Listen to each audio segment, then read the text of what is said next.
tuned into the Funky Radio Hour.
This dance. This is where opportunity meets chance, where purpose meets a plan. This is a new life, a new way, a new possibility, a new day. So, may I please have this dance?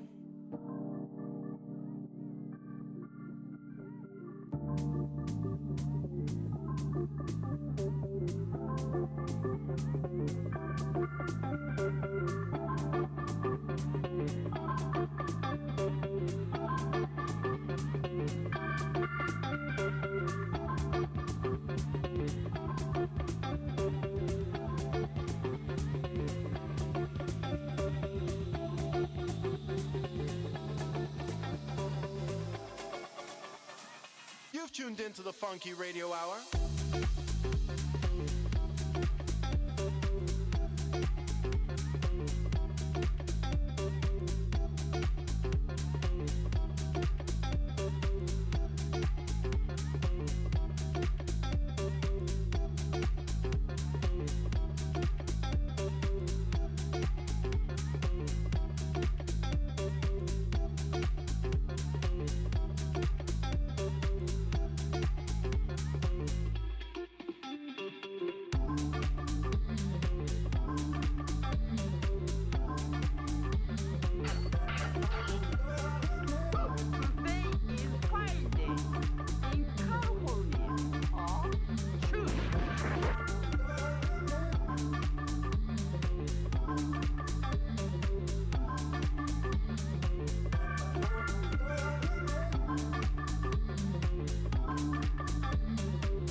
Okay, so you're ready?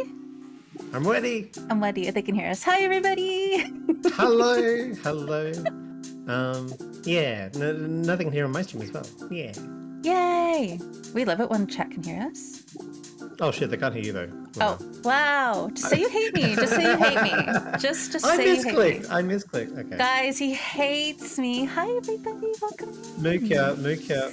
Hi, If I was playing Doom, and like there were imps all around you, Hi, Fox. I would shoot all the imps, and then I would at least feel bad if you got caught in the crossfire. Oh, okay. Well, I guess that's how much fair. I don't hate you. I guess that's fair. There we go. Now everybody can see us. Welcome in, everybody. How's Cornex's chat going? How are you guys feeling? It's good. Yeah? We've got Obsidian Rabbit, and we've got Macadamia from Puffy. Hello, Puffy. Hello. That is the correct way of Macadamia. saying it. I don't care what anybody says. It's true. Thank you for the cheese, Indie JT. Thank you for the cheese. I eat the panda. Yeah. Too late. I like We're eating the cheese. panda. We're gonna eat the cat, and then we're gonna eat the panda. No. Yeah, I don't told know. you. Well, you're the fish. Yeah. I eat you. No. Nope. I eat you. That's how this works. Because I'm not a not fish. real. I'm technically closer related to a dragon. Oh.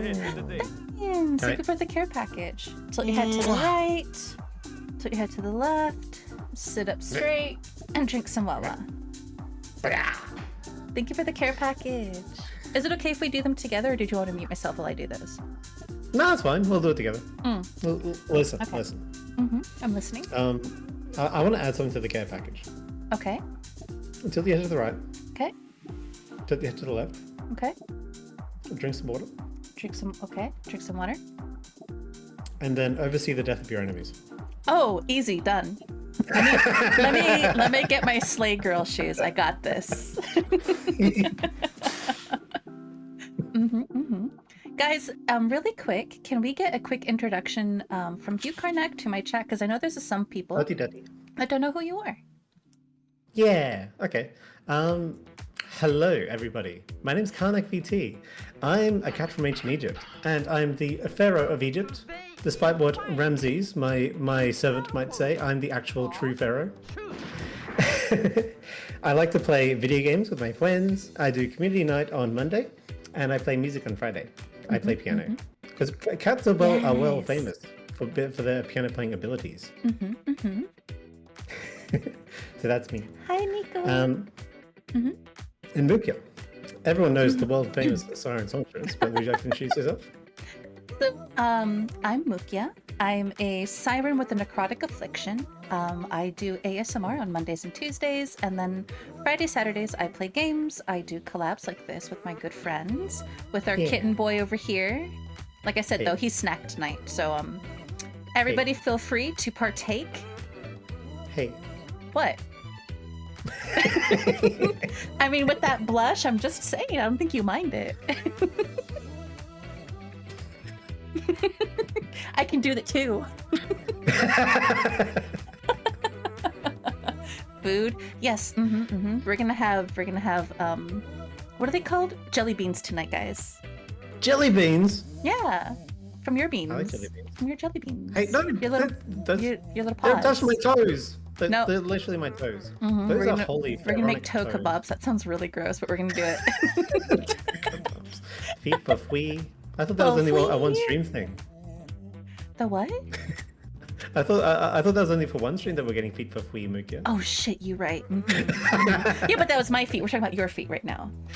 Oh, they're my precious little grippers. Good night, Wabbit. Have a good sleeps. Gotta look on college work. Okay, have a good college work session, foe. I'll talk to you later. Bye-bye. Yeah. But yeah. So you want to tell everybody what we're going to be doing tonight?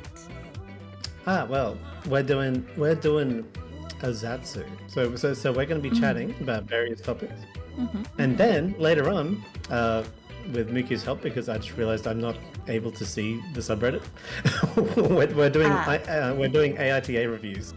Yes. Let me grab it really quick so I can have it ready.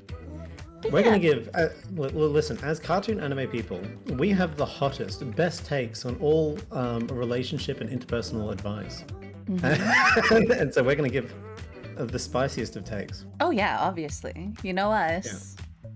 You know us. It's true. Okay, I have the website ready. So as whenever we Pharoah, get into I am it, judge of interpersonal things. You're what? My people depend on me to judge their interpersonal conflicts, and as Pharoah, I give them holy guidance. True. It's very true. But as owner of this cafe, if I say don't scratch up the couch, you gotta not scratch up the couch. Otherwise, I'm just gonna kick you out.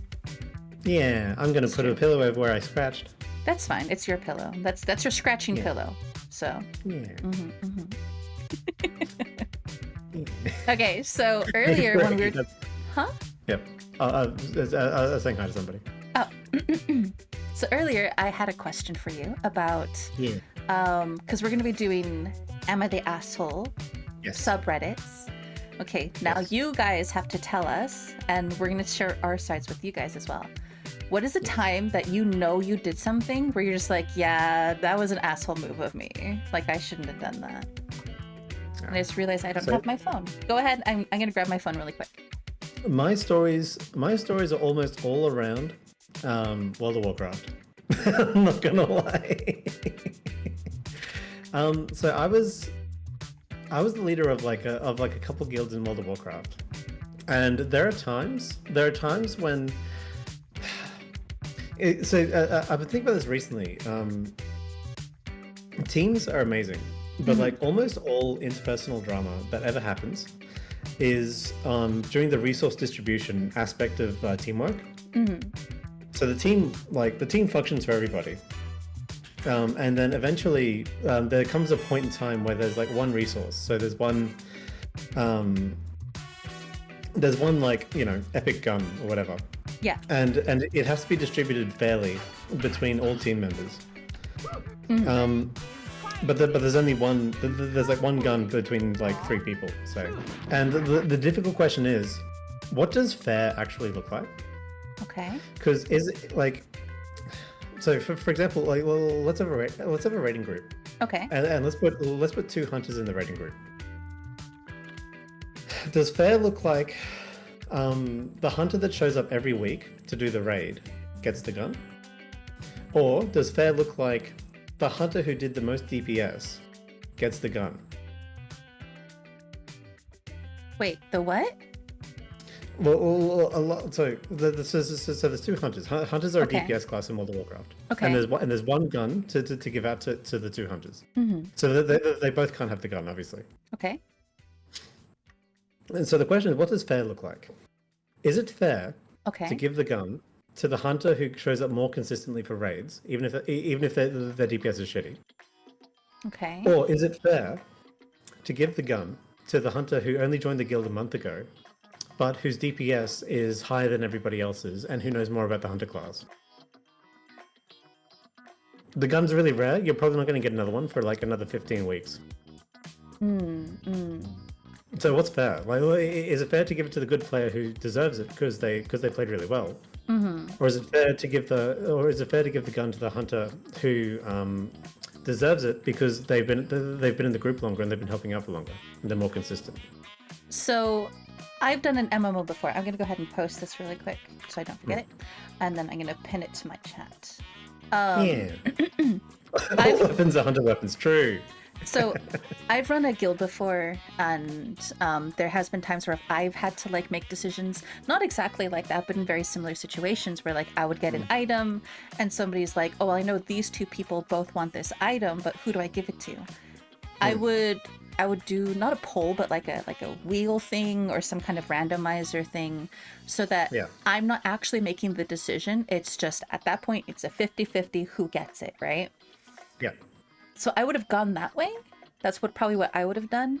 But when it came down to the guy who's not very good at it but always shows up, or the guy who just joined but knows their class, it kind of depends on, are you trying to build the guild and the raid group to be like hardcore to do the harder content, or are you just doing it for fun? If it's for fun, then it should go to the guy who's consistently there. If you're trying to do make a party of people who are gonna try hard and do the actual like hard content, then it should go to the other person. It kind of depends on how the guild was established. If it's just a fun guild, then it goes to the other guy. It goes to So there's Carl. There's even. I had to give them names, Carl and Joe. Okay, Carl and Joe. So we'll call Carl we'll call Carl the casual player. We'll call Joe the hardcore player. Yeah. Okay. So the issue with saying like a hardcore guild isn't for fun. It sort of implies that people are playing the game for reasons other than fun. But it's actually like they are playing the game for fun, and they joined your group because they align with your group. Yeah. And so they're here to have fun, but the way that they have fun is by doing well. Whereas the one who's more consistent, he has fun because he's just relaxing, winding down from work, and he doesn't really care about the DPS meter. And so in this case, it makes it more obvious that the gun should go to the hardcore player Joe because he has more fun with better items. But Carl has an equal amount of fun no matter what DPS he does. Yeah. But but now you have an additional thing, because now you've just created a perspective among your other raiders where the DPS meter matters as to who gets the weapon. and so you have a couple of mages, say Sally and Susan. And Sally and Susan, who are otherwise okay with each other, they suddenly roll the exact same like hyper-optimized spec to try and beat each other in the DPS meter, and they create a drama between themselves because they think that the only way to get the next staff or whatever, or the next cloak, is to be the one on top of the DPS meter, because they saw the decision between Carl and Joe. Yeah. So then you might think, oh well, this is easy. Like all we should do is just create a policy for the team, and so the policy will then guide the decision making. But then people will think the policy is unfair, and they'll say, oh, this guild's too restrictive because it has loot policies. Like this sucks. I'm never going to get loot because I'm never going to be the more distinguished like member of the team. I'm always going to be like third on the loot list. I don't know. It's like the discussions and decisions like these are like times when I've like had to be like quote unquote the asshole, because I'm just like, I'm pointing out, well, no, you just don't get the loot just because you're top of DPS, and people perceive that as me being an asshole, right? Yeah. Yeah. Hi, Nix. So, actually, so Dietrich was responding, saying, this is one of the things that made Final Fantasy XIV shine over WoW Yeah. due to the baseline random loot, especially since 14 uses WoW Misses of Pandaria currency system to buy later. People like to throw around the term have fun because, like, okay, I do agree with that. People like to, so when I think of like the overall arching thing of like having fun is you're playing casually, you're not trying to do any of the extreme things, you're not really trying to get better at your class or your role, right?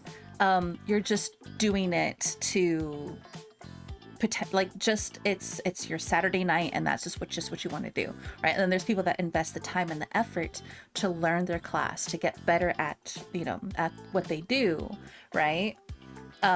So that's why, like, I don't want to use the word for fun, but at the same time, there's the people that it's hard, right? Yeah. Because you're implying that one version of the game has more funness than the other, and so you're basically saying this way of playing is somehow superior to this other way of playing. And it's not. The game system's just the game system, and like if you're enjoying the game system, whatever you're doing in it, you're playing the game quote unquote correctly, at least for yourself. Yeah. However you want to play the game is the correct way for you.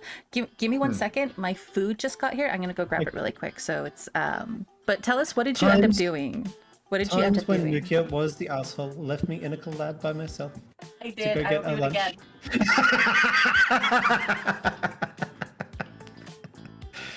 What did I end up doing? Okay, so there have been times when I'm pretty sure in the particular thing I was thinking of, it was like an Icecrown Citadel raid, and like there was a contention over a gun. I'm pretty sure it was a gun. And basically, it ended up that we had to kick somebody out of the guild because they were being too obnoxious about the loot decision. And this eventually led to creating like a team A and a team B. Yeah. And team A was going to be the guildmasters. I wasn't the guildmaster of this particular one. Team A was the guildmasters raid team, and team B was my guild team. Okay. And we were outsourcing from other guilds to get like extra DPS. And eventually what happened was that like somebody poached me because I had a lot of experience in Icecrown Citadel, and I ended up hardcore raiding outside of my own guild to get the good loot so that I could lead Team B properly. Okay, but I've done that. Because like if you're gonna do your own guild, if you're gonna run your own guild, you have to at least be like able to carry a couple people, right? Yeah, like granted, absolutely. Everybody should be able to carry themselves to some extent, but there's always going to be the newer players or like the people who are, they're not the best at it, but they have the most fun, and like you said, they're always there. Yeah, and I think that kind of has to show for something. And sometimes you got to get the is, loot from another person or another group.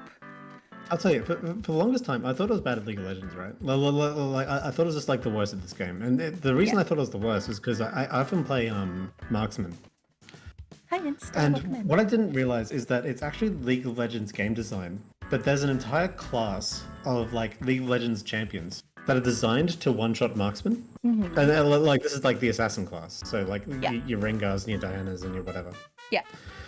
And like I just thought it was bad at League of Legends because like these fucking champions would just come into my lane and one-shot me. I'm like, man, am I just bad at this game? What am I doing wrong? and the answer was, oh, I'm fighting the assassin at all. I shouldn't do that. Well, okay, it depends on what class you're playing too, right? Because if that's what your class is supposed to be able to do, especially during that raid, then So, you know, I like switch. I switched games on you, but because I started talking about League of Legends instead of WoW. But oh right, but like what I realized in playing League of Legends is like, in some sense, there's no such thing. Well, there is such a thing as a bad player, but the gold and resources your character has dictates a lot in how effective you can be in these games. So in World of Warcraft, for example, I'll go back to the World of Warcraft example because I'll stop switching games. I was like, okay, so we're talking about WoW, and then you said 14, and I was like, okay, 14 now, and then you said sorry. League, and I was like, wait, hold on. No. I'm sticking to WoW. Okay. So one of the things in WoW is like, I was a shit healer. Like I was a shaman in Cataclysm, and I was like a dog shit healer.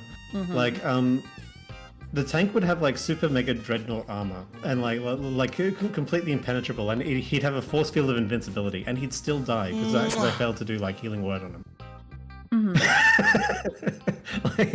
It's because I was busy like eating potato chips, like watching him die, going, "Wow, this tank's really good," and then he just died. So I was like a dog shit healer. But then I switched class to DPS, and the reason I was good at DPS and not healing was because like with DPS, I was more effective in the role because I just had the better items for it. It's a matter of item level, or in LoL terms, it's a matter of like the amount of gold you have. In WoW, do you get to like? Because I know in 14 you can have one character do all classes. Is that something you can do in WoW, or is it like different characters, different class? Yeah, so you have different classes in WoW, and the class is set when you roll the character. Oh. Okay. But each class is able to do most of the roles these days. So a warrior is able to heal or DPS. Like they have 2 DPS specs, and they have a tanking spec. I said warriors can heal. Sorry, warriors can't heal. Yeah. Okay, so it's like you pick your class, and they can either be healer DPS or tank DPS, or they're just DPS. Yeah, exactly. Okay. Because I played a game that was like that too. So if I wanted to try healer, I had one class I could do healing and DPS. But if I wanted to tank, I had to basically make a whole new character, get them up to level, get them gear. So it's like effectively I'm playing the game for 2 people at that point, right? Yeah, so yeah. It's and difficult. This is one of the weaknesses of WoW's system, is that not every class can do everything. Well, like some would see it as a weakness, but like the way it could be seen as a strength is it's better for feeling like you are the thing, if that makes sense. Yeah. So like if you roll a rogue and like you've spent your entire career as a rogue, it kind of takes you out of the fantasy of the class if your rogue is suddenly like healing people. With magical spells, because like it just doesn't make sense for the character fantasy. So WoW's good at that. Like for example, in the original World of Warcraft, when a druid shapeshifts, they can't chat. Like they can't use the text chat because they don't have vocal cords anymore. That makes sense. Yeah. Yeah. A lot of months. Yeah. And like they obviously reverse this because it's like actually annoying for the druid class where like you've taken a function away from the druid class. Because all of a sudden they can't chat while they're being a tank. It's like, this sucks. I have to be a bear, but I have to chat. How do I do this? But like the old World of Warcraft game design made these restrictions on purpose because they wanted you to feel like you were the thing. And that's also why you had the race class restrictions. So like, undead could be like priests, Okay. but they couldn't be paladins. And the reason they could be priests is because... Oh, actually, could they be paladins? Anyway, the reason they could be priests is because they were literally like... They were like stealing the holy magic. But they couldn't be paladins because they weren't endorsed by the Naru or whatever the in-game law reason was. And I remember going from Warcraft 3 to World of Warcraft that like... There was a sort of a thing that made sense about it. So like, being an undead warlock made sense. The fact that like orcs couldn't be druids made sense because like, well, an orc can't be a druid. They're not linked to the land like the Torah. I would say because it's a racial thing. Yeah, because orcs are aliens. They literally come from like a different realm. So like, how can they be a druid linked to Azeroth when they're not even from this realm? Yeah. Yeah. And you know, there's no such thing as an orc druid in Warcraft 3. So why is an orc druid suddenly in World of Warcraft? Like it's like a consistent world of Azeroth going from Warcraft to World of Warcraft. Yeah. Which I really liked at the time. This was one of the main selling points of WoW for me. It was very immersive in that aspect. And it needed a selling point because $15 a month. I'm like, because that was like a new business model in like 2007, like 2004. I think I picked up 2007. Is that how old the game is? 2004, yeah. Holy shit, 20 years. Yeah, 20 years old. Over 20 years at this point. Cool orc facts. Yes, Instafizz. I know all the cool orc facts. Because you are an orc. In the game. I never gone with orc. I think I was undead, and then I was tauren. What's and then tauren? Tauren's like a big cow person. Oh, They're like, okay.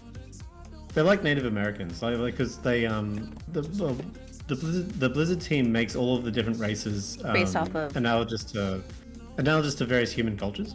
Mm-hmm. And I was a Tauren shaman for a long time, and I think my two longest characters were a dwarf fighter and a Tauren shaman. I think those are my two longest characters. Mm-hmm. Yeah. Okay. I've never played WoW. I've never really got into it or interested in it. But I know a lot of people who are that have played it. Jeez. Karnak was Kaunak. Yes, he was Kaunak. I was Karnak, yeah. Mm-hmm. Actually, there was a really funny guy who used to be our raid leader, and I think because I switched from Alliance over to Horde between Frozen Throne and Frozen Throne. What's it called? Frozen North, Wasteland of the North, Frozen Northland, Waste, Frozen Ice Crown. Oh. Northrend. There we go. Switching from Northrend to switching from Northrend over to Cataclysm. I switched from Alliance to Horde, and my old raid leader, he like saw me and my friend. He saw that our names had changed from Shortington and Vandaminator over to John Moo and Vanilla Milk. And he DM'd us both. He DM'd us both like, wow, so you guys abandoned my raid guild and became cows? Fuck you guys. What? He was joking, right? Of course. Okay, all right. I mean, I never spoke to him again, but it's not because I hate the guy. Just busy lives. Oh yeah, busy lives, yeah. And like we were obviously like friends because of the raiding group. Like we didn't have like a good relationship outside of that. Sorry, when I say not a good relationship, I mean like we didn't like hang out at the pub every day or anything. We just only... You're friendly acquaintances, not friends.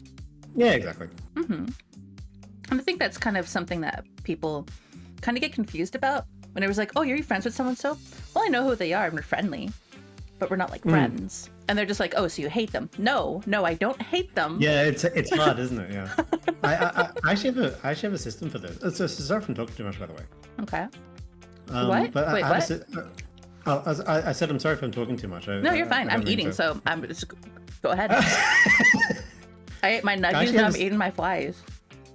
I have a system for this because I often found it difficult to really put into perspective like how I thought about like my friends and relationships. Because like obviously I've been alive for 38 years. And like I've had a lot of like friends in 100 years. Absolutely. Yeah.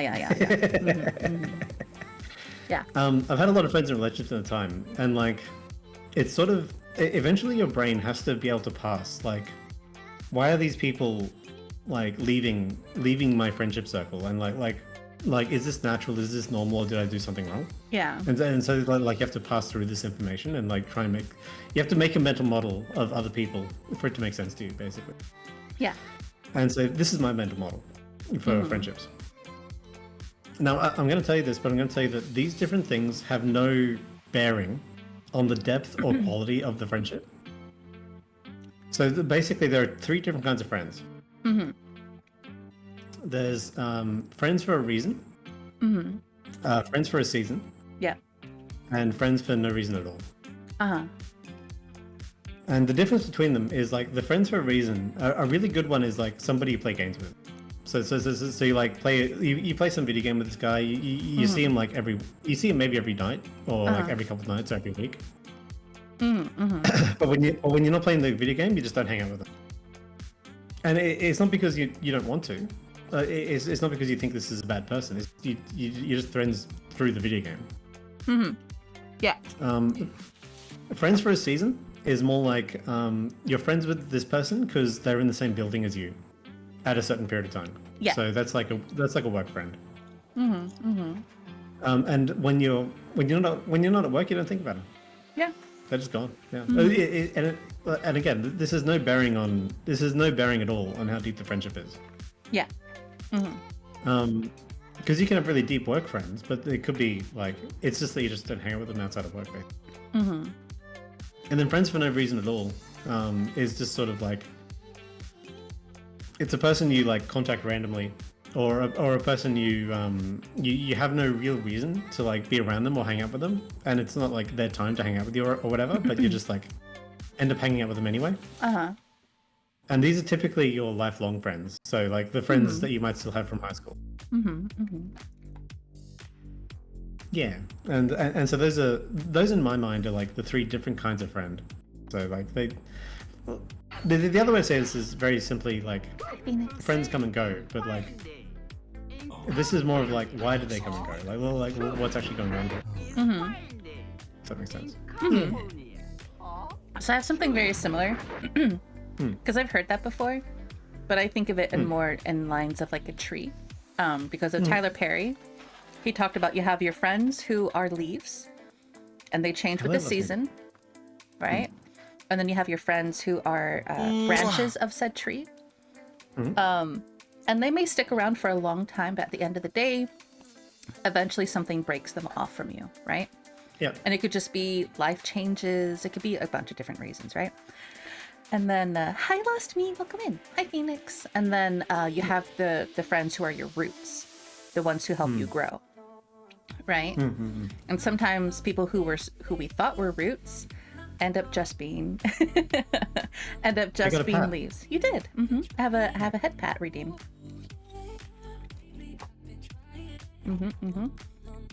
Yeah, that makes sense. Yeah. So, Mukia, what is a time when you've been an absolute asshole? Like not just oh, I was kind of mean, but no. Like, what's the time when you evil glowing eyes? Like, all right, I'm ready to cause violence. Okay. So it was with the reason. Okay, it wasn't like I just did it because I wanted to. It happened because they were assholes first. So I raised the stakes. Yeah. Hi, Lou. How are you, handsome? Welcome in. Hello. Lou, this is Karnak. Say Hello, hi. nice to meet you. Hi. Go follow him. Do an exclamation Karnak in channel, please. Yes. Yes, do it. Hello.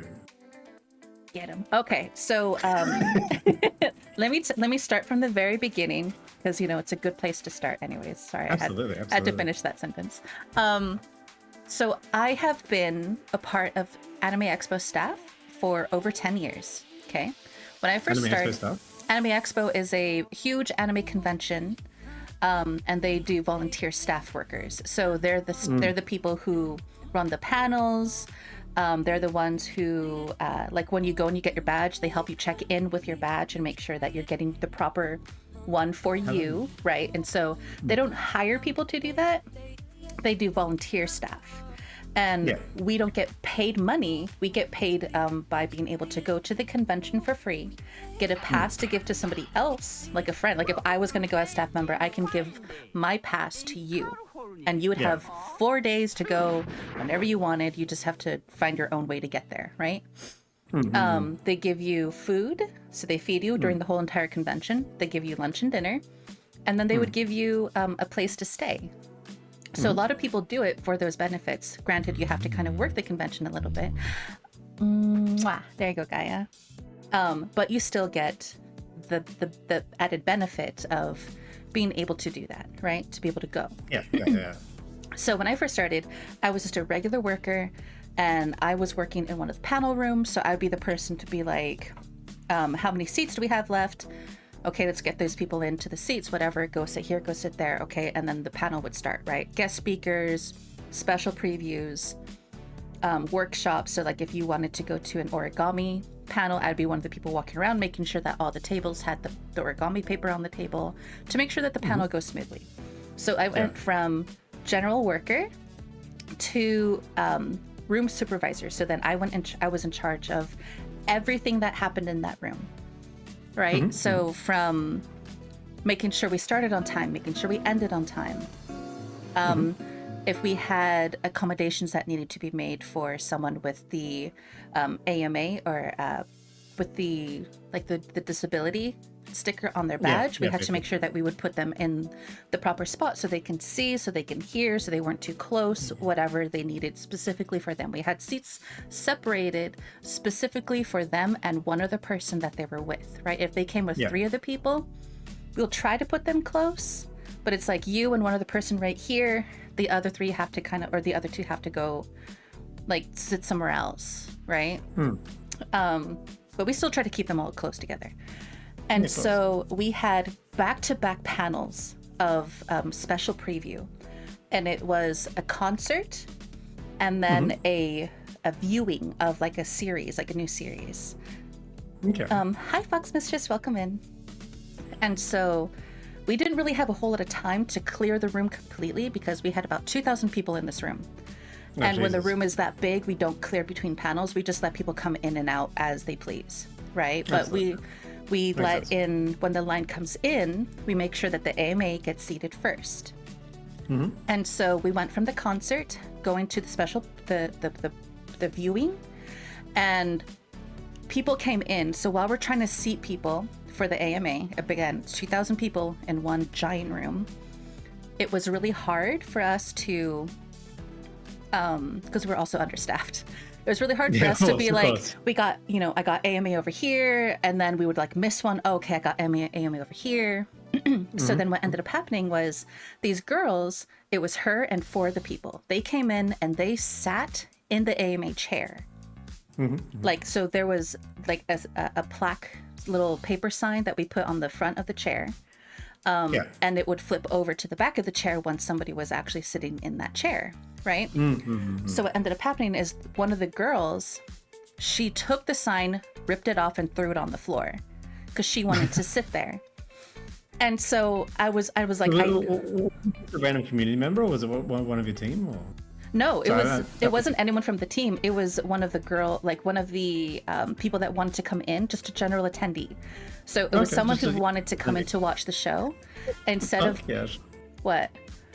Oh, what the fucking of this person's like behavior? Yeah. So they took the sign off the chair. Yeah, well, it was someone that was going to be there for the panel. It wasn't any of my staff. It wasn't someone it wasn't one of the AMA guests. So we have to call them guests. It was just a general group of girls, right? And so when I went back over to, because I had a couple with me, and it was an older lady and her daughter, and the older lady was there to the convention basically to take her daughter, right? So I was like, well, I have a seat that's closer to the front. If you guys want that one, I can do that one. And so I'm walking over to where I knew that seat to be because I literally just walked past it. And then I see this group of girls sitting there. And I'm like, I'm sorry, you're going to have to move because this is for AMA. And she goes, well, there wasn't anything to say that it was. And I look at the paper on the floor and I was like, did you rip that off? And one of the group behind them said, yeah, she ripped that off. And I was just like, and it was right up front, like right up front, right? And so I stare at it and I look at her and I said, well, can you move? Like, if you just go to the next row behind you, there's 4 seats there for you and your friends, because this is supposed to be for AMA. You don't have AMA, so you need to move. So in other words, community, you trampled on their First and Second Amendment rights. They immediately held a sit-in protest. They lost their rights the minute that they agreed to come into my room. They have no rights in my room. Their rights are they can breathe. The seating Tsar, Mukia VT comes in. But if it was like, you have the right. If somebody else did it, or because it was just a piece of paper, if it just fell and they didn't see it and they were like, oh, I'm so sorry, we'll go ahead and move. But they didn't. Yeah. They argued with me. They're just like, well, the paper wasn't there, so we're gonna go ahead and we're just gonna stay here, because if we try and move now, we're not gonna get a good seat. And I'm like, yeah, you can. Like, it's just started. Only AMA is in right now. So again, you could just literally go 1 row behind you. I'm looking at 4 chairs right there. No one's taking those chairs. Just throw your bags behind you, get up and go take them. And they didn't want to. Yeah. They didn't want to of do course that. not. Yeah, of course And so I'm looking at the daughter and the mom, and they're just like, let's not make a fuss. We'll just sit somewhere else. I'm just like, no, you wait right here. You wait right here. It's okay. I'll be right back. I'm going to go look to see if there's maybe something on the other side. And what I ended up doing was I went to the event organizer and I was like, can we get an extra couple rows of chairs to be put in? So right in front of those girls, we put 2 extra rows, and I made sure that the daughter and the mother were able to sit right in front. Yeah. And then I grabbed people that were in the far back. I'm just like, I need someone with a huge, like, cosplay hair or just a giant. You find the local football team? Yes. They're like Yes. like 7 foot tall linebackers. Yeah. And then they create like a full wall of darkness Yeah. behind them wherever they go. Yeah. So I went to the very far back because I was just like, if I'm going to grab people, I want people that are already seated, that are already in here. Yeah. But I want them to be very tall, large outfits, very big hair, whatever I could do to block their view. And Absolutely. I did. And I did it specifically because this pinche pendeja wouldn't move after I asked her. And all she had to do was move one row back. And she didn't want to. When the fish lady pulls out the Spanish, you know you're in trouble. I know it was an asshole thing to do. I could have just had them move to like the lady and her mom, or the girl and her mom. I could have put them on the other side if I wanted to. Obviously. But it was the principle of the matter. Yeah, no, I get you. And actually, it's interesting because what I was saying at the start about Hi, Emily. like a lot of these situations where you have to be the asshole comes out of resourcing and fair distribution of resources. So in this case, the 2 arguments for fairness were well, it's fair that I get this seat because I was here first, and like, you know, I obviously want the good seat because I want to be up front, and this is the most important thing to me. Whereas the other argument for fairness was, well, you know, I couldn't be here first because I have some disability or whatever, and like I specifically reserved those seats so this is so that I'd be able to hear properly. And so like who deserves the good seats is like the limited resources that has to be shared between too many people. Whoever deserves the seat is the person I choose. And in this case, no, because we don't clear between panels. The girls came in. They didn't want to see the concert. They wanted to watch the movie premiere. So they watched the entire concert. They were sitting in the far back to watch the so that they can move forward during the premiere. Yeah, of course. This lady and her daughter, they waited outside because they didn't want to watch the movie. They only want to watch the premiere. So they waited outside so that they could come in first when we let people in for the next event. So I'm like, at that point, still for me, the AMA.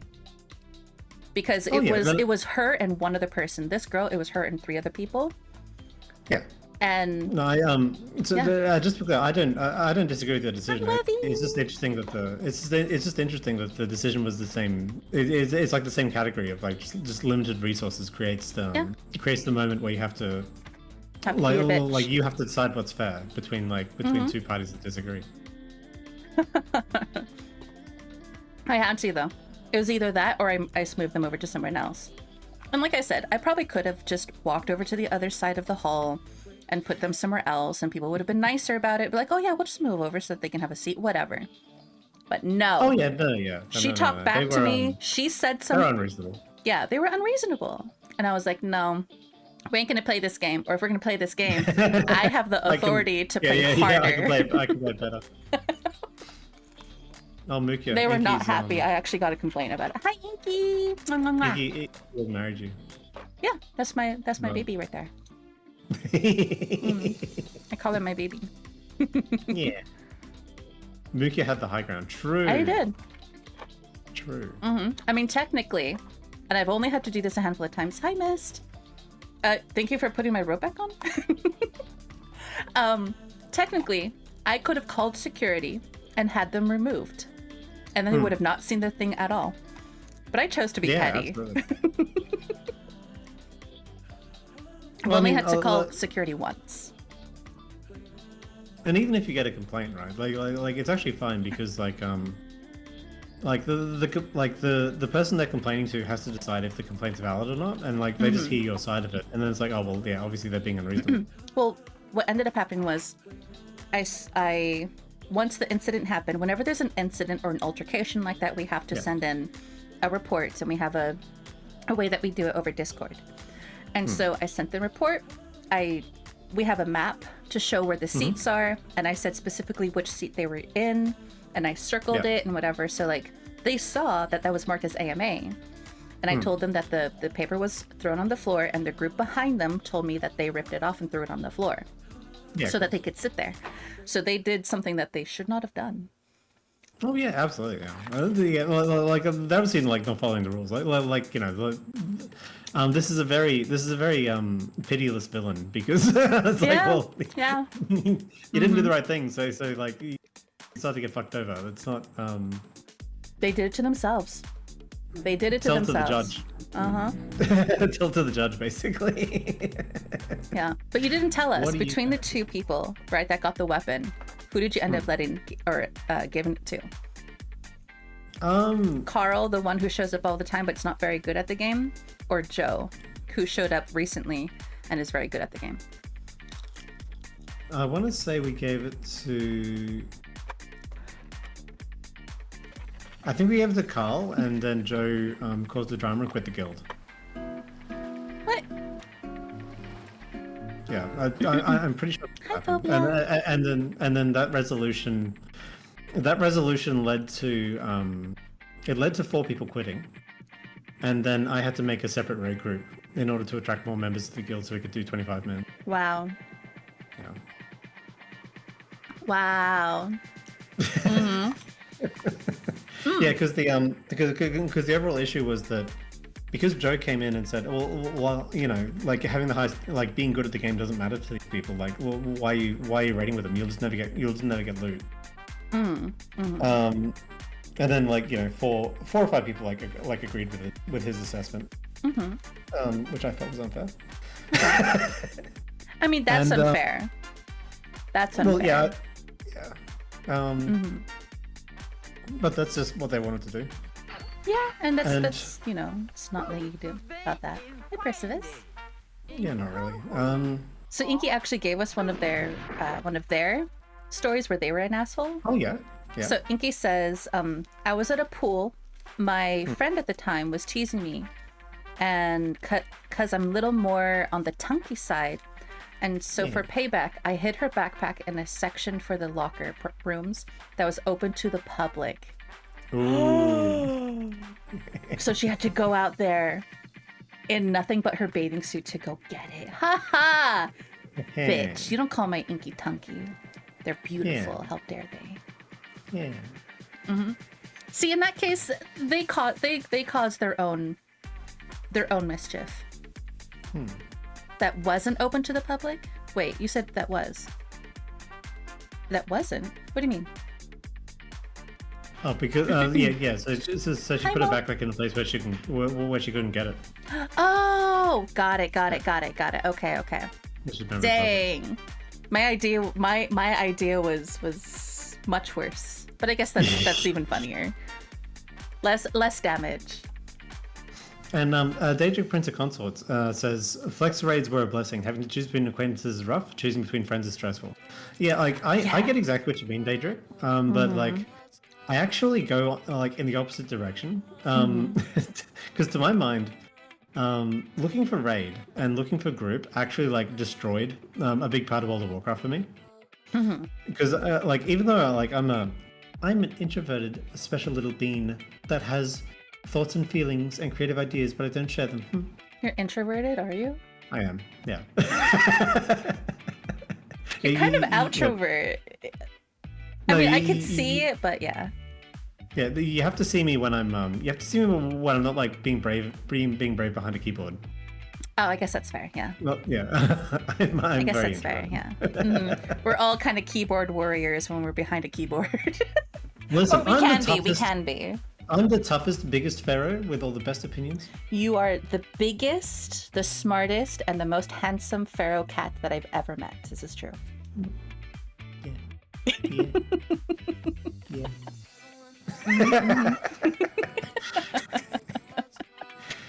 Isn't she adorable, chat? Oh. No.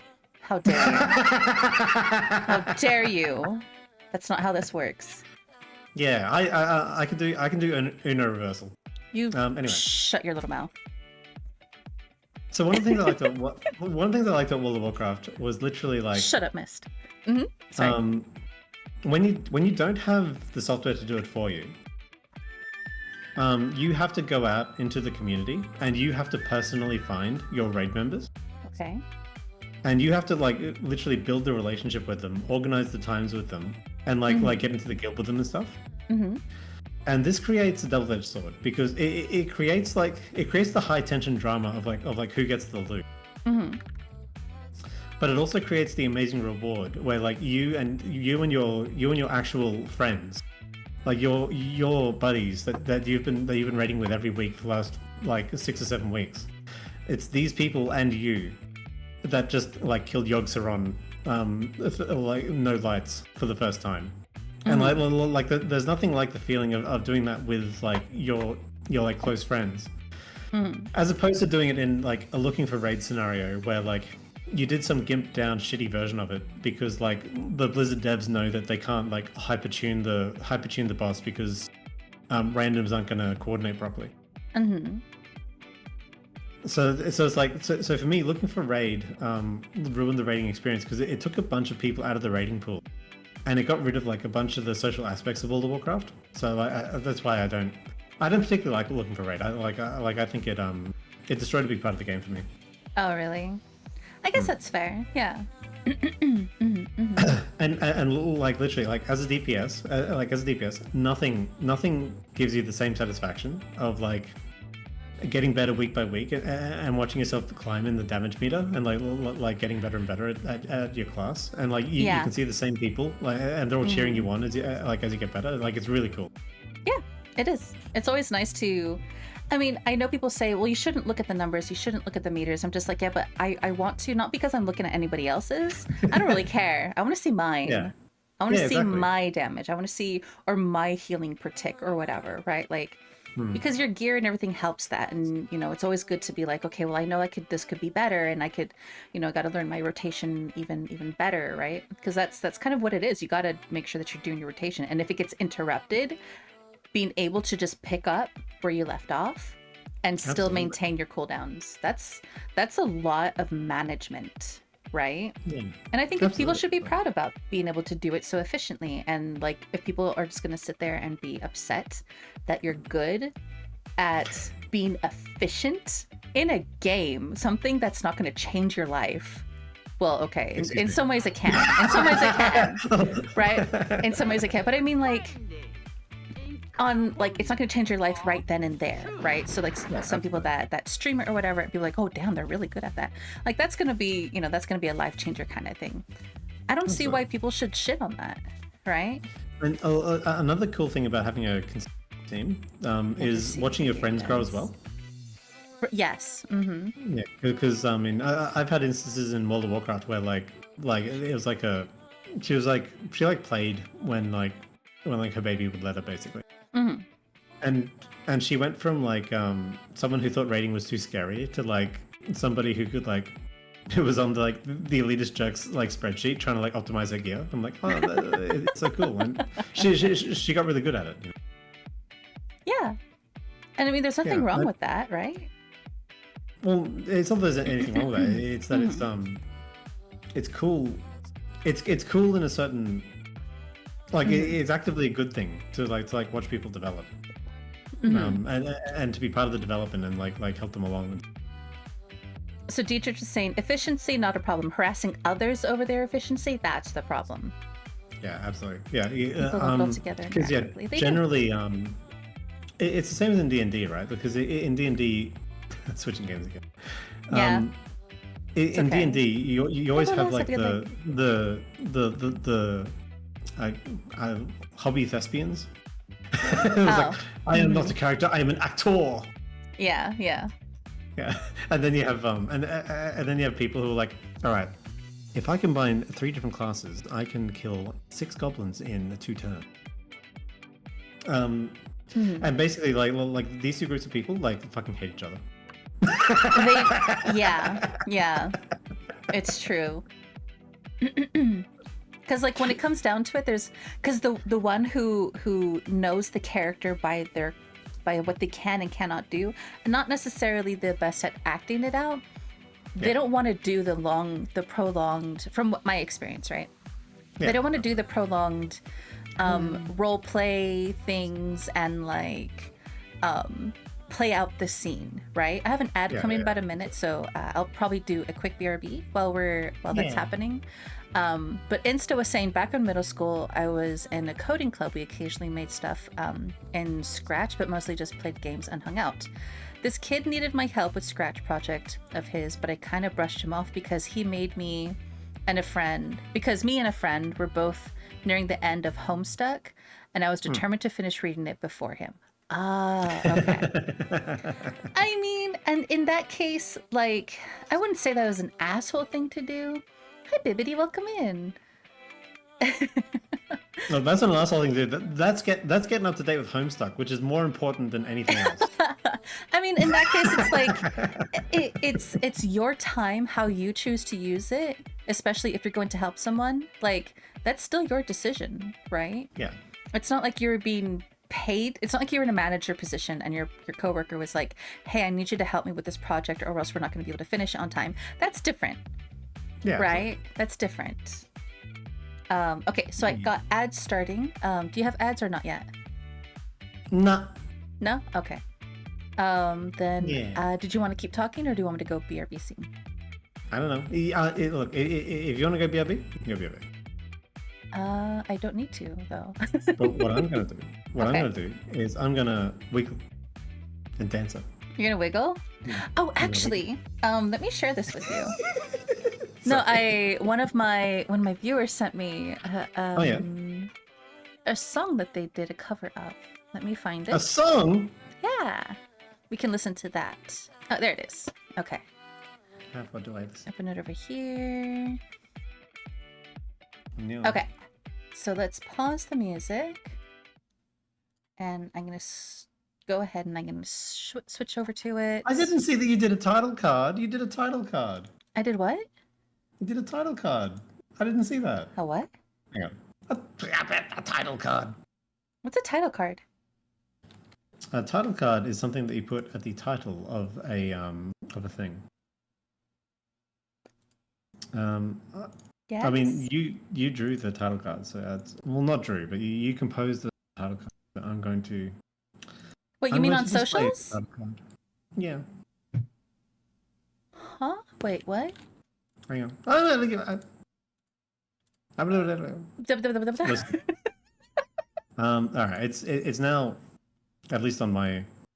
Oh, that thing. It's true. This thing. Mm-hmm. Yeah. I sent it to you. Yeah, I don't look at Discord. Oh. Wow. Just say you hate me. Jeez. Just fucking say you hate me. Okay, let me go ahead and. This is why Mick is the biggest, because she's emotionally manipulating me. Really? I'm emotionally manipulating you. She's emotionally manipulating. Wow. Can you believe it? Okay, let's see. People lump it together. Oh, wait, hold on. What? Efficiency. Oh, okay, efficiency. But people lump it all together and react quickly. Or to simplify it even more, generalizations. Yes. Let's see. I worked at a host bar when I lived in Aomori, and we had the exact same problem with friends I also played Lineage 2 with. The spreadsheet, they're grinding at home. They spreadsheet drinks and customer personalities at work. Outrageous antics. Yeah, honestly. Keeping track, I don't like scorekeeping, right? When people are just like, well, why would you do that? Well, you did it to me first. What do you mean? You know what I mean? Right. I hate scorekeeping. We have about 50 more seconds until my ad's over.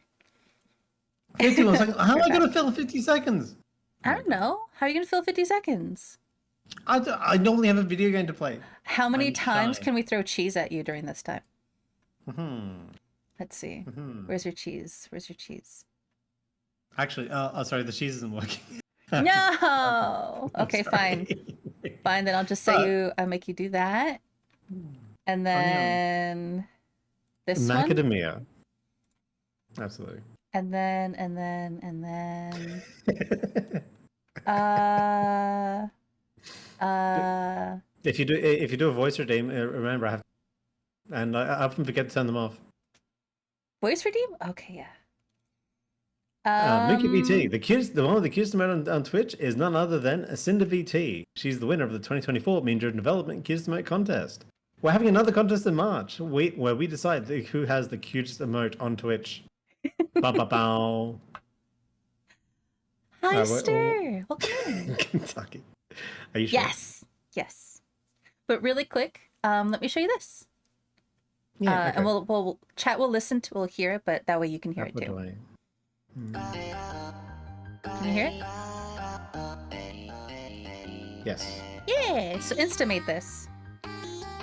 Doing good, Stir. How about you? How's your night? Okay, so Panda says, I can't really think of anything to add other than one thing, but it was young, shy, and awkward, so I was an asshole without meaning to do so. Just didn't know how to respond. That's fair, Panda. Only if you want to share, of course. Whenever I hear that name, I think of Cinder. Yeah, Cinder. What name? Cinder VT. Yeah, I know, but what did he mean by that? I don't know. Oh, okay. 100% original, not a cover. Oh, it's an original! Oh, okay. The hell, how big Bert? Yeah, but what is in regards to, what do you mean, Jasmine? Sorry, hopefully you don't have the flashing doesn't hurt, right? You're good? No, good. Okay, alright. The cutest emote for 20. Oh, yeah. Right, I did redeem that. I remember. Yeah.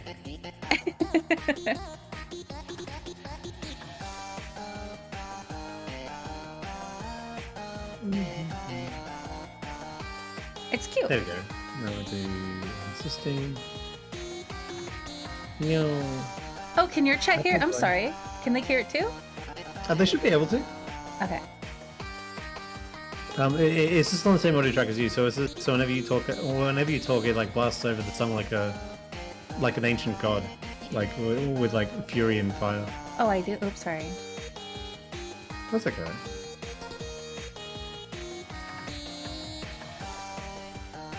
Ha.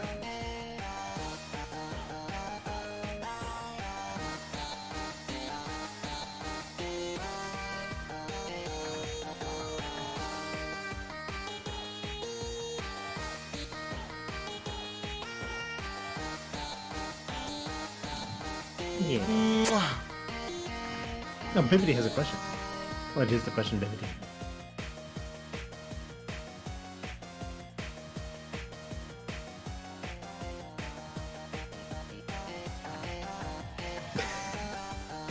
I'm sure she forgives you, Asahi Panda.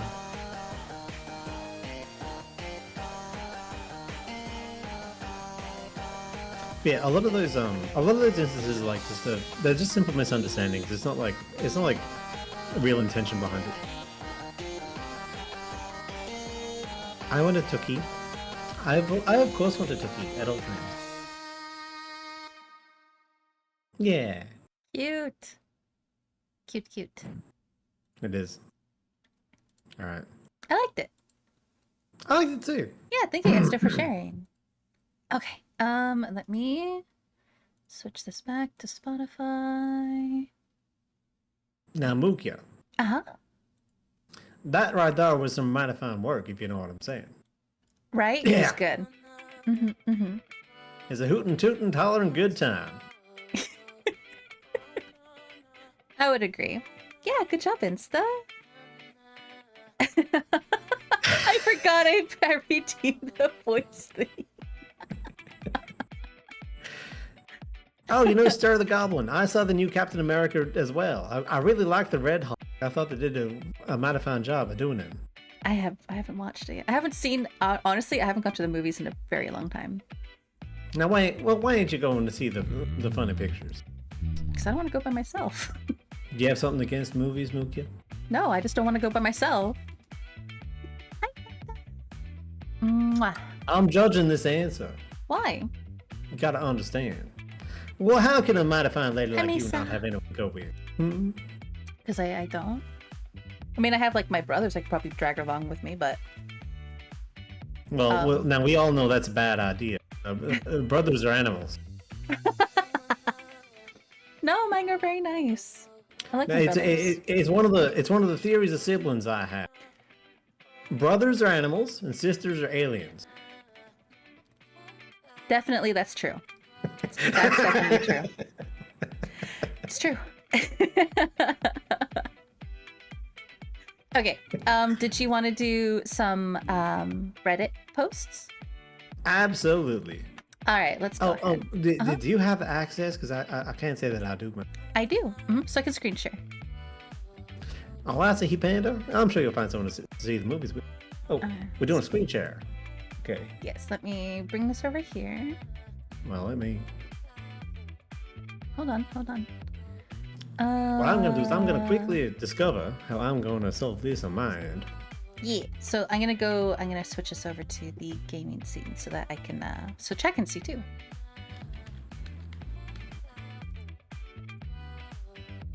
Okay. Now, temporarily, I've shared our DMs, but don't worry, there's nothing incriminating on.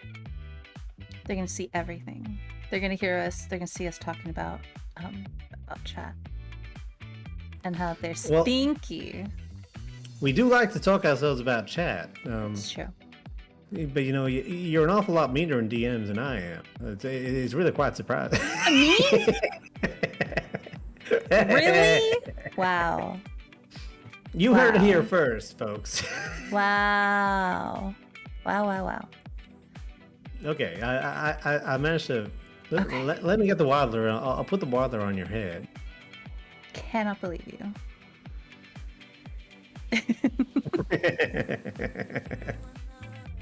Rude. No, just kidding. That's fine. That's cute. That's a lot. Oh, come on. It's adorable. The little waddler, he's all over your head. Oh my god, Mesa, you're 906% stinky. That's very... How stinky is Karnak, actually? I ain't stinky at all. Do you know how much Let's time I see. spend grooming and sunbathing? I have a luxurious, Pharaonic, holy coat that Karnak, I do me a need to favor. maintain. Absolutely. Can you type something in my chat? Absolutely. Now just give me a hot second. Okay, 1. No, I wanted a hot second. You know, you got to do the ASMR thing. What? No, I'm not feeling it yet. I need some more ASMR. So Un. second here. Uno. That's good. It's like a foreign. It's a foreign ASMR. It's a foreign second. I like that. Hi, Captain of British. Thank you so much for the follow. Hi, Aki. How are you? I somehow managed to make my way over to your chat now. There we go. 237% stinky. Less stinky. No, less sorry, stinky actually- than most of Nukia's chat. You tried to take a shower and now you're 407% stinky. And that's why cats don't believe in showers. You see, So stinky. because whenever we take a shower, we end up being more stinky. What you actually want to do is you want to reduce your stink by lifting your tail in the air and trotting along windowsill. Is Because that it how doubles it as a works? way of overlooking your domain. That's one way. Absolutely. Okay, let's look at some of these titles and then you pick one out and I'll pick one out. All right. I'm Well, gonna ask I want to see why the BF's mom done did a cry. this one. Absolutely. Okay. All right. All right. Now I guess I'll do the. Oh, You want to read it? Okay. I think so. Yeah. Yeah. So me, 21F, Hey there. and my boyfriend, 24M. That's a good age gap right there. It's not one of them. It's not one of them evil age gaps. Mhm. Evil age gaps. We've been An together for evil almost age gap. going on 2 years, and we live together. His mama is very involved in his life. Some might say overbearing, but I try to be respectful. She's nice, but has this way of like pushing boundaries and acting like she means well.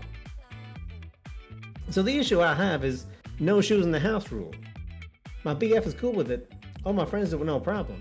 But his mama refuses. She claims it's rude to ask guests to take their shoes off. And it makes her feel disrespected. Now I've tried explaining that it's just a cleanliness thing, but she won't budge. And last weekend she came over and surprise, walked in with shoes on. I very politely said, "Oh, could you take those off, please?" And she kind of huffs and is like, "You're really gonna make me do this?" And I just stood there waiting. She just sighs dramatically, takes them off, and she spends the whole visit sulking. Then later I get a text from my BF's dad saying I made her cry, and I feel like I'm trying to assert my dominance over her in her son's home. And it's actually our home. My BF is on my side, but now his parents are acting like I've disrespected the Queen of England. Now, am I the asshole for standing my ground on a very normal rule? Okay. Before we read any of the comments, I want to hear what you think. I want to hear what chat thinks. And before I give my own, we'll go from there. What do you think? Because you're the one that read it. Well, I guess the way I'd say it in my local tongue is what we have here is a failure to communicate. Fundamentally, like the woman's obviously not communicating with her mama, because I think the mama's got a bit of a helicopter parenting, or she feels like her baby boy's been taken away by a sultry harlot. Which, you know, who am I to judge? Maybe she's a sultry harlot. Still the person that he chose, regardless of how the mom feels. But overall, obviously, so with Am I the Asshole, you always have to remember that the perspective you're getting is always like the person asking the question. So it's always biased towards not the asshole. Because there's ways you can do this where you can be an asshole. Like if this rule was only for the mother, but she specifically said it wasn't only for the mother. But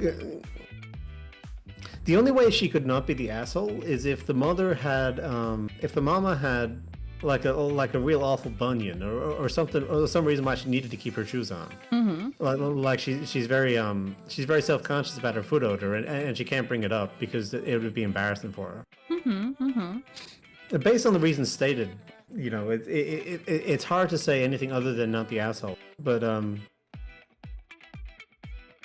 you know, I'd really like to hear the mother's perspective, because like maybe there's a way or a style here that we're not seeing in the text. But yeah, my bias at the moment is not the asshole. I don't think that they are, because when you're going to somebody else's house, regardless of if it's your son's house and he shares it with their spouse or whatever, if their rule for everyone is do not wear your shoes inside the house, you have to follow that rule. Just like if I was invited to my friend's house and I know that she's vegan, I'm not going to expect her to cook meat for me just because I eat meat but she doesn't, right? Just like if she came over to my house, I would take extra steps to make sure that I'm not going to do something accidentally by including food in any of the dishes that I make, so that she can still eat and have fun and like hang out with me, right? You know what I mean? Yeah, absolutely. Yeah, just like I wouldn't expect her to cook meat. I don't want her to come over to my house and be like, well, I can't eat anything because you used butter on this, right? Absolutely. I would do things to maintain that friendship by just taking that extra step, right? And in this case, the girlfriend is living with the boyfriend, and it's the boyfriend's mom who has a problem with the fact that she insists everyone take their shoes off before they come into the house. She even said it's a cleanliness thing. The reason why she asks people is because at the end of the day, it is, right? Because the outside world is dirty. No, I understand the world. I understand the rule, absolutely. I get it. It makes sense. It depends. So not just looking at like is the mother being an asshole here. Looking beyond to like how we could have solved this problem before it became a problem. I'd say like there's probably two things going on inside the mother's head. One is maybe you're stealing my baby boy from me. And the other is potentially like, did you just call me disgusting, you bitch? You know, because if you're gonna give the rule to the mama, and you're gonna say, now listen, lady, I don't want your filthy ass stinking shoes in my hallway. You understand? That's obviously not a good way to present a rule to somebody. And so she might feel rebellious because the rule is presented in a disrespectful manner. Keep in mind, I'm only giving maximum charitability to the mother, possibly, would be because, you know, her side isn't represented in the text. Exactly. Yeah. And like Mope was saying, they could have been like, don't wear your shoes in the house, but I have these slippers that you can wear around in the house. Like if that was actually, an offer thing, I could see that. If it wasn't offered at all, then like at the same time, I have no problem with it when I go to people's houses and they tell me, oh yeah, take your shoes off at the front door. Okay, I don't have a problem with it, but I don't have... Oh yeah, me neither. I don't have foot problems. I don't have stinky feet or anything like that, right? And even if I did, if I knew, oh, that person has that rule where you take off the shoes at the door, I would wear something like sandals. Because like then you don't have to, or something like that, because then you're not going to risk, you know, fouling up the place because you have stinky feet. And because I know some people do, right? I know that's an actual thing that people have to worry about.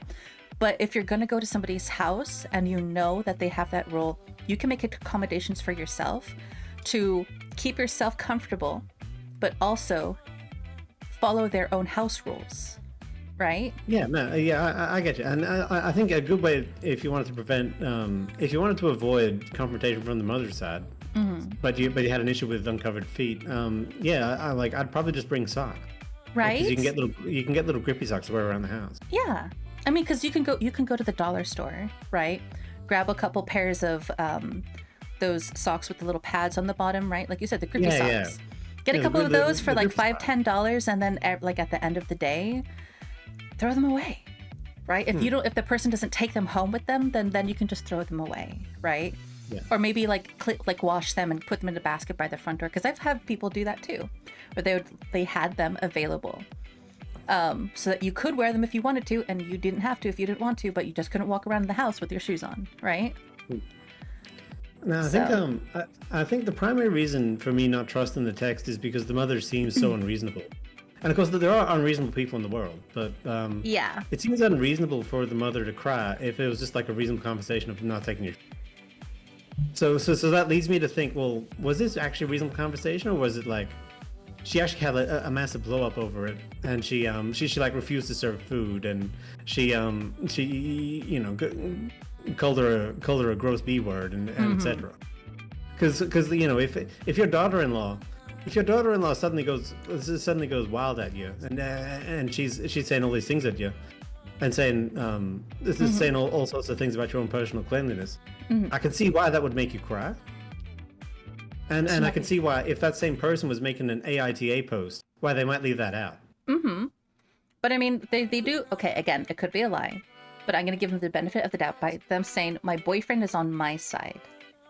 So that means, at that point, if he didn't have a good relationship with his mom, one, then why is the mom going over to the house? True. And two, why is he not picking his mom's side unless his mom was the one that was being unreasonable? Well, he might be weird. But he doesn't live with the mom, so that ain't gonna happen. What should you do? Go over to his house, and she's just gonna let her in so that she can hit him? No. I mean, either way, when you're in between your mama and your wife, it's not a good place to be in for a man. It's not. But at the end of the day, like, he didn't choose who his mom is, but he chose this girl that he's with. He chose his girlfriend, and he chose to move in with them. So if the mom is upset because of the shoes thing, and it's just because of the shoe thing, like and before was saying, maybe they you know, they've never done that before, right? That it's not something that they've ever done where they took their shoes off. Then I can understand that, but at the same time, you have to be able to understand going into somebody else's house, you follow that person's rules. Oh yeah, 100%. Right? I've Hunter as trivia. But like, in this case, I kind of feel like the mom comes over quite often, and she treats her son's place is also her place, because you hear stories about that all the time, where it's just like, oh yeah, I moved out of my parents' house and my mom is always over and she's always doing things, and she like, I gave her an extra key for emergencies and she just comes over whenever she wants to, and like I'd be with my spouse and like we're having sex or whatever, and and the mom walks in and I'm just like, huh? Why is she there? Have shoe covers. Well, she needs to That's see not if the her baby point, needs Jasmine. a lab, you know? He's... Oh my That's God. really gross. That is really gross. Okay, so I still don't think that that she's an asshole. But let's look at the comments. Yeah, no, I would definitely. So I'm definitely on the girlfriend side at the moment. Like, I would need more context to call the girlfriend an asshole instead of the mother. Okay, so this is Top from. comment. Well, it'd be this one, technically this one. Yeah, top comments in NTA. Not the asshole. Do you want me to read the comment? Or do you want to do it? Yes, please. Okay. Your turn. Not the asshole. If your boyfriend is aligned, how he's handled the situation. I'd expect him to call them and shut it down. The dad shouldn't be attacking you, or your boyfriend should be standing up for you. It sounds like he agrees, but what's he doing to solve the issue? You know what it sounds like to me? I reckon the father's standing beside his wife, and the son's standing behind his girlfriend, so the apple doesn't fall far from the tree. The men of this family like to protect their women. That's about it.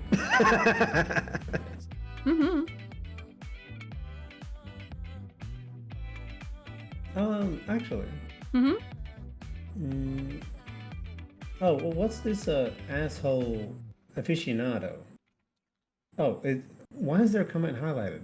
Oh, that's the Reddit Gold system. Sorry, I didn't realize.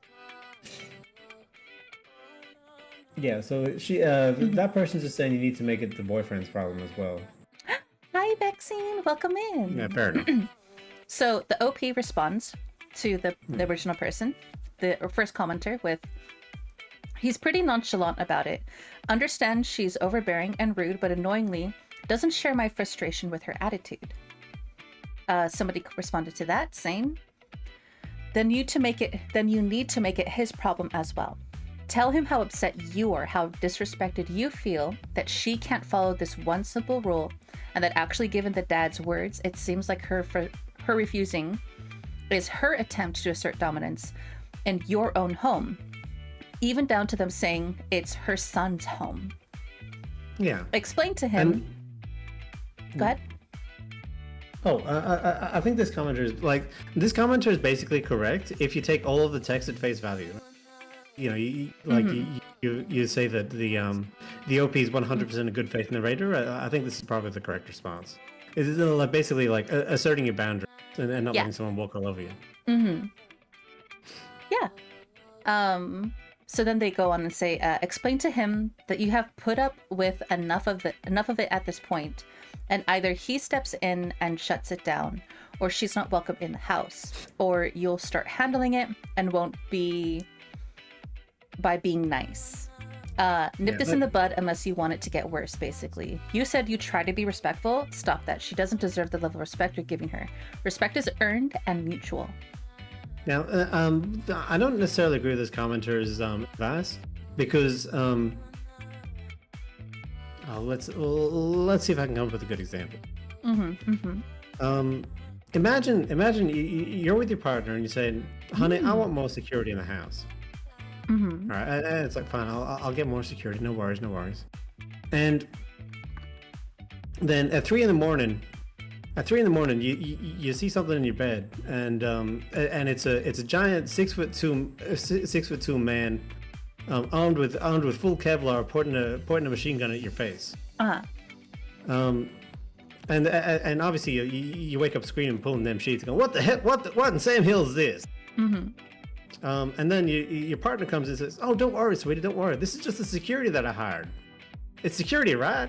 Because, you know, what's more secure than your own private military constantly circling your house? And And the point of this example is, there's ways to do things before you go nuclear on a problem. Yeah. Maybe just an extra camera would have been sufficient. Like an extra camera overlooking the garage is all you actually wanted. But what you got instead was a machine gun at 3 a.m. So like I don't necessarily think that shoes in the house is a good reason to blow up and into out of proportion like this. Yeah, completely cut your in-laws out of your life and like ruin a relationship between a son and his mama. Like there's probably intermediate steps you can do before doing this. Well, the thing is, no, go ahead. Oh, one of the problems with the internet and with these internet stories is because you see the worst of people so many times, you sort of mindfuck yourself because you're like, oh man. This mother, she must be the most like callous, irresponsible person ever. And you think of all the Karen videos, and you put all those like nasty personalities like into this person. Who, she might just be like, she might just be like, it might be the first time she's given away her baby boy to so she feels a little bit insecure. It's just like, well, they're not married; they're boyfriend girlfriend. Oh yeah, I mean, yeah, but you don't know how strong the relationship is. True. The relationship is to the point where they are living together. Yeah, so it's pretty serious to some degree. Yeah, so like in effect, what I'm saying is like this might be the first time the woman's ever given her a baby boy. Okay. So she might be feeling insecure about it, and that insecure is manifesting itself in this behavior. So if you can just deal with the insecurity and help her deal with her insecurity, then the problem just goes away. Well, okay, so see, the thing is like, I can understand the mom being upset because she's giving, effectively, she's no longer the most important woman in her son's life, right? He has a girlfriend that he lives with, potentially they're engaged or they're planning on getting engaged. To whatever level, that doesn't really matter. Because the point of the matter is, this mom is making something that shouldn't be a huge issue into a huge issue. Right? Absolutely. So I feel like in this specific case, regardless of how she acts with other things, she's being very dramatic over something that should not be dramatic. Absolutely. And because she's involving the father, where the father is now texting the girlfriend saying that she's an asshole for making his wife cry, to what is he telling her? What is she telling him? What is the mom telling her husband that the girlfriend is doing? That he feels like he needed to do that. Absolutely. So now I'm thinking maybe the mom is lying. What you mean? Well, she might be lying, or she might be exaggerating from her perspective. Yeah. But like overall, what I'm trying to communicate is like, this situation is like a conflict, and the conflict will have a resolution, and the resolution might be that like the boyfriend completely disowns his mother. And so what I'm trying to get to is like, is this the optimal conflict resolution, or is there a more optimal conflict resolution where you can basically sit down and talk it out somehow? And like what would the talking out look like? Like, what are the underlying motivations behind the mother, behind the father, behind the boyfriend, and even behind the girlfriend herself? Because I think once you nut out what those motivations are, because okay, so my pet theory is the mom is insecure. The only reason any of this is happening is because the mom is insecure.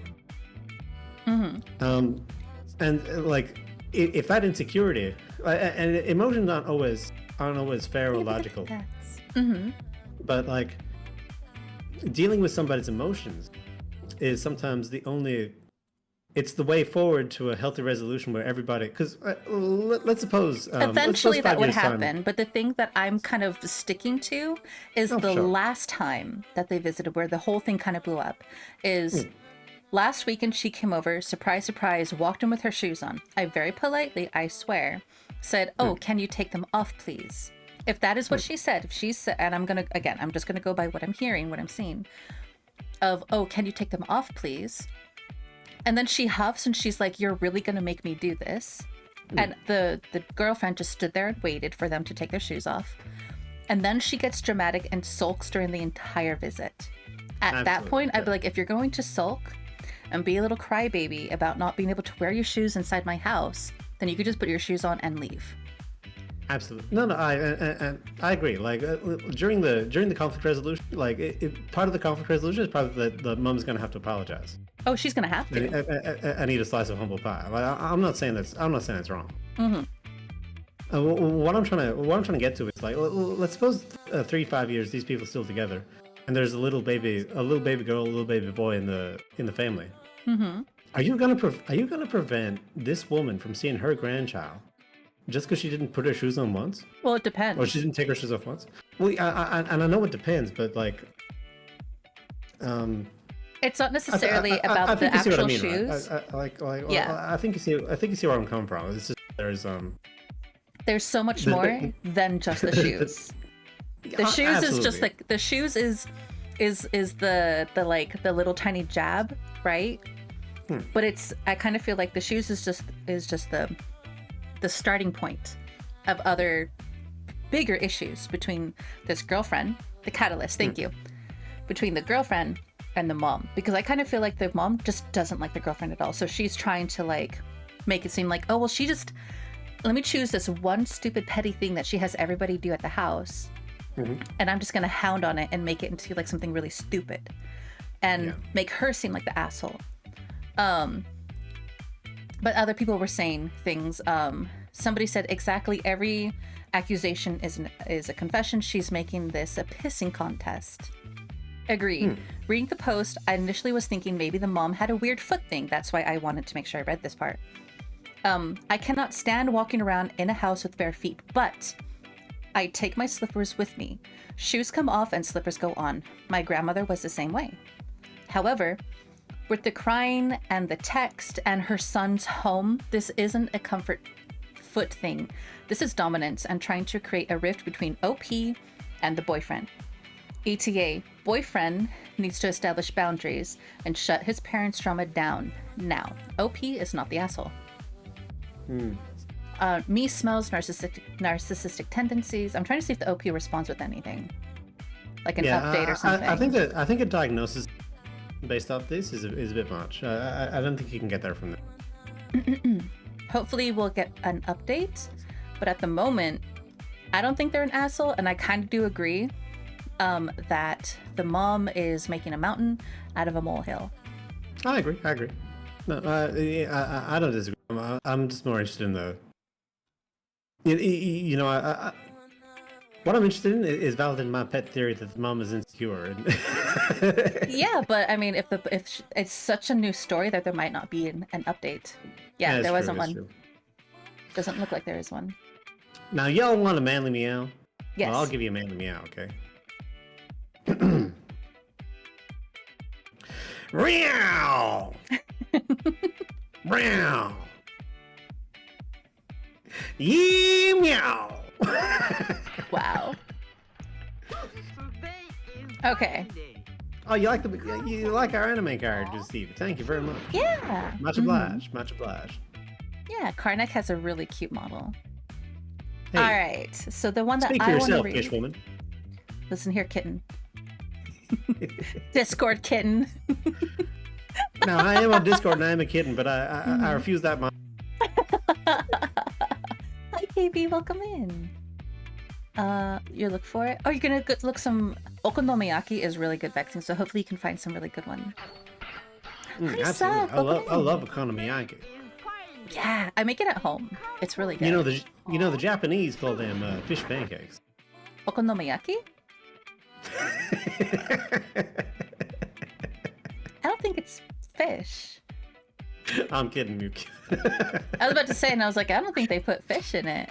I'm pulling your fin. I'm pulling your fin. I don't have fins. I'll pull your tail though. No. I'll do it.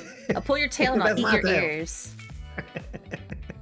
You see this is why we eat fish, because they when you don't eat them, they get uppity and violent. Yeah, but that's why I eat you. That's what later. Yeah, exactly. I didn't say it was going to happen right now. His weakness is true. All right, so here's the one that I want to read.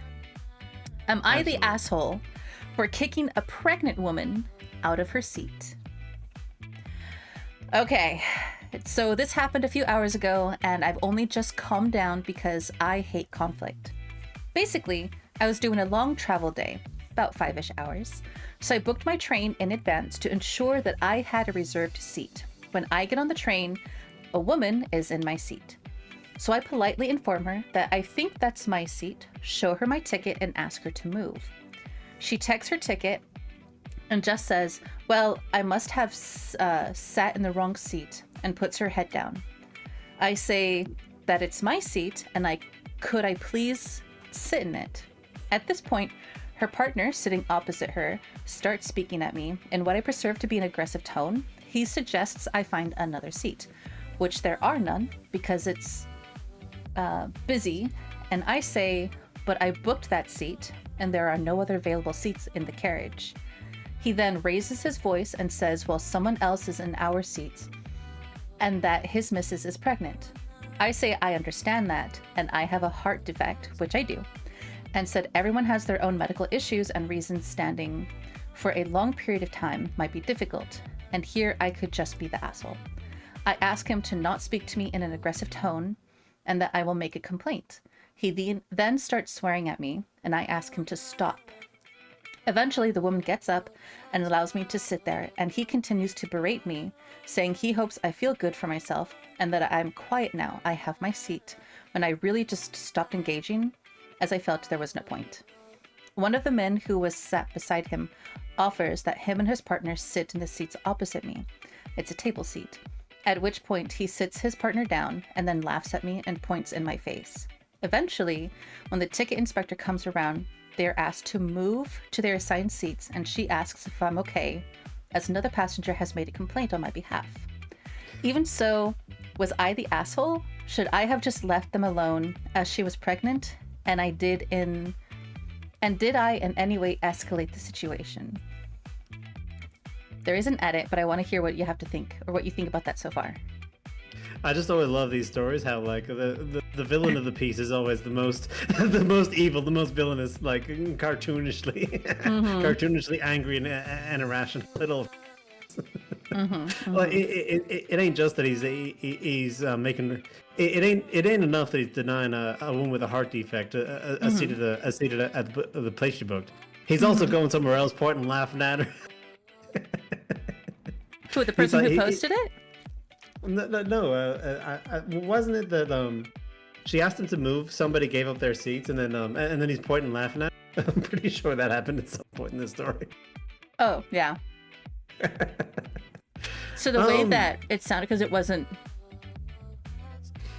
like, I can tell that it's probably honest that this actually did happen. Oh, sure. Yeah, so basically, if I was in that situation, I wouldn't engage with. Actually, I've been in this situation, and I didn't engage with that person at all. What I did was I immediately went to the ticketing person and said, "Listen, there's a problem with my ticket. Someone's in my seat." And they the ticket. I just let the ticketing person with the authority like sort it out, because it ain't her problem that someone's in their seat. So you know, it's her seat. She paid for it. If she's got the number, she's got the number. That's it. Yeah. Right. And so their excuse of, well, we're sitting here because someone else is in our seat, then why would you just go and take someone else's seat? Go tell the ticket person, pregnant lady and your husband, go tell the ticket lady or the person, whoever it is, right? Go tell them someone is in my seat. Have them handle it. Get your seat back. And then that person has to go to their own seat, and everything will just be played into their own thing. But the thing is that strange to me. Oh, sorry. Do you want to go first? The thing that really bothered me, right, is the lady gets up and moves so that the person who paid for that seat can sit down, right? They have a heart defect, so they need to sit down just as much as she does. Oh, sure. But then some random people that were overhearing the conversation decides that they're going to go and they're going to sit in front of this person, in front of OP, point and laugh at him. So for why? Yeah. Because they got the seat that they paid for, and they paid for it in advance. Why are you Why are you involving yourself in a situation? Why is Nelson from The Simpsons in literally every AIGA story? Are you serious? Why? There was no reason for them to do that other than just to like embarrass this person even more. Like, it's already an embarrassing situation, but it's, in my opinion, it's not embarrassing for the OP. It's embarrassing for the wife and her husband, because they're the ones that caused the scene. And instead of just being like, oh, sorry, wrong seat, and then they go back to their seat and get it taken care of, where like, oh, well, someone else is sitting here. Okay, well, go take care of that. So someone stole your seat, so in your retaliation, you're gonna go steal someone else's? That's the equivalent of someone stole my phone, so I'm gonna go steal someone else's. I actually, there is a mitigating factor to that. In a movie theater, if I see someone in my seat and like I'm not expecting the theater to be super crowded, I might just sit next to them and not really worry about it. Mm-hmm. It's like, no, whatever. I don't care that much. But I mean, but by the time somebody wants my new seat, well, I'm gonna ask the original people to move, because like the person creating the problem is the person sitting down, not not the person with the heart defect. You don't even need a heart defect. Like, I'd say you're not the asshole even without the heart defect. You come in as a healthy young strapping lad, you know, with a big heavy case, and you're like, hey, now listen here, this is my seat. You know, they have to move. There ain't no two ways. Yeah, exactly. And like you said, if the train wasn't super busy and the OP, right? Yeah. Was like, oh, well, this is my seat. I need this one specifically to do work or whatever his own reasons are. He paid for that seat. Absolutely. He should have it. But if the train wasn't super busy, there has to be another table seat for this guy and his wife to go sit at. And they've just been like, oh, I'm so sorry. We'll go ahead and we'll just sit somewhere else. It's not a busy train. I thought of another potential mitigator. Mm-hmm. Okay, so I want you to imagine an air. A what? An aircraft. I know what you're going with this. Well, what I'm thinking is, you know how there'll be 3 seats, A, B, C, and then an aisle, then 3 more seats, D, E, F. Yeah. Well, what if the man and his wife were across C and D, so they're like across the aisle? But like, because they're a man and wife, they obviously want to sit like either B and C or A and B, right? I mean, I guess. I never really understood where it's like, I have to sit next to my husband. No, bitch, you can sit anywhere. I don't care. 5 minutes away from him, that'd be great. That'd be wonderful. Especially if you're married to them, because you spend every day, all day with them. I also understand turbulence anxiety. Like, either the woman or the man might have planes start shaking and falling apart. Like the wing flies off and everything. Oh, nervous. You keep cutting out. Oh, sorry. Oh, am I still cutting out? No, you're good now. Oh, I think it was because I had to redeem. Well, Steven, yada. Now, 一緒にチーズを食べますか? Yada yada.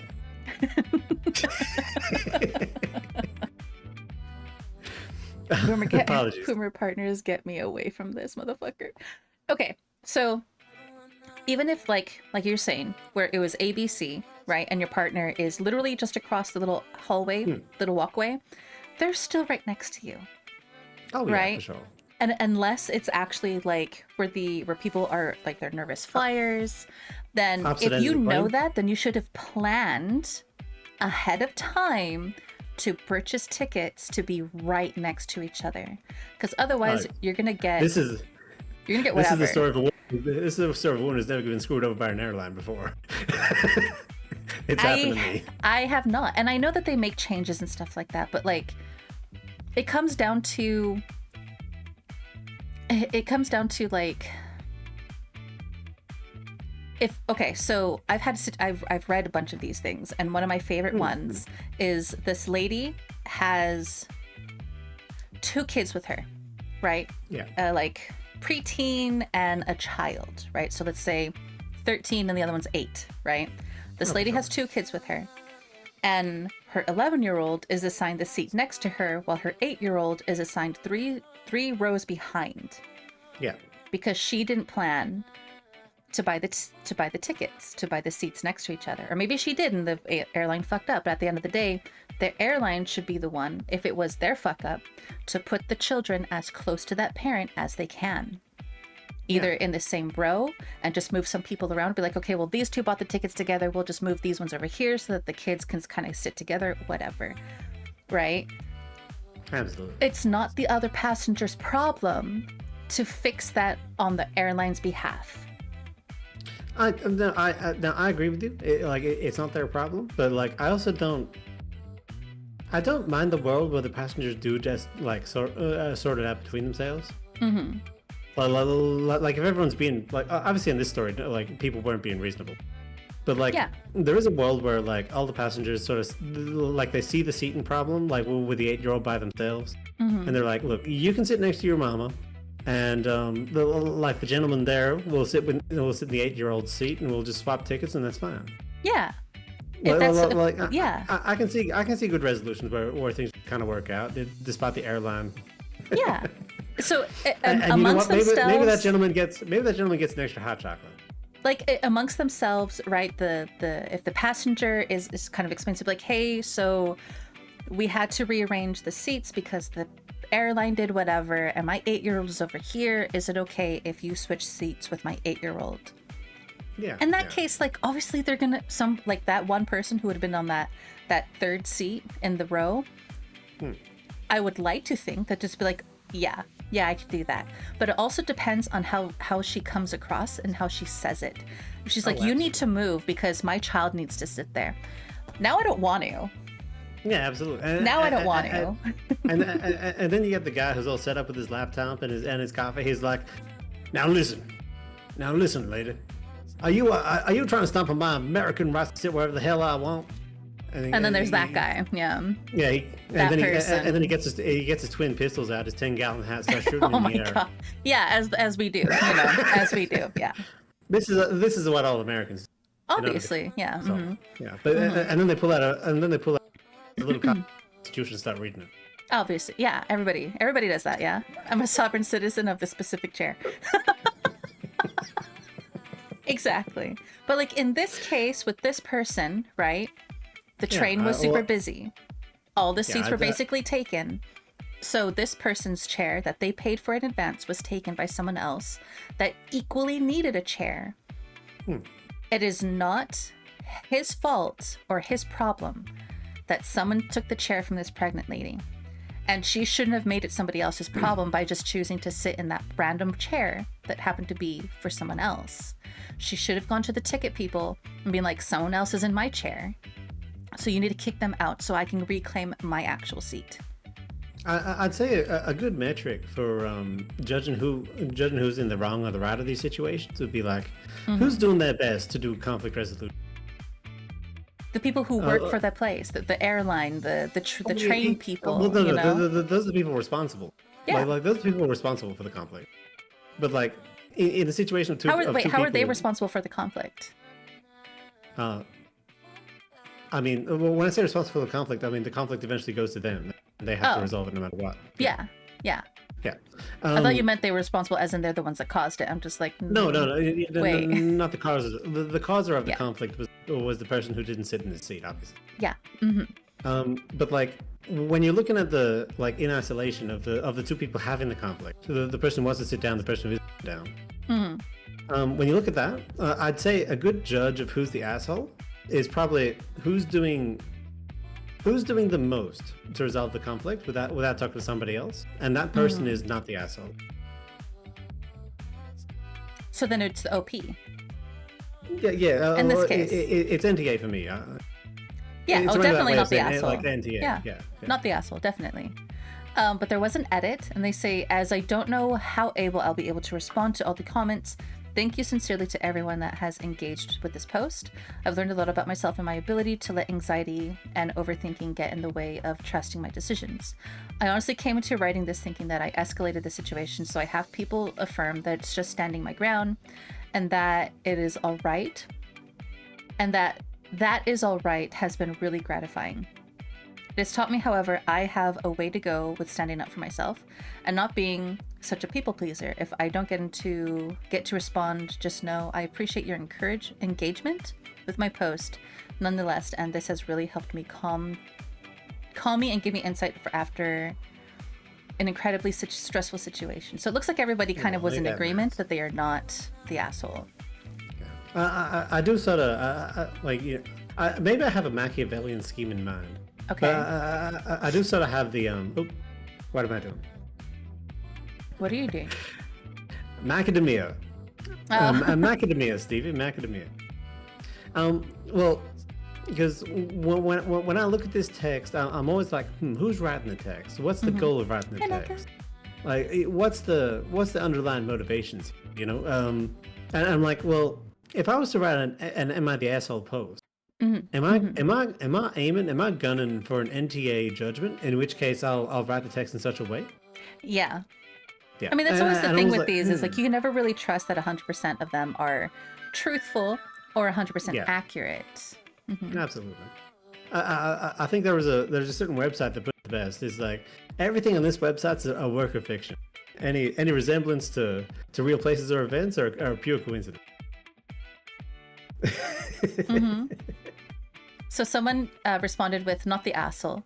There is no reason why the husband, as the healthy one, should have stayed in his seat. It's ridiculous that after hearing that you have a heart defect, he didn't get out of his seat and give it to his wife, allowing you to take yours. Even if you couldn't sit in their seats, there was no reason. Sorry, even if they couldn't sit in their seats, there was no reason for her to have yours. The husband was being a selfish ass. To be fair, the husband needs a place to sit after he does his reps. You know, he's got to do a few pull-ups in the train and then sit down for a bit. You know, he needs a seat as well. No, fuck him. What the hell? He's got to do some push-ups. Got to do some handsprings. You know. No. How is he meant to keep up with his bodyweight squats and his exercise routine if he doesn't have a seat? Not OP's problem. Just because we all live in the world doesn't mean all of our problems are like each other's business, you know? Stevie 453 says, hell no, fuck him. Exactly. Thank you, Stevie. Someone in our seats. Okay, well, would you like me to keep your wife company while you go handle that? Or are y'all just gonna go over there together? Like, exactly. Well, with this heart defect, did she actually book 2 seats for herself? Well, like maybe she needs 2 seats. I don't know. So the way it was kind of hard to really situation. So like you've been on a train before, right? A train. What kind of train? Like a. You mean like an interstate train with like food service and stuff? Yeah, because it says it's going to be a 5-hour trip, so I'm assuming. Oh yeah. It's that kind of a train, right? Where there's like bigger chairs, more space, right? And sometimes they have those 4 seats that are looking at each other with a table right between them, so people can work or eat or whatever, right? So this person was saying that they booked a seat at one of those tables, and so the husband and wife were seated in one of the chairs at this table, and one of those chairs was occupied by the wife. So there's potentially 3 other seats that they either could have switched to, moved, whatever, doesn't matter. But the husband was sitting there with them, right? So it's not that they don't have the space. It's just, I don't know. It's hard to explain. And I've already kind of lost track of my thoughts. Jasmine Dragon 644 is turned against the husband. Well, yeah, no, obviously the husband, because like in that case, if someone was, because he was just like, someone else is in our seats. Why are you yelling at the OP and making it their problem that someone else is in your seat? Like the OP is just another guest on this train, same as you are. So why are you yelling at them?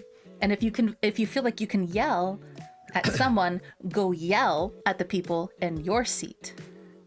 That's a bit strange. Yeah, that's a bit strange as well. It's like why are you standing up to this poor fella with a heart defect? You're not standing up to the people like that are in your seat. Right? Is it because the people who are sitting in your chairs are bigger and this person's smaller? If that's what it was, then that's kind of pathetic and sad.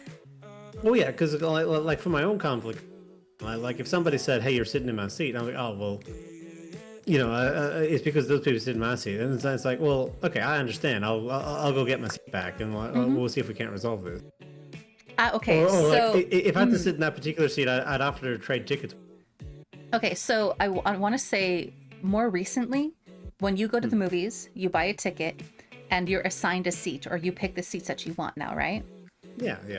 So I remember when I was a kid, they were not always like that, right? You would just buy a absolutely. ticket and you would sit wherever you wanted. That's what I remember too. Yeah. So I remember going to the movies with my uncle and a bunch of my cousins, and they paid for the tickets, and we went into the theater, and we were like half an hour early. And there was, let's say there was 6 of us, right? Sitting wherever you wanted. Yeah, we used to be able to sit wherever you wanted.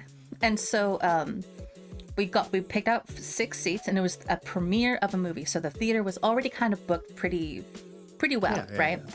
So me and my cousin, we found 6 seats. I had my jacket, I had my bag, and so we kind of laid it across. We laid it across a bunch of different seats so that we could all still sit together in one row, and we're all right there. Yeah, right? You're doing the bag reservation. Yeah. And it was 6, which was, still a lot, but it was enough for, it's not like we had an extra one between us or anything like that. It was specifically one for each butt, right? Y'all just had a big group. Yeah. And I sat on the inside and my cousin sat on the outside of our little line. And so we're sitting there, and a group of 3 boys comes over, grabs my cousin's jacket, throws it on the floor, and then they sit down where we were saving them. And me and her look at each other from across these boys. And we're like, hey, we're saving these seats. Like, why would you, 1, throw my cousin's jacket on the floor? And 2, you can see like people do this. And they're just like, it's movie theater, whatever. Premiere, it's the premiere for whatever theater, whatever fucking show it was. You can't save seats. And I'm like, yes, you can. Just because it's a premiere doesn't mean you can't save seats. Like, you're being stupid right now. And he's just like, no, you're being stupid because this is a premiere and thinking that you can come in and save the seats. And I told him, like, they literally are downstairs taking my younger cousin to the bathroom. My aunt was taking my younger cousin to the bathroom. My uncle was standing in line to get snacks and popcorn and stuff like that with my other cousin. So they were here. It's not like we were saving them and they were still trying to get here. They were literally in the building. I know. No. Right? And so I told him that. And he goes, well, I don't see them. And I'm just like, and I see my uncle coming up. And my uncle's a very large man, 6'2", and he's heavy set. And when he gets angry, he gets loud. He gets very loud. Like, very loud. And so he comes over and he sees these boys. And I told him, I was like, Uncle, these guys just threw my cousin. I'm gonna call her Sandy. That's not her real name. So my uncle, these guys took the seat and threw Sandy's sweater on the floor. Absolutely, So he sees my cousin already picked it up. He looks at her. She's nodding. Yeah, that's what happened. Hi, next. And my uncle turns around, hands my cousin the thing of like the tray where the popcorn and the drinks were, hands it to them, and she was just holding like the candy. So he hands it to her, and he just points at them and points down the stairs and loudly. The commercials are already playing. The movie is about to start, right? It's like the commercials before the film. Mm-hmm. You can hear him over those. Yeah, of course. Get the out of my cousin's seat and move your fucking asses down. He was so mad. And I'm just trying not to laugh because I've seen that anger, not towards me, but I've seen the anger before. So when he did it to complete assholes, I was trying so hard not to laugh because I was like, they need to move. And so he points down, they get up, they stand, and they go. And apparently they did the same thing to another group of people because they had seats saved for someone who was just in the bathroom or something like that. Yeah, so then I see the theater security come over, grab all 4 boys and leave, and people start clapping. And I'm like, yeah, fuck them. Yeah, pretty much. I mean, like, well, when you have antisocial actors like that, there ain't much you can do except kick them out. Yeah. So they paid for a movie, and then they ended up not being able to watch it. Well, yeah, serves them right. Yeah. Mm-hmm. Y'all got to sit in seats that ain't reserved. Yeah, and I kind of feel like that's what would have happened here if someone just talked to the people at the ticket, whatever, the ticket person. What do they call them? Like well, like I said, but when I had this conflict at a movie theater, I just went to the ticket. I just went to the ticket person because actually, when I had the conflict, it was really, really strange because I asked to see their ticket, and they had actually booked that seat. Like we actually both had the same seat. Huh. Well, what it turned out being was she misread her ticket, or the theater company they booked the wrong session for her because the date of the ticket was in a week's time. So she's actually just in the wrong movie session. She's in the correct seat in the wrong movie session, but she didn't realize. Yeah. And unfortunately, there was nowhere else for her to sit in the cinema. So what happened? Did they kick her out? Oh yeah, she got removed from the theater. No. Well, not like out in cuffs or anything. Yeah. But she spent the time to get there, and she was all situated, and then she couldn't even watch the movie. Like that sucks. I imagine that they must have given her relevance because it's awful mean of them to kick her out. I think. I mean. And that was my seat. God damn it! Well, yeah, it was, but like you said, it was their seat too, just on the wrong day. Absolutely. Yeah. So in that case, it wasn't her fault. It wasn't your fault.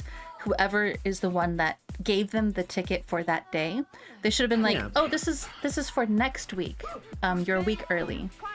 Let me go ahead and issue you a ticket for next week, like reissue you a ticket for next week or something." Like, I imagine it like as she complains to the management, she probably got a refund and everything, but obviously it wasn't there for. Yeah. Okay. All right. The next one for you. We need to get a good asshole. Oh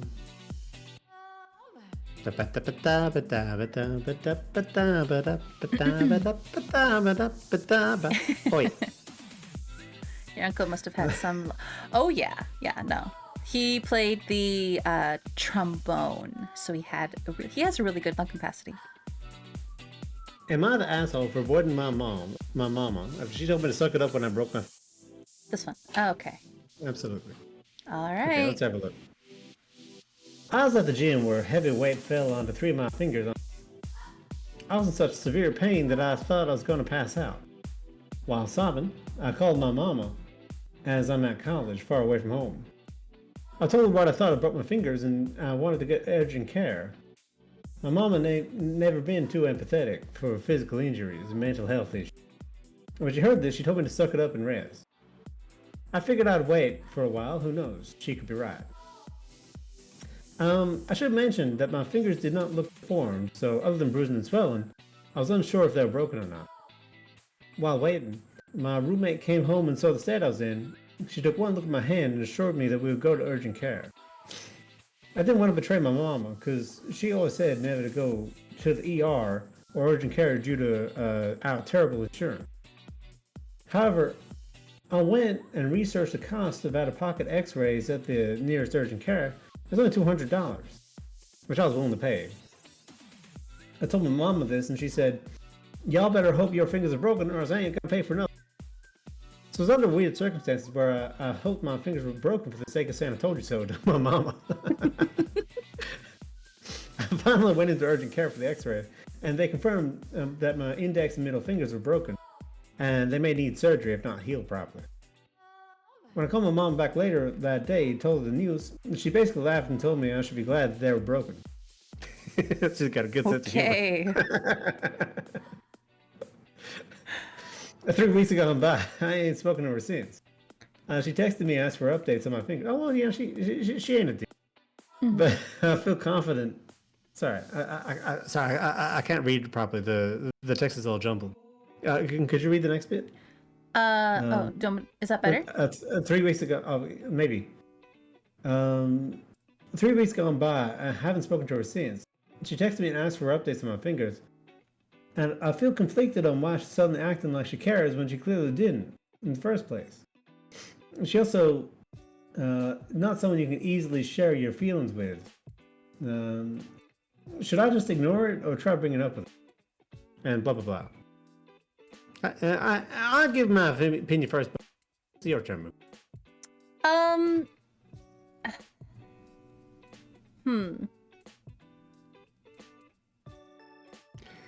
don't know. It's kind of hard because, like, in this case, when something falls in your hand like that, or you hurt yourself like that, you should, even just to get them to be like, no, it's just bruised, you're fine. Yeah. And, like, I know it's going to be a lot of money. Like, $200, that could be a lot of money to some people, right? Yeah. I mean, oh, sorry. So, like, in this case, maybe his mom didn't grow up with a whole lot of money where they could just drop $200 like that, right? And so she was just like, well, we can't really go to ER because, like, it's really expensive, and if it's really bad, we can't really, you know, pay the bill for it, and, like, whatever, especially when it's something that may or may not be broken. In this case, it was broken. So I don't think she was trying to be an asshole. I think she was just like, it might be so much worse than we thought it was, or it could literally be nothing, which means you'd be paying them, you know, $400 to $500, right? For them to basically tell you, oh, you'll be fine. Just put a Band-Aid on it. You know what I mean? That's a lot of, like, if somebody was just like, okay, well, yeah, you did the x-rays and everything like that, and it turns out not to be broken, well, now you're paying $200 to find out that your hand wasn't broken, that it's just slightly bruised, or, you know, heavily bruised, and you need to rest your hand. $200 for a bruise. It's an awful lot for a bruise, ain't it? It's an awful lot for a bruise, but it was $200 for a broken finger. Okay, now it's more reasonable, right? So she was just like, I understand where she's coming from, but at the same y'all time, don't know, right? Yeah, but at the same time, I get it, because I've been there, right? Without my insurance right now, if I had to have surgery a couple years ago, if I didn't have my insurance, it would have cost me $12,000. Right? $12,000? Yeah. My God. Yeah, it would have been expensive, but with my insurance, I didn't have to pay anything because it was covered by my insurance. Nice. But, like, you know, in a situation like that, maybe they didn't have insurance because he said out-of-pocket care because their insurance is crap, which means they have insurance that for whatever reason wouldn't have covered this. My initial take is y'all need to get on that military insurance. I hear the military insurance is... You're gonna pay for my insurance? Cool, thanks, Karnak. Hey, not me. No, I mean the gentleman in the post. No. Yeah. Yeah. I think I think he kind of went a little bit too far with not talking to his mom, because she's asking for updates and stuff like that, and why is she suddenly acting like she cares when she clearly didn't in the first place? She definitely did. I feel like she did, but she's one of those people where he responds with saying she's also not someone you can easily share your feelings with. So he knows this about their mom, that when it comes to, like, feelings and heavy emotions, they're not equipped to handle it. Well, at least not in the way that the OP is comfortable with or likes, right? The mama ain't raising no wuss. She's raising a bear. Yes and no, right? She's trying to. It comes in a certain style. Like when you live in a certain how to survive yourself. The way you raise your children is different. Like if you're gonna raise your children on a farm, you know, you get your kids up at 5 a.m. no matter what, and you their little butts if they want to sleep in.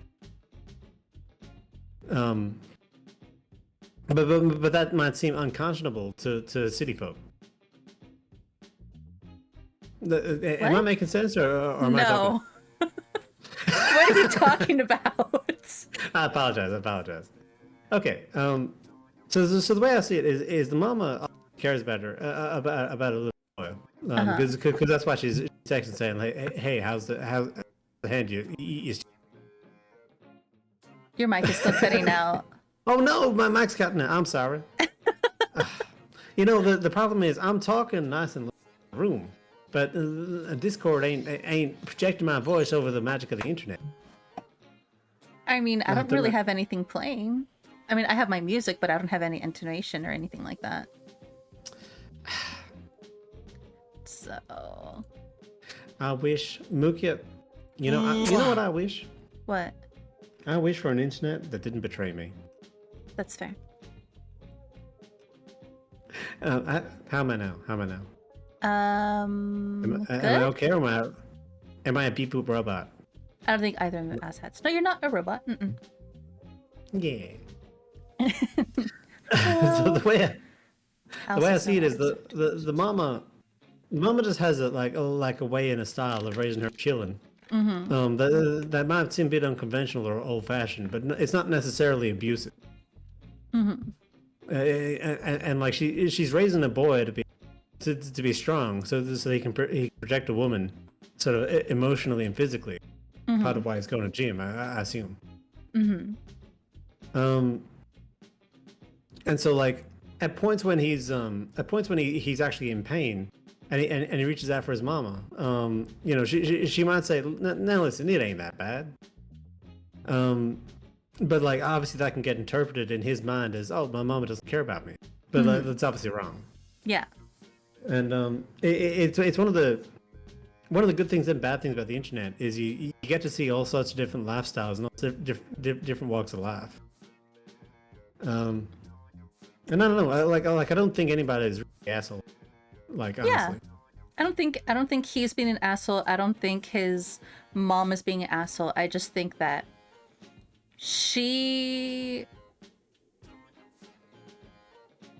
okay, you know what, sometimes when people are told something pretty deep about someone, their response is to laugh. They have a nervous laugh, right? Because they don't know how to respond. Yeah, so I kind of feel like with her, she saw that her kid was hurt, and she was like, well, don't go to emergency because it's going to be really expensive. And it's just like, on one hand, yes, it can be, but on the other hand, you kind of need to be sure if it's broken or not. And then now that she knows it's broken, he said she laughed and told me I should be glad that they were broken, because now in her mind, the trip to the ER, to the urgent care, was worth the money that he spent to get that done. Yeah, absolutely. Yeah. Right? Because again, $200 for just a bruise is kind of that's a lot of money to be told it's just a bruise, right? Also, a full frontal, how I interpreted that was the mother was joking. Yeah, she probably was joking. It's obviously a joke to me. She was and joking maybe he because took it seriously because it's over text. I mean, yes and no, because like, if he also understands that his mom doesn't deal with feelings very well, so for him to expect a certain type of response from her when she's not really someone that responds in that way, it's kind of like, well, what were you expecting from this person? You know what I mean? Yeah, I mean, people don't act outside of their character generally. Yeah. And like, if it was worse, because he said at the beginning of it, right, that he hurt his hand and it hurt a lot, and he wanted to pass out, and he was crying because it hurt so bad, which is fair. I understand that. I've been in pain where it hurts so bad you can't do anything but cry because you're frustrated. You can't do anything about it, and it just hurts that badly, right? So his debilitating. Yeah, and he says again up here, my mom has never been empathetic for physical injury and mental health issues. When she heard me, she told me to suck it up and rest. Because again, in her mind, she probably didn't think it was anything beyond just a bad bruise. Well, yeah, of course. Yeah. So it's not that she doesn't care. I don't think she doesn't care. I don't think he's acting entirely, not really compassionate, but understanding of how she is already. Like, he said it twice, not empathetic, not someone you can easily share your feelings with. He already knows this about her. So he's trying to get some type of reaction from her that's out of character. Absolutely. So that's just dumb. Do you know, because I actually had a theoretical example. Okay. Agatha Christie. Did you know the TV detective Poirot? Yes. Mm-hmm. Now, in Poirot, obviously Poirot himself is a very particular gentleman, and he has his breakfast in in a peculiar way. Mm-hmm. As I remember it, he has to have his coffee a certain way, his eggs a certain way, and his bacon a certain way. and he'll keep sending it back to the kitchen until he gets it his way. Now, are there any levers or dials we can like twist on this story to make Poirot the asshole, or the kitchen the asshole? Like at what point should the kitchen refuse service to this man who won't eat breakfast that they make him for him? Well, okay. It's one thing to go to a restaurant, right? And expect the chef to create the breakfast that your at-home chef makes, or your at-home cook, or I guess maybe the way that he prepares it, right? Because you're eating out. It's kind of the luxury of not having to do it yourself. So to be expectant of someone to prepare it exactly how you like, that's kind of impossible unless you do it yourself. If you want it done the exact way that you like, do it at home yourself. Or have the person who already does it all the time for you anyways, just eat at home. Right. But on the other hand, I'm pretty sure this particular like part of his character comes from the book Orient Express. So he's on a luxury train with a bunch of luxury people, and like the cabin's obviously very expensive. So at what point can he, as a customer, demand that things be cooked his way? Wait, what? So he's on a luxury train. He's on Yeah. a luxury train. He's an invited guest. Okay. So at what point can Poirot have an expectation that things ought to be done his way? None. Because No? he's an invited guest. Yes, they're going to make accommodations to him to have a nice room, soft beds, fresh blankets and towels and stuff like that, especially when you're inviting someone to do something like that. But when it comes to very specific meal preparations, it's going to be to the taste of the person who invited you, not the guest. Right? Same thing is if I was over at my friend's house who's vegan, I'm not expecting her to prepare anything with meat.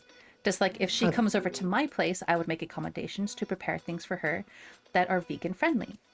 Right? I think the difference in these two situations is like one's your friend and one's a company that's trying to sell itself. But still, they're going to make accommodations not for one person specifically, but for everyone, as it's going to be the majority of the people that they invited, not the one person. You know what I mean? Thank you for the care package. I know what you mean. Now tilt your head to the right. Your head to the left. Drink your water. Okay. And oversee the destruction of your enemies. Yes. That part especially. Now, Stevie, the person with the cutest emote on Twitch, the person with the cutest emote on Twitch is CinderVT. CinderVT is the winner of the cutest emote contest in Meme Driven Development 2024. We're having a new cutest emote contest in March, which is coming up in just a week. Jesus. Oh, So wow. we're about to announce, at the end of March, we're going to announce a new cutest emote winner. Who could it be? The only rule is it can't be Karnak. Oh, Hot diggity. well, damn, that sucks. Yeah, it can't be me. Oh, sure. Okay, Panda, have a good lurk. Hi, Alien, welcome in. Okay, so what about this person? Thank you for the care package, Naya. Oh, for the person who broke their finger, I don't think they're an asshole, but like I think they shouldn't expect too much out of their mom. Yeah. So in the edit, he says, I was not expecting the overflow of not the asshole comments, and I have gotten asked about why I believe I am the asshole. I spoke to my brother about it, and he told me that I was overreacting, that she just wanted to check up on me, and probably feels bad for diminishing my issue. See? So, I mean, Mecca said, one of them was overreacting, and the other one wasn't underreacting. being, yeah. So he said he's being too sensitive, and she's not being sensitive enough. Yeah, that's perfect. And that's pretty much agree. what it was, right? None of them were assholes. Everybody just reacted poorly at the situation. But his reaction to her underreaction, that I would say is borderline, right? But hi, Anaya. Let me give you a quick shout out. How's your streams? How've you been? But yeah, I think that was a pretty good one, right? Because at the end, I feel like no one's the asshole. Absolutely. I want to see an asshole though. Right? I want to see one which is like, nah, you're being a bitch. Oh, there should be. Hold on. There's one. There's a flare, ain't there? There's a what? There's a flare. A flare. Yeah. I remember Reddit has these flares where you put the flare on the post. Oh, this thing? Yeah. Where it says like right here in the blue, not the asshole. Okay. So there should be an asshole flare. Probably. Oh, but it's one of the problems with AITA is that they downvote asshole. Yeah. That's why I'm seeing a lot of them. Oh, this one has an update. 2 days ago. For telling my dad he chose between me and his fiance when he prioritizes her surgery over mine. We can go with that one. Okay. There is an update. So. Yeah. Well, we have to do. Here's the OG God. post. All right. Some of these people, they're just allergic to paragraphs. You know, Mukia, as Pharaoh, I decree, anybody who don't know where their goddamn energy is, they should be thrown in the pit.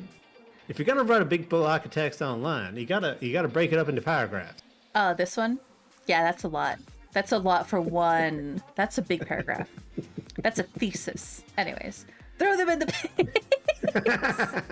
Exactly, Nex. Exactly. Good. Just been chilling. Yeah, have a good chill session. Relax. Take it easy.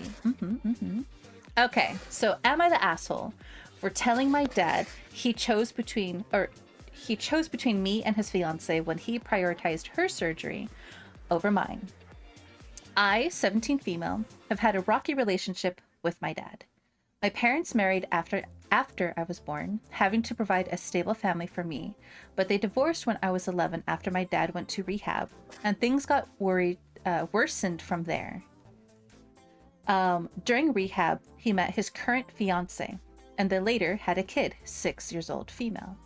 Since then, my dad had been mostly absent from my life. Whenever I have important events, he either has an excuse or doesn't show.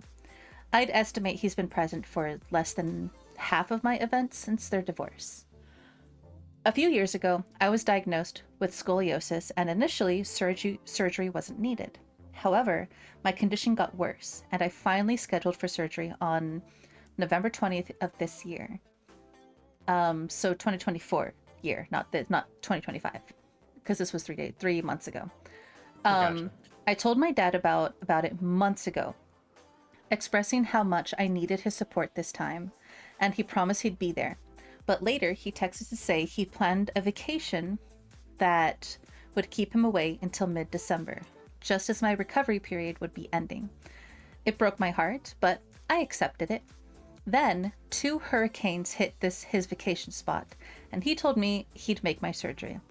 I felt a glimmer of hope, but then, just a week before my surgery, he texted again, saying his fiance's lung cancer surgery had been scheduled for the same day, a few hours before mine, and at a hospital 30 minutes away. He said he might not make it to my surgery, but with him, might not means he won't. He added that this wasn't about who he loved more. That message shattered me. I realized that no matter how much I hoped, he might never give me the attention and support I needed. I broke down on my kitchen floor that day. After sitting with my feelings, I texted him and to tell him how deeply his actions hurt me. I said it wasn't only about love, but about showing care, and that he had given me hope only to let me down again. I questioned his fiance's surgery, but really had been scheduled last minute, or if he had known earlier but hadn't told me. I asked him to show he was my dad through his actions, not just his words. He responded, insisting the surgery was only scheduled the day he told me, but because he is light in the past to save face, I reached out to someone who might know the truth. I then sent a follow-up message, clarifying that my frustration wasn't with his fiance. It was with his ongoing absence and lack of support. I said that even if his reasons were genuine, he couldn't have at least shown some empathy. I told him I hoped he'd be a better father for my half-sister than he had been for me. In a final message, I made it clear that I was done putting in all the effort to maintain our relationship on my own. I told him that if he wanted to be my dad, I would gladly be his daughter. But if he chose not to, I would be fine with that too. He hasn't responded, and honestly, I'd prefer he sit with what I've said. For once, I hope he really thinks about his actions and the impact they've had on me. So am I the asshole? You know, I don't have patience for deadbeat fathers. But yeah, no, that right there is how you lose. Yeah. Honestly, yeah. Yeah. Oh, yeah. There ain't too much to say. Obviously, he's prioritized things in his life that ain't her, and when you don't prioritize people, eventually they go away from you. They do. Mm-hmm. It happens. And in this case, like, I kind of want to know if the fiance's surgery, if it was something that he knew for a while and he just chose to lie about it and be like, yeah, I could be there for you, right? Like, because surgery is something that they usually plan months in advance, right? Oh, a lot of mitigating factors, but yeah. Well, yeah, like in this case, the scoliosis surgery was further along, like further in the future, like at this point, further in the future. The fiance's lung cancer surgery. The weird thing about his story is that like he was going on vacation. Yes. And then the vacation home gets hit by 2 hurricanes, and then there's the surgery. Like yeah. how did all this bad luck happen all at once? It seems unreasonable. Yeah. It seems unlikely, right? Like, am I reading the book of Job here? I have no idea what you mean by that. But at the end of the day, sorry, I can explain. Job is a book of the Bible where God has it after this fella called Job, so it makes his life a misery just to show how powerful he is. Oh, okay. Yeah. So, like in this case, right? He had the vacation. So, did he know about the surgery, and he was planning on going vacation regardless of the fiance surgery, or like you said, the whole thing with the vacation didn't happen, and then they find out that the wife needed or the fiance needed the surgery? Like, yeah, I mean, I mean the most. Okay, the thing that makes him the most villainous is he's lying about everything, and he's actually just going to Vegas to gamble. I mean, he could be. Who knows? That's the most villainous you can make the father, basically. Mm-hmm. Less villainous things is like he lied about the vacation because he knew his fiance had a surgery, and his fiance, because it's like lung cancer is like a private medical issue she might be trying to keep to herself. So he lied about the vacation, and then the vacation spot got hit by a hurricane, and so he's like, oh well, shoot, I've been caught in a lie. I wasn't going on vacation. I was actually going to the surgery, so I apologize. Like, that's all he had to say. If he just was truthful to them and be like, I can't do yours because, Cindy needs their surgery on the same day that you're doing yours. I'll try to be there for your recovery, but I can't be there during the surgery. Right? And it's always weird to me when people are just like, well, I got to be there for the actual surgery. Why? You're not going to be in the surgery room with the doctors. Yeah. Like... Y'all are 6 feet under an anesthetic. Well, you wouldn't know even if a pink elephant flew over your table during surgery. Exactly. Right? Always weird for me when people just like, you were never there when mom was having their surgery. She wouldn't have known if I was there anyways. Like, if you can, because sometimes they do the surgery so early in the morning that, like, you can't even be there anyways as a visitor because it's between certain hours of the day, right? And I do understand, though, because... The other side of this is the reason you want your family there is because, like, when you go under surgery, it might be the last time you close your eyes. Well, no matter what, because you can be allergic to anesthetic and never wake. Yeah, but like at that point, you would have seen them either the night before, and most of the time, again, they're early enough in the surgery that they wouldn't even let you see them before they go under. No, I know. I don't know what you're saying, but it's like a comfort thing. Like this might be the last time you see your family. And like, so you always want to... Yeah, but I'm saying that they wouldn't even let you see them to begin with, so you wouldn't actually see them. I don't know how it's laid out. Sometimes there's an operating theater and you see out of the theater. I've never seen that. I've seen that in like schools, like medical schools, but not actual like surgeries, unless it was like in another country, but not here. Not that I've seen, anyways. Yeah, the only reason I say what I say is because like my dad had wanted me to be with him whenever he went under, because he had a lot of like anxiety that we weren't going to see each other no more. Yeah, but you were able to go see him before. No, I was took time for it. Absolutely. Yeah, but in this case, I mean, I don't know where they're from, if they would even let them see them, because sometimes, again, the doctors, they won't let you. They take you straight from the room into the surgery area, so you don't really see anybody. And that's kind of how I was thinking about it. But at the same time, I would rather have the person be there when I wake up than when I go under. Especially if I saw them the night before. I understand that perspective, absolutely. Yeah. But like in this case, he didn't have to lie. Oh, I mean, like, there's been all over the story, right? Like, I mean, I think what happens is, so obviously, I don't think he loves like properly. I think I'm sorry, OP, if you ever see this little cat on the internet. I think you were a happy miracle to the family. I don't think you. And you know, I think there's a reason. There's a reason that like the father and mother broke up. And it's probably some combination of like his behavior and her behavior. Like you can say that for almost any relationship. Yeah. And so when he looks at his daughter, unfortunately, he sees too much of all the things he hates in her mama, in her, and sort of so she becomes a proxy for like a thing he has to look after. That's like everything he was trying to abandon when he wanted to divorce his first wife. Oh, yeah. They were married and they got divorced, this isn't justifying his actions, by the way. I'm explaining, I'm not justifying. Like, no, I'm sort of trying to give a... You see the logic behind his actions.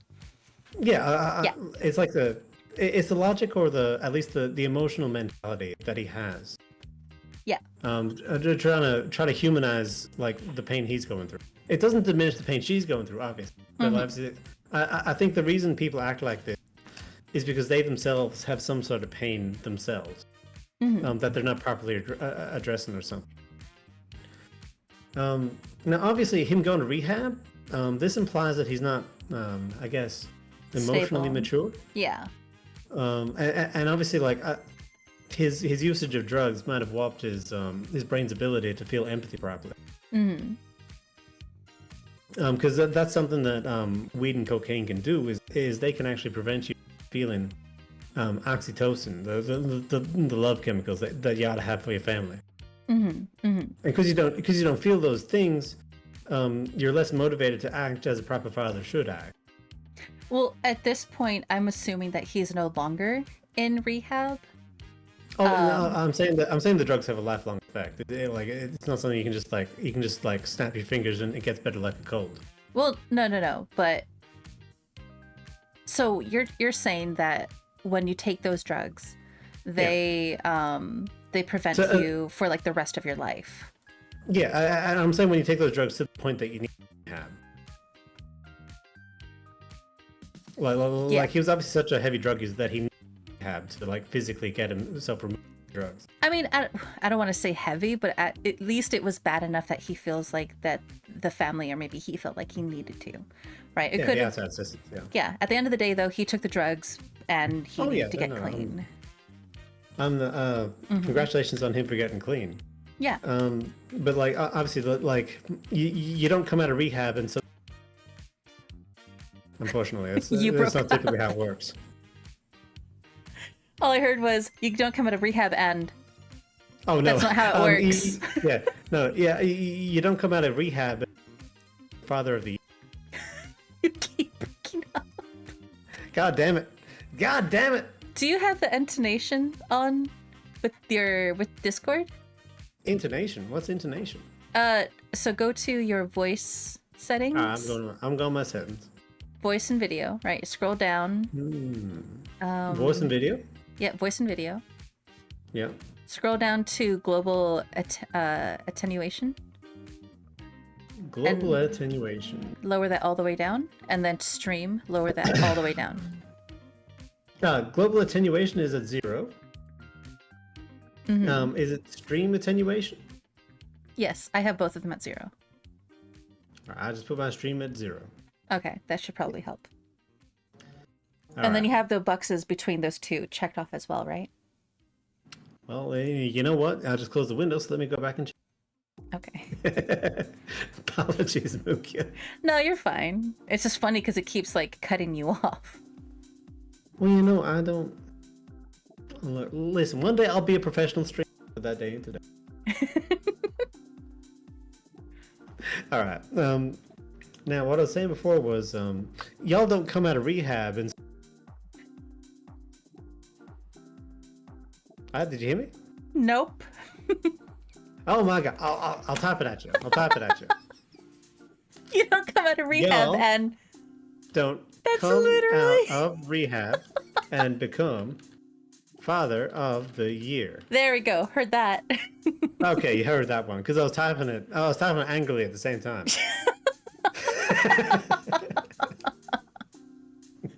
Hey, my God. Spongy, how's it going? That's too funny because it keeps happening, which is so funny. Ugh. First of all, I did come out of rehab. Yes. So ominous on its own.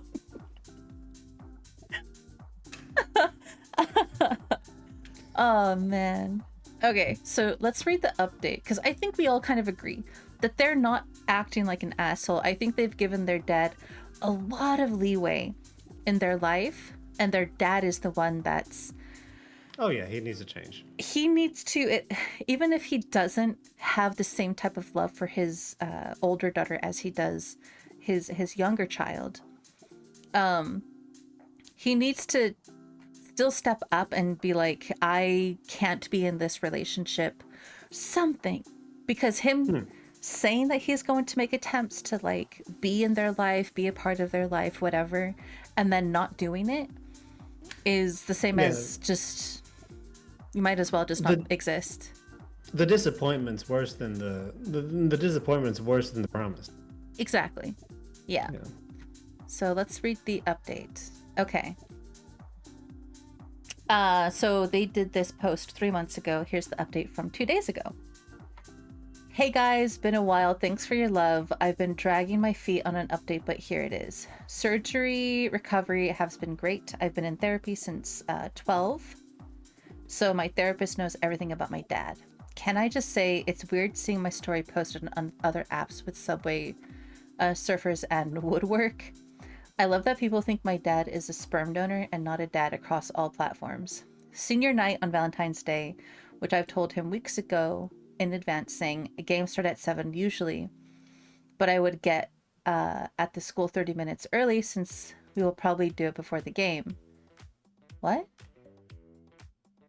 I think there's some event at her school, and which your dad would normally take her to, but like it's not happening. Oh, got it. Okay, I texted, but probably before the game. I texted his mom, Mima, to ask him if he was going, and he texts her, "Oh, I never got a date. She doesn't tell me anything." Bullshit. I told her I'll go to NC. If he doesn't go, I will go LC if he does go. Huh? Listen, well, we're deep in autistic drama here. I ain't sure what the hell she's talking about. I don't know what that means either. If he wants to know, he can fucking ask and write it in his calendar. I told my mom to stop staying neutral. Mookie, stop for a sec. I've already made my decision. Yeah. OP is the asshole because she can't paragraph her fucking story properly. Oh my god. Yeah. Yeah. I mean, okay. It's okay. They're supposed to be 17 years old, which is funny because the first one is very well written, very thought out, and like, yeah, it like. Could it be a ghostwriter?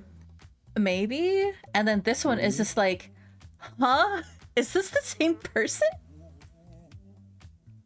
Hi, hi, welcome in. I think it's probably the same person. I think in the second one, they're probably on their phone. They're on their phone? Yeah, probably. Yeah, probably on their phone. Okay, so let me keep trying. If he wants to know, he can fucking ask and write it in his calendar. I told my mom to stop staying neutral and tell me why he acts like this. The relationship is almost ruined, so there's no point in her trying to save it. He likes to play victim, make it sound like my mom doesn't want him around. Uses it as an excuse to make him look like a good boy. I've seen text messages when I was younger of my mom trying to get my dad to make an effort. I showed her the first post, so I'll send her this one too. Hi mom, the Kindle and screenshot of some combos. I love you. I saw them in August when I found it, so I knew for a while. I see my mom in a new light now. She'll be walking me down the aisle on my first dance. She sacrificed so much of herself for me. She's not only mom but my dad. For non-Americans, senior night usually involves seniors and chosen people to walk them across the floor. My dad walked me down for my fall senior night, but he will not be one of my people this Friday. I'm desperate to keep contact with my sister. I know Mima will help me with that. I know that if fiance and dad break up, he will do the same thing to my sister. Friday night came and passed. My dad got pissy when he realized I didn't want him to walk me across the gym floor. He, along with Mima and my sister, left during halftime. Sports. We did the walk with the varsity game and pep band. Can't leave the stands until the third. Came as marching band, plus Mima had been to previous basketball games, along with football games. I left Dad a long voicemail and message Friday for leaving, especially since my sister begged to see me, and he refuses her. I told Mima I was disappointed that she left when she knew what happens at games. Monday, I finally sent him boundaries and blocked him. I know I'm going to cry later. This is going to be hard for me. Thank you for your support. It means a lot to me through this journey. Yeah. Look. Okay. I'm less sympathetic to this particular opinion. No, not because. It's just because, like, I sort of know people like this. So, like, because what she's doing here is she's reaching out to the internet for emotional support and comfort, and she shouldn't do that. Mm-hmm. She, like, I understand, like, obviously she has problems with her dad. I'm sympathetic for it, but you can't use the internet like this because it's just going to disappoint you, and it's going to be dangerous in the long run. I mean, the update didn't really say anything about their surgery other than I did it and I've been in therapy. Yeah, I'm like, that's great, but there's no new action here. Like, I mean, yeah, especially because she said that she reached out to somebody to see if he knew about his fiance going in for surgery. What was the outcome of that? What did he say to those text messages about you doing, like, laying down boundaries before? Because they said here. Yeah. What was it? I told him that if he wanted to be my dad, I would gladly be his daughter, but if he chose not to, I would be fine with that too. He hasn't responded. And honestly, I'd prefer he sit with what I've said. For once, I hope he really thinks about his actions and the impact they've had on me. There was a text message that they sent them that was never resolved. Well, just be clear, Mookie. Remember, we're always getting a point of view. Maybe it was resolved, and she just ain't telling the resolution because it doesn't make her look. It doesn't paint her in the best light, or it paints him in a good light, and she's not trying to do it. Maybe, but like if you're gonna do it, honestly, I feel like if you're gonna post something like that, and I'm looking at a lot of the messages, or just say thank you. I told him to tell thank you, blah blah blah. Good luck for myself. It's just like they're looking for thank you. I will. Thank you for your comment. It's a cry for like emotional validation from the woman that doesn't have a daddy. Oh wait, hold on. My update. Tempest! Oh, okay. Hi Tempest, thank you so much for the rate. Really quick. Let's see. You were playing Destiny 2. Oh, hopefully that was fun. Tempest, thank you so much for the raid. Welcome on in. Thank you for the raid. So here there's an actual update. Okay, let me see. Okay. Like an update, it looks like. First of all, thank you for the support. All of your opinions mean the world to me. I really opened my eyes to this. Here are some questions I was asked, and here's what I can answer. His child is in school, so she has to take care of her. No, not really. She is homeschooled and doesn't know how to spell, but that problem is for another day. His bio mom, my Mima, can take her to and from the hospital. However, I asked that she come the day after or the next? For her surgery, okay. What stage is her cancer? More defined timeline. I don't remember ever being told what stage of cancer is. On October 23, my dad told me she had a tumor in her lungs but didn't say the stage. I don't know how the law works with who gets to say for her surgery, but the fiance has a great relationship with her parents, ex-husband, adult daughter, and siblings. As far as I know, he doesn't tell me shit. This was planned as of the day he texted me, and they had the option to choose the day before, but the doctor pushed them for my surgery day.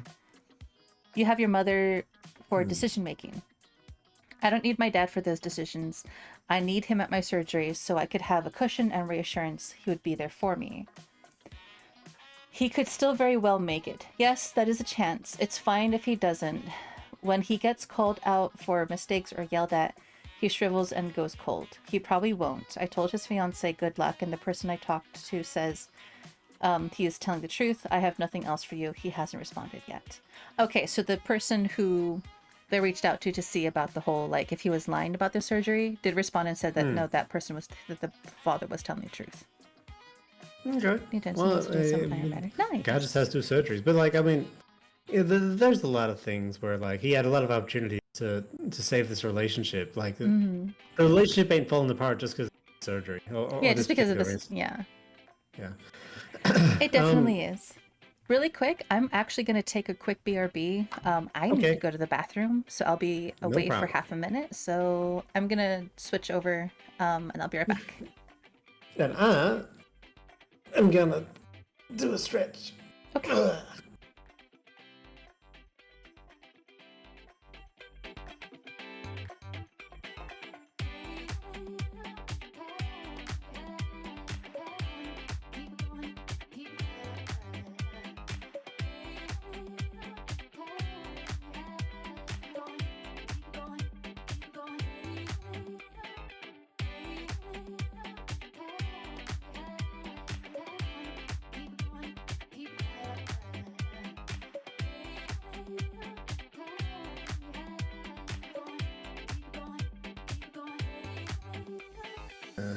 As the Japanese say, eto ne. Game capture. Sure. Now I want to capture the... Uh-oh. Wrong one. Apologies. Yeah. Let's try window capture. Window. There we go.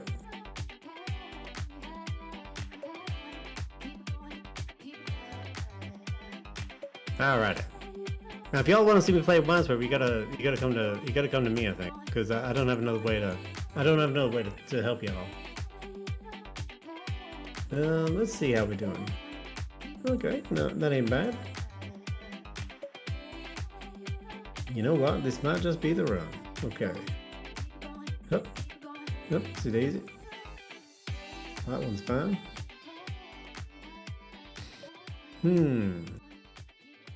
You're 3 and 3, okay. You're 2.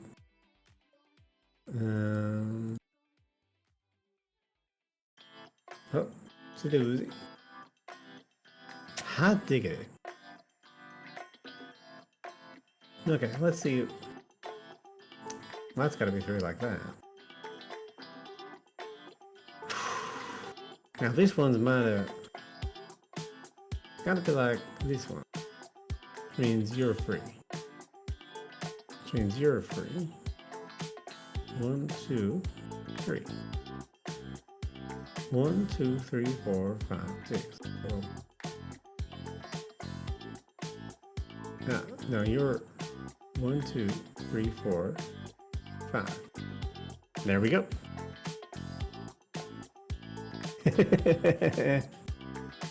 How do?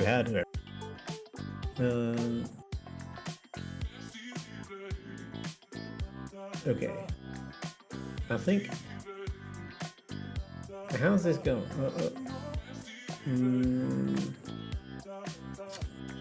4. Well, 4 is going to be like that, which means you're free. Which means you're Bomb. Ah!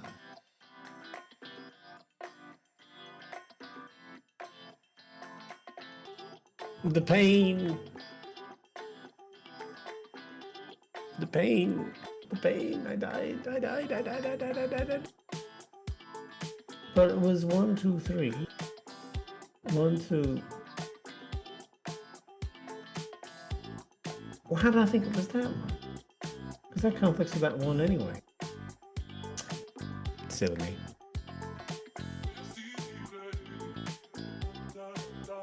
Alright, that's an easy one.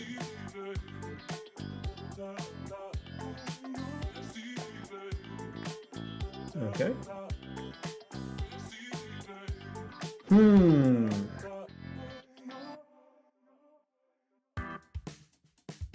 two.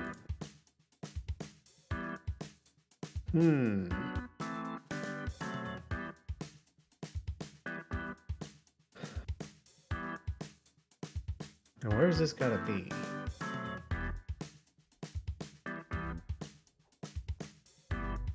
I don't know.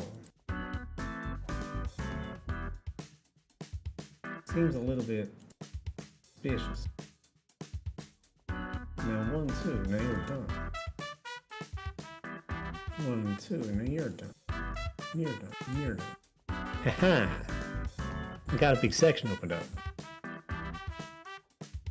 1, 2, 3, 4. 1, 2, 3. 1, 2, 3.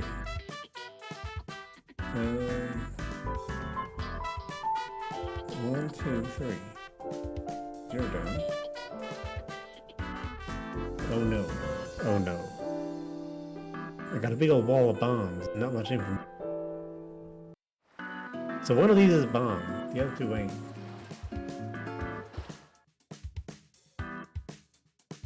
Oh, cat! A raider! Hello, hello. How's it going? How's it going? I'm awful sorry about the stream at the moment. Mookie is just gonna be right back. She's got to go to Luke Girl's room. How's your stream there and do? How's your stream? What are y'all playing? What are y'all playing?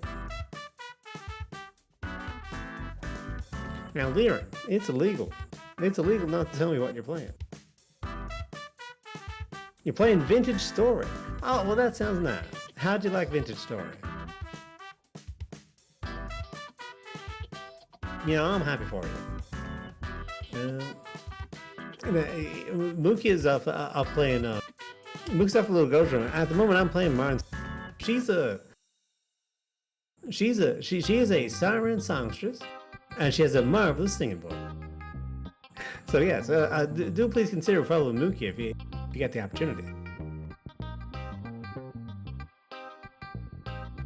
Sprays with a skirt bottle. Oh no. At the moment, I'm playing Minesweeper. Click the link you can have a look at the Minesweeper game that I'm playing in lieu of waiting for Mookie imminent return. She does have an amazing voice, absolutely.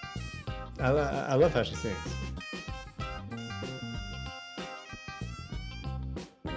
Boop the moo moo. It says Koopa Choo. Y'all are saying some weird words.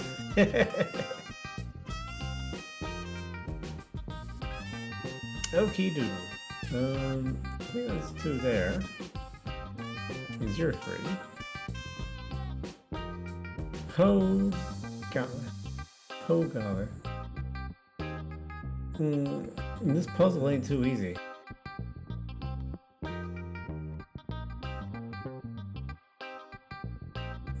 I don't think I have any that can be easily explained.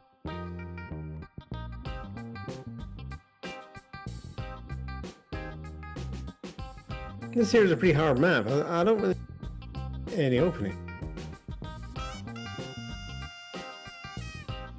Honestly, you got your sister throw snow over. God damn it. Oh no. It's warm water. Well, hey, congratulations, Sponge Nevada 6. Congratulations. And oh well, actually, if those two are done, then this one is like this. It's like this.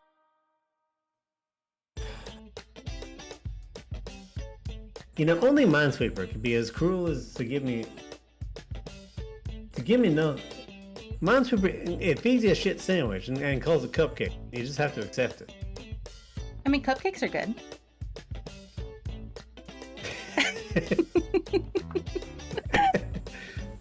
Oh, Mookie, y'all got a raid from there in community. I did? You did. I was here defending your raid. Oh, thank you. Mookie says, am I the asshole? I left Karnak alone in the stream while I was off buttering my nose or whatever. And Yes. he greeted a raid without me. Yes. That's exactly what happens. Extra I was context. out buttering my nose, yes. Extra context. Karnak is a cat, which makes him the villain of the story. Definitely a villain, yeah. How's the Minesweeper going? Mookie, I ain't winning. Cup of tea. I can't. I don't know whether. I don't know where to go. Where'd it go? Where to go. Right there. Right there. Oh, you passed Use it. On the bottom left, there's that 2. Yeah. Right there. Right next to that 2, to the left of that 2. So this 2 right here. Yes.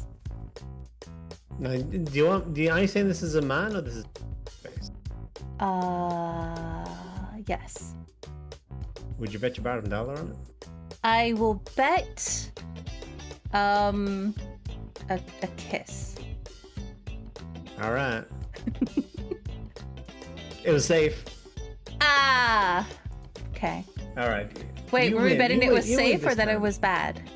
Well, no, you see, you were unspecific, so now the bet means nothing. Oh, I guess that's true. Okay. And that's what you get. Okay, so now you do. You go. You have to guess for yourself now.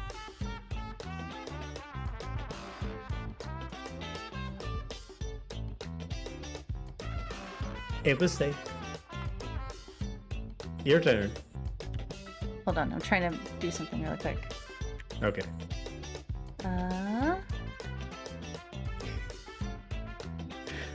Fluffy Meadows, I'm pretty sure that bigger Brad is gonna be fought over the Cosmo the next 1,000 years. Definitely gonna be Karnak. No, it ain't. No, it ain't. Mm-hmm. I'm just playing Minesweeper. Exactly. Okay. There you go. Now chat can see the game. Oh. Well. No, I'm All sorry. right, you lost. I lost. You did lose. I was yeah. trying to find a good bit of information, but there just wasn't any good information.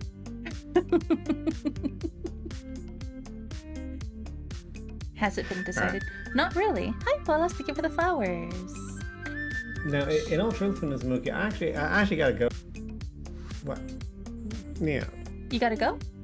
I gotta go. Yeah. Yeah, no worries. It's okay.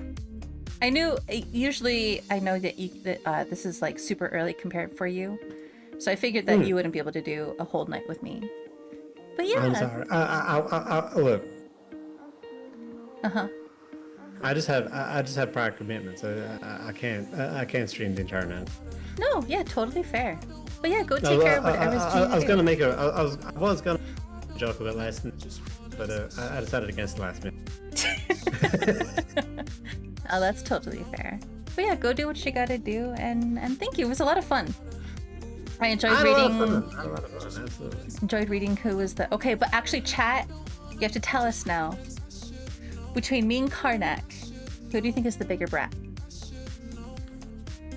Yeah, you give him a contest, Mookie Punch. Mm-hmm. Even if they try to say something different, you know they're lying. Well, what do the kids say these days? That it's cap. It's cap. It's capped, yo. Let's It do a is- poll. It's cap, yeah. Let's do a poll. Let's see. All right, chat. Let's do a quick poll.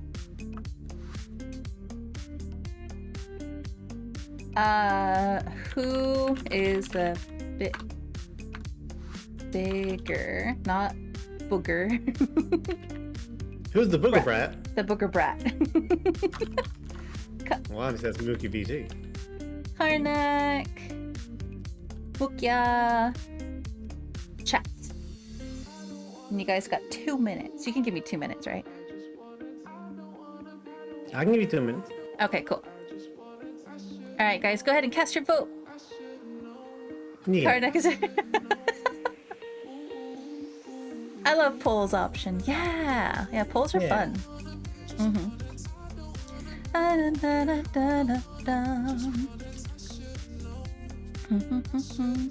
Can I vote with channel points? No, I don't think so. I think I said it so that everybody gets just one vote. Yep, everybody gets just one vote. Well, that's terrible. Why? Because I wanted to rig it against you. Wow! Wow! You hear this, guys? He was gonna try and cheat the system. How do you do, Miles Razor? Pleased to meet you. Pleased to meet you. Hi, Miles. Thank you for the follow. It looks like Mookie. Uh-huh. You know what I'm gonna do? Sing. I ain't gonna sing. Oh, you said guess. Oh, you guessed wrong. Oh, but wow. Karnak, oh my god, so unprecedented. I never would have guessed. This is out of nowhere. It's me.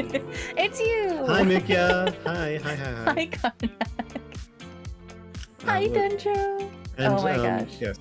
For people who came in, in the middle, no, that accent was fake. I was putting on a voice the entire time. Yep, the entire time. And they're still doing it. They're putting on a voice. This is my normal voice. This is what they sound like when they're not nervous. What do you mean? I'm always nervous. This is what they sound like when they are nervous. I don't have a response. Thank you for the hit pats. All right, let's see. Karnak. Yep. Yeah, it's Karnak. Oh, it's true. Fuck you guys. All right, I'm a fake accent. Goodbye. It's true. Goodbye. Thanks for streaming, Mickey. Loved it. Bye. Ciao, ciao, ciao. Thank you so much. Have a good one. Bye bye. Yeah.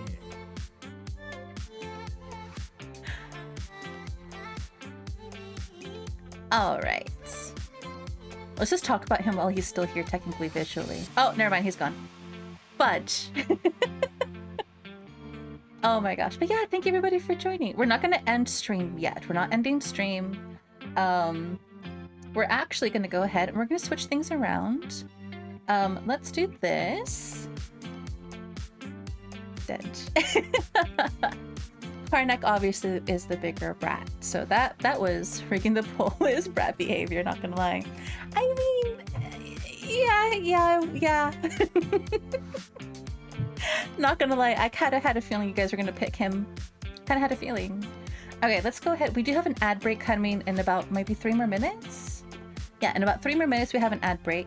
So during that ad break, I'll go ahead and I'll switch things around. We'll find another game to play. Because I'm gonna stay live for probably another hour or two, and we'll kind of go from there. But yeah, if you guys haven't already, make sure you go give a follow over to Karnak. Their name is still down below in the title, so you can click on their name down that way, or you can click on their name in the link that was provided in chat. It's not scream brat to me, honestly. I can be. But generally speaking, between me and Karnak, obviously. Bye, Karnak. Thank you again so much for joining tonight. It was a lot of fun, and hopefully you guys had fun too. Just kind of hanging out and chilling and listening to us read some Am I the Asshole posts. And he's not here. He's not here. But yeah, Popo's the bigger brat. Popo is the biggest brat that was ever a brat. That's just facts. Brat ain't even here and he's catching them strays.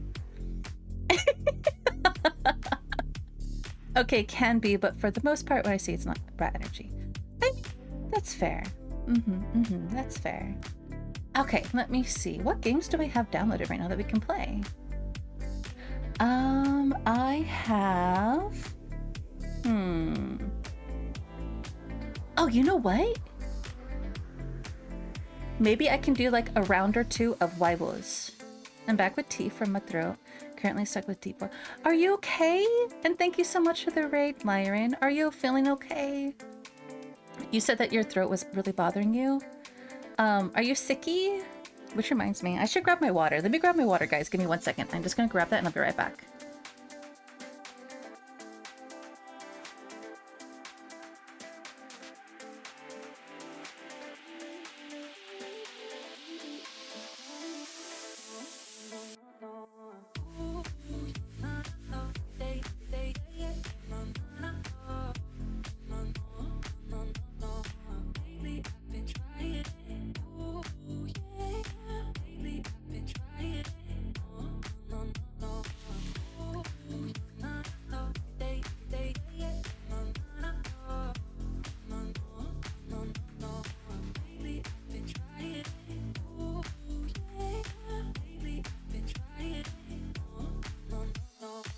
Okay. Hi, Jiggy! Welcome in! We have an ad starting in about 40 seconds, guys. Even at work, a lot of talking through Friday. Doing a lot of talking lately. That's totally fair. Speaking of... Kinda. Very weird segue. Guys, if you guys do not follow my Twitter, those of you who do gamer subs, let me grab the thing. Let me grab the thing. There it is. Let me grab the thing and I'll show you guys. Hi Chicky, how are you, handsome? Welcome in, how are you? How's your night? Where did I put it? Dude, this song is so good. Bum bum bum bum bum bum bum. Karnak, why do you have a folder in my partnership folder? that's weird.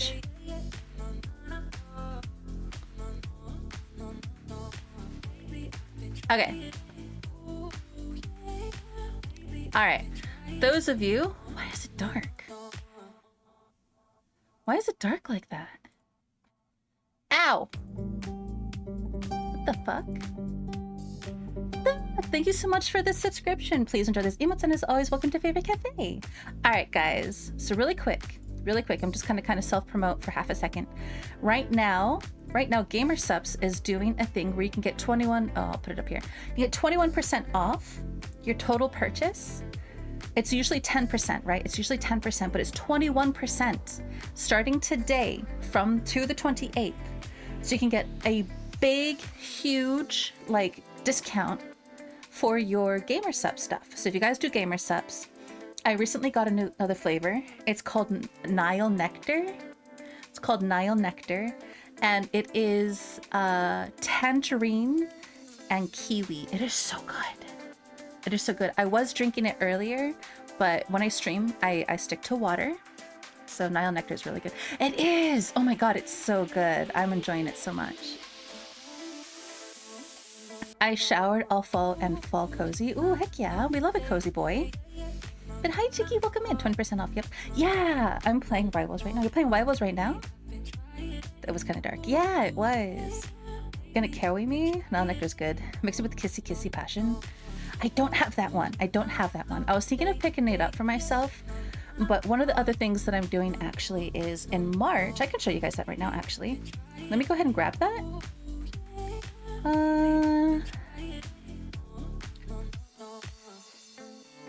A little sneak peek.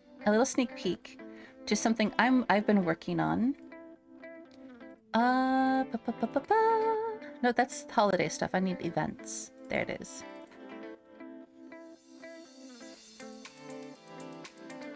This one.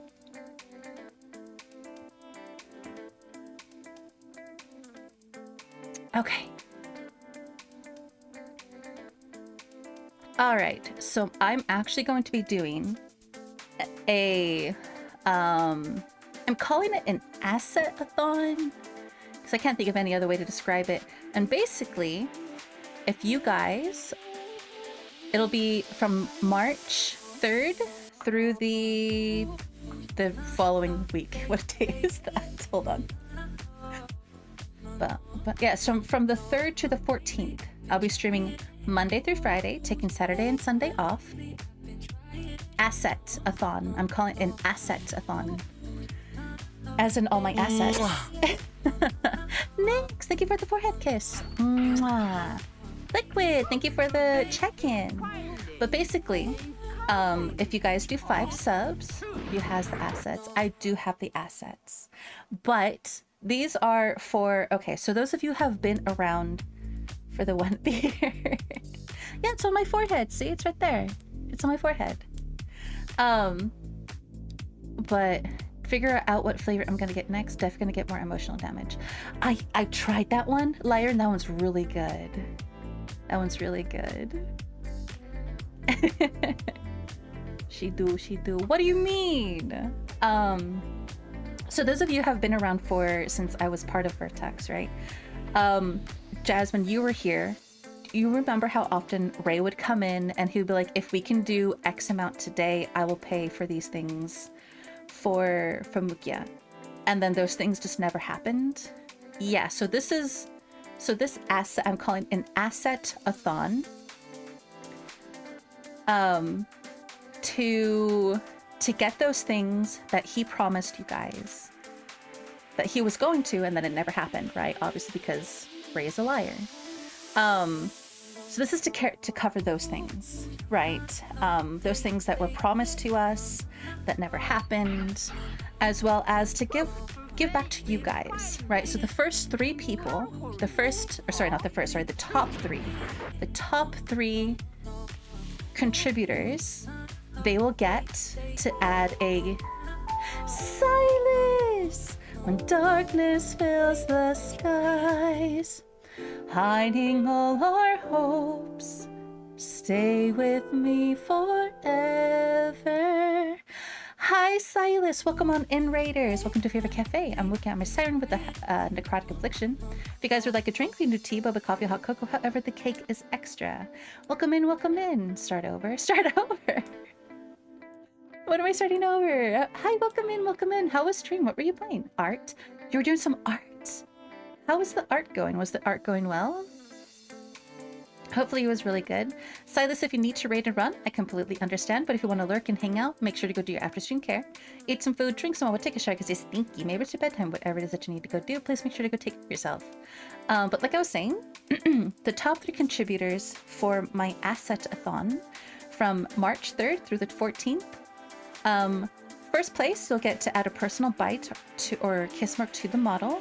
So you guys know how I have that kiss mark, right? It'll be something that you guys can redeem the way that Axel has his one, where it's the hearts, which is this one. Oh, right. I said so only he can do it. Hold on. I have to go through the bot to do it. Let me grab it. So Axel is actually someone who, when I did my birthday thing, he was one of the ones who donated the most, and he has his own personal redeem.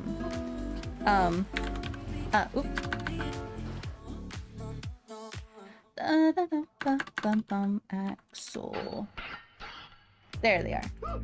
Okay, so their redeem is this one. If it'll play. Will it not play? Oh, I have to do it this way. Okay.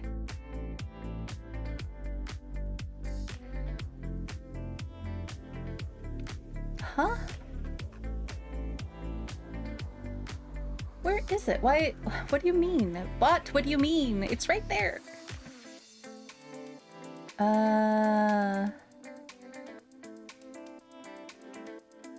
No? Event. Here we go. This one? There it is. Okay, so Axel is the only one that can trigger that redeem. Wow, that took a hot minute. So basically, attenuations as a thought so carefully now. Asset-a-thon, yeah. I am.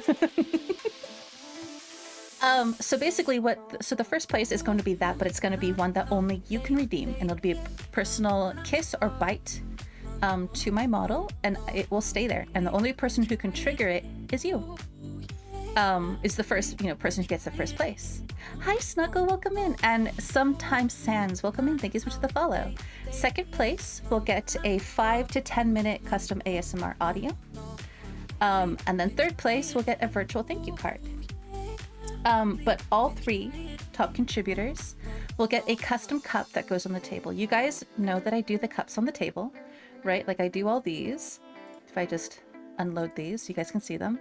So these, right, I will commission someone to do your drink specifically to however you want it to be. It can be any kind of drink.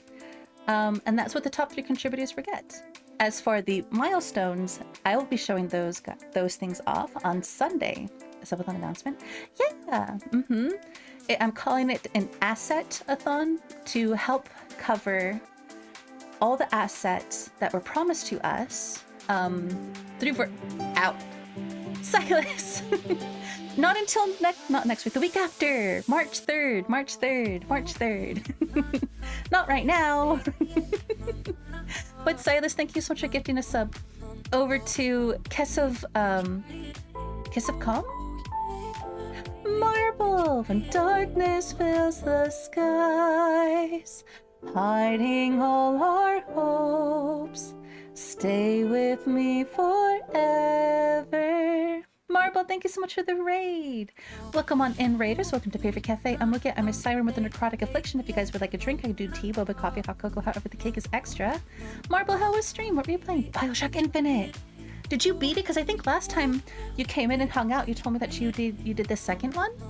How did that go? How did Infinite go? March it on my calendar. Is it on your calendar? I would love for you to be able to join and hang out with the Snuggle. It'll be so much fun. Hello, how's it going? Good, how are you? Just during collabs. Yeah, I do turn off the redeem during collabs because I don't want to take away the time with my collab partner to put a drink on the table. It feels very rude to them when I want to try and make sure that they get my attention during said collab. But now that Karnak is gone, I can actually turn that redeem back on. And I was thinking of doing that. So I'll turn that on now. Let me just come over here and I can turn that back on. Let's see. Put that on. And that. The others can stay off for now. Those are the important ones. Well, they're all important, but you know what I mean. There's a new brew for the table. There we go. Hi, Raizo. Welcome in. How are you? I finished 2. Infinite feels different from the first 2 games. Yeah, Infinite is a much more like... There's a new brew for the table. What's the word? I want to say like hands-on. A little bit more hands-on. You know what I mean? But Marble, thank you so much for the raid. If you need to raid and run, I completely understand. But if you want to lurk and hang out, make sure to go do your after-stream care, eat some food, drink some water, take a shower because it's stinky neighbor, it's your bedtime, whatever it is that you need to go do. Please make sure to go take care of yourself. I'll be staying live for probably another like 40 minutes, if not another hour. Just kind of depends on how I feel. Mad? Why are you mad? I'll be there. Yeah, I hope so. Hope you have an amazing night. I am, Raizo. How are you? How's your night? Now watch it get spit up. Probably. I have a couple drinks I need to put on the table already, so let's go ahead and let's go do that. Lyran, I saw that. Lyran. I saw that.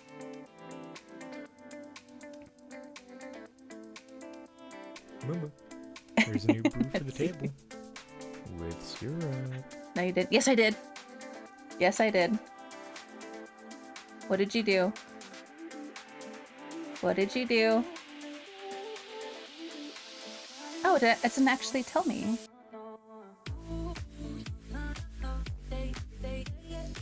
Dude, this song is so freaking good. Nuh-uh, not in. Alright, gonna nap. Have a good stream. Good night, Silas. Thank you again so much for coming on in for that raid. Have a good nap. Mwah. Rest well, rest well. Oh, stream elements? Wait. Stream elements? What did you do, huh? I thought that was Throne. Wait.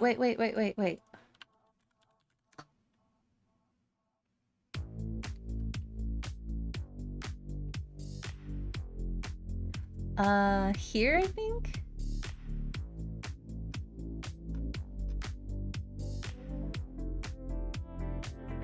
Lyron, you're gonna have to tell me what you did because I thought it was off a throne. Anyways, let's see. I got a couple drinks. Know my schedule now, so I can find out when I can play. Yeah! Hell yeah, Silas. You're having an amazing night. I am, Riza. What about you? How are you? I wish I had a run and wait water. Wait, you don't have running water, Spongy? I survived work. Who won the brat competition between Karnak and Mukia? It was Karnak.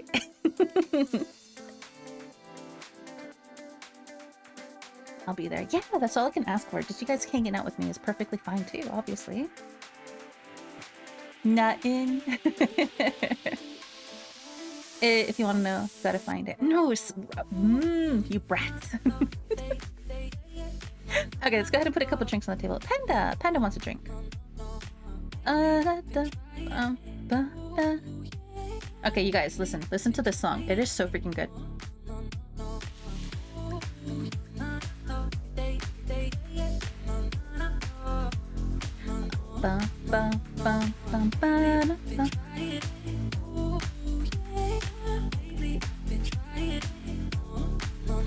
It's good. I like that, like it goes soft suddenly, right?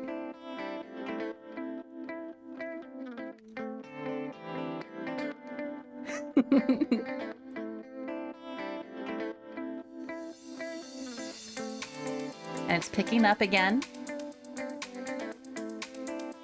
Just a little dum, dum, dum, dum, dum, dum, dum, dum, dum, dum.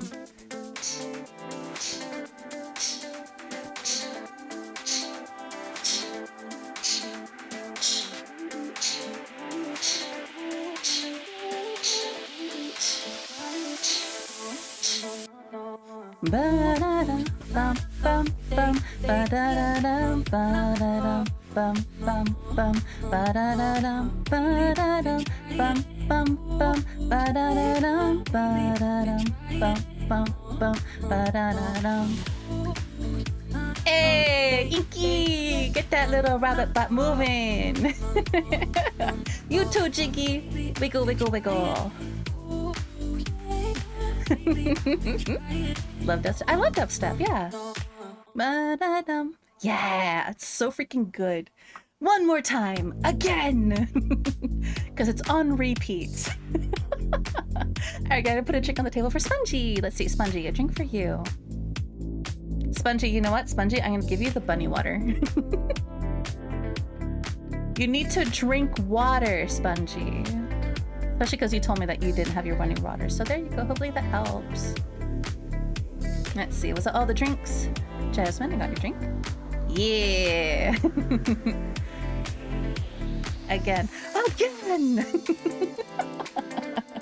Hi, Wabbit. Not the sniffers. Inky's sniffing you guys. I don't know, Inky, did they pass the sniffer check? What do you think, Inky? Did they pass the sniffer check? There's a new food for the table. Mecca, you want a drink? Okay. Bum, bum, bum. I froze for half a second. Ba-da-dum, bum, bum. I told you. Ba-dum, bum, bum, bum, bum. Ba-da-da-dum, ba-da-dum, bum, bum, bum. Ba-da-da-dum, ba-da-dum, bum, bum, bum. Ba-da-da-dum, ba-dum, bum, bum, bum. Ba-da-da-dum, ba-dum, bum, bum, bum. Ba-da-da-dum, ba-da-dum, bum, bum, bum. Ba-da-da-dum, ba-dum, bum, bum, bum. Ba-da-da-dum, ba-dum, bum, bum. Mecca! Mecca, I got your drink. Why is it floating? Why is it floating? Here you go, Mecca. Here's your himbo juice. There you go, Mecca. You himbo, you. Are they smelly or not? I don't know, Inky. You tell me. Did they pass the sniffer? I said stinky check earlier wasn't good. What was your stinky? Hold on, let's check. Let's take a look. Stinky at Panda. Let's see how stinky. Holy shit, Panda! That's so stinky! Wait, who gave me a kiss? Oh my gosh, is that redeem still kind of going off? Hold on, hold on.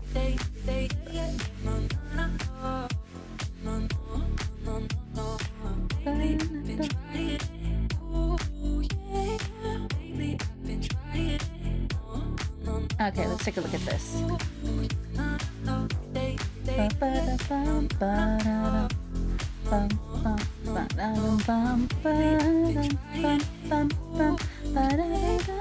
It's the second time. Oh, you know what? I probably have it on a key. On the key binding. I do. That's why. I keep pressing it. Care package break for Comrade Mukia. Go ahead, do the thing.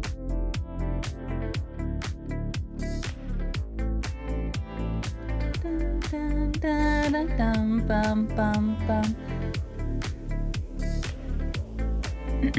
Okay. Inky's a resident goober. They are, but we love Inky. That's off the charts. Right, Elian? That's so stinky. Wait, Elian. How stinky are you? Can we get a stinky check on Elian? Inky's a resident. They are, second time. It's okay, I don't mind. I'm gonna... Chicky. Chicky. Who said you could take my room? You know what? You had the point, so you can do it. Technically, I said you can take it because I created that. So there you go. Me. Wow. Wow. I'm telling Josh, and I'm telling Starry, and I'm gonna tell who else can I tell? I'm gonna tell Nex. I'm gonna tell Nex. They're gonna be so upset. They're gonna be so angry. Jiggy, do you want to do some Ybos with me? Jiggy, Ybos? Ybos? Is it gonna high five me? He would. He would. He would. Stinky. Let's see. 40. That's not stinky at all, Wabbit. You're nice and clean. Ybos. What did you get? Do we do a stinking check on Elian? What did they get? Panda. Smells good. Mix it up. No, I still have mix it up.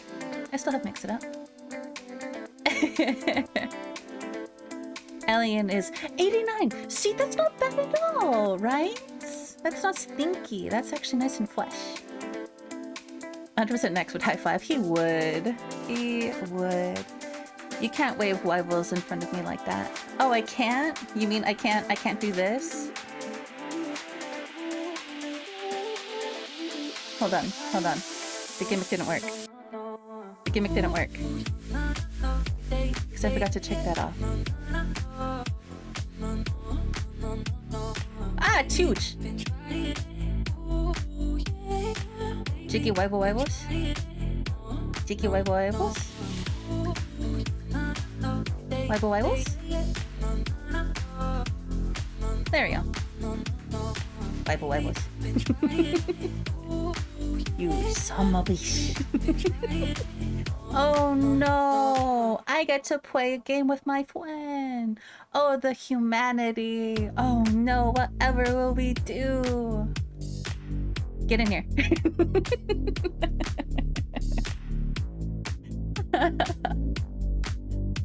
Not terrible, Elian. Nice and clean. Elian, do you play Ybos? You want to play Ybos? Would you like to play Ybos? Ybos. What if I jingled Ybos in front of you like keys? Jingle, jingle. Disgusting friends. Webby, want to play Ybos? Flare. Hi, Flare. Flare, Ybos. Oh no, what happened? What happened? You got fun? I do. I think they're my friends. They say they are, and I love them like they are. A Megan, right? A Megan. So gross. So gross. Ew, stinky. That was hot shotgun. Join now. Hold on. I got you.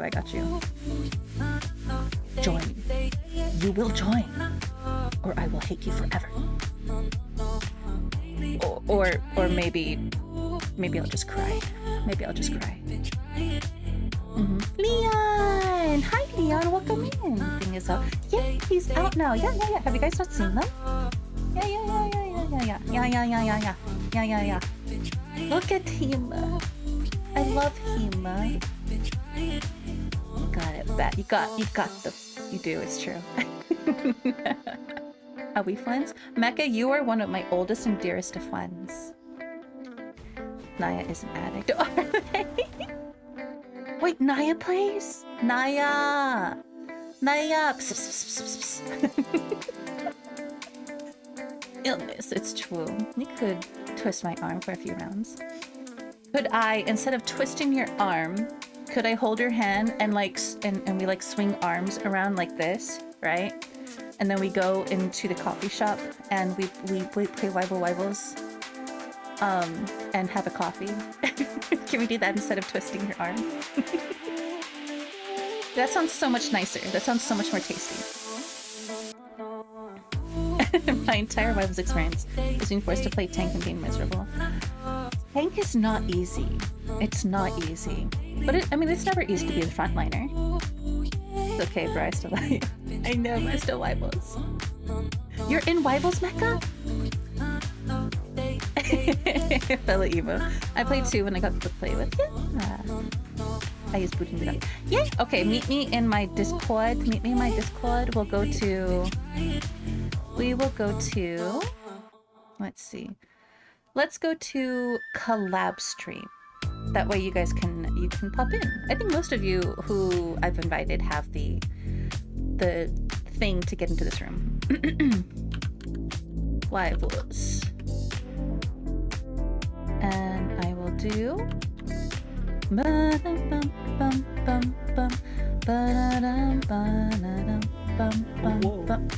Whoa! Hold on, let me lower my music. That way everybody can hear you. I was jamming up to it, man. It's so good. I was in VC with Inky. You should have heard how loud they screamed. No, I uninstalled Marvel Rivals. AK, why would you do these? Inky just hates me. I get it. It's fine. It's fine. Inky hates me. I see how it is. It was funny because Kindred's like, I literally watched you hit the uninstall button. It's true. Yeah. Inky, so okay, I've asked Inky to play a handful of times, and they're just like, no, I just don't want to play it lately. I'm just like, yeah, that's fair. Holy cow. Oh, this guy? Yeah, I can't play.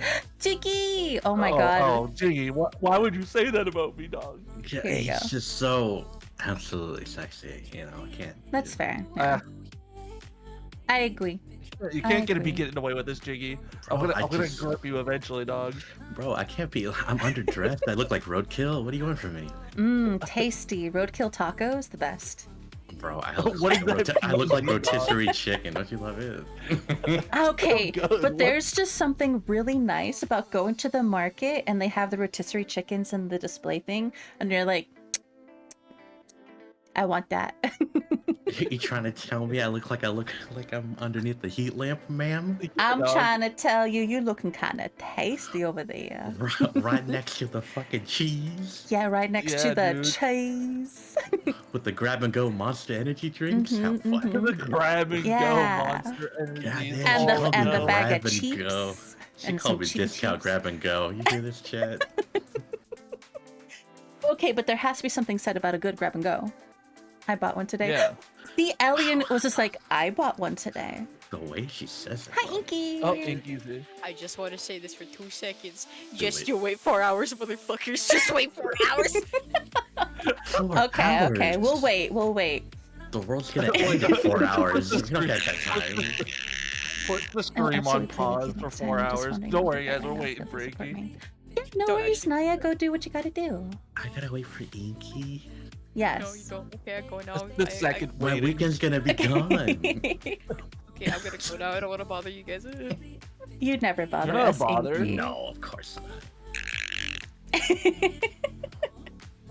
4 hours till Inky just sets upon us all. It's true. Until her toaster decides it's not gonna work. Just picture Inky sitting in the stool. She can't touch the ground, I dog, eating a saw- Pop-Tart. I still remember when Doodle. we played with Jiggy for the first time, and he's like, "It's still updating. It's still." Doodle, thank you so much for the subscription. Please enjoy those emotes and as always, welcome to Favorite Cafe. It took it like 45 minutes to turn it on. And Yeah, then Naya, actually next join time, the next team. time. Really, I hold know on. it was crazy. Naya, add me really. What's your friend thing on Rivals? And I can add you really quick. And you too, Elian. Even if you're not going to join us tonight, I have 2 more spots. Let's see. We got Webby, Jiggy, I get Cheeky, Also, Jiggy, Flare. I Me, your I profile that fucking you have a know. problem, dog. Mm-hmm. What are you talking about? No, I will drop you like a fucking cinder block. Come here, bitch. Who are you talking to? Yes. Who are you talking to? Yes. Woman, I'll fold you. Bring it. Today is the dang day. The We're dang just gonna day. pick up Inky and throw them like Whoopee. one of those footballs that whistle, dog, to and fro. I'm gonna fold her like a paper crane. Bring it. I'm gonna fold Inky like a burrito. Bro, I look at Mukia and I fold like a lawn chair. Shut the fuck up. Y'all got nothing on her. Yeah. Inky That's looks fair. at Mookie and goes, "Oh, That's hi, why I sweetie weaponize lady." Lou. What do you mean? What? Oh yeah, 100%. Our friendship, I weaponize you. Yeah, against Panda. Josh. Panda, you know what I mean. Against Josh. Wild fucking statement. What are you Um. talking about? You need Inky, I'll weaponize you too. Okay. What the fuck is weaponizable about me? You don't even know, woman. Yeah. You don't even know. Pressuring okay. folks into I am. Jiggy's never weaponized me, so it's okay. Because you're for my personal use, baby girl. Really quick, Oh, guys. yeah? Really quick. Hold on. Elian and Naya, I know you guys aren't going to play tonight, but add me on Rivals so I can get you guys in next time. Leon, do you want to join us? And I'm Mecca. Actually, I need to grab Mecca. Mecca. Where is he? Over near. Oh, Darren. Oh, there he is. Oh, he's in a game, bitch. He adds me and goes into a game by himself, the bitch.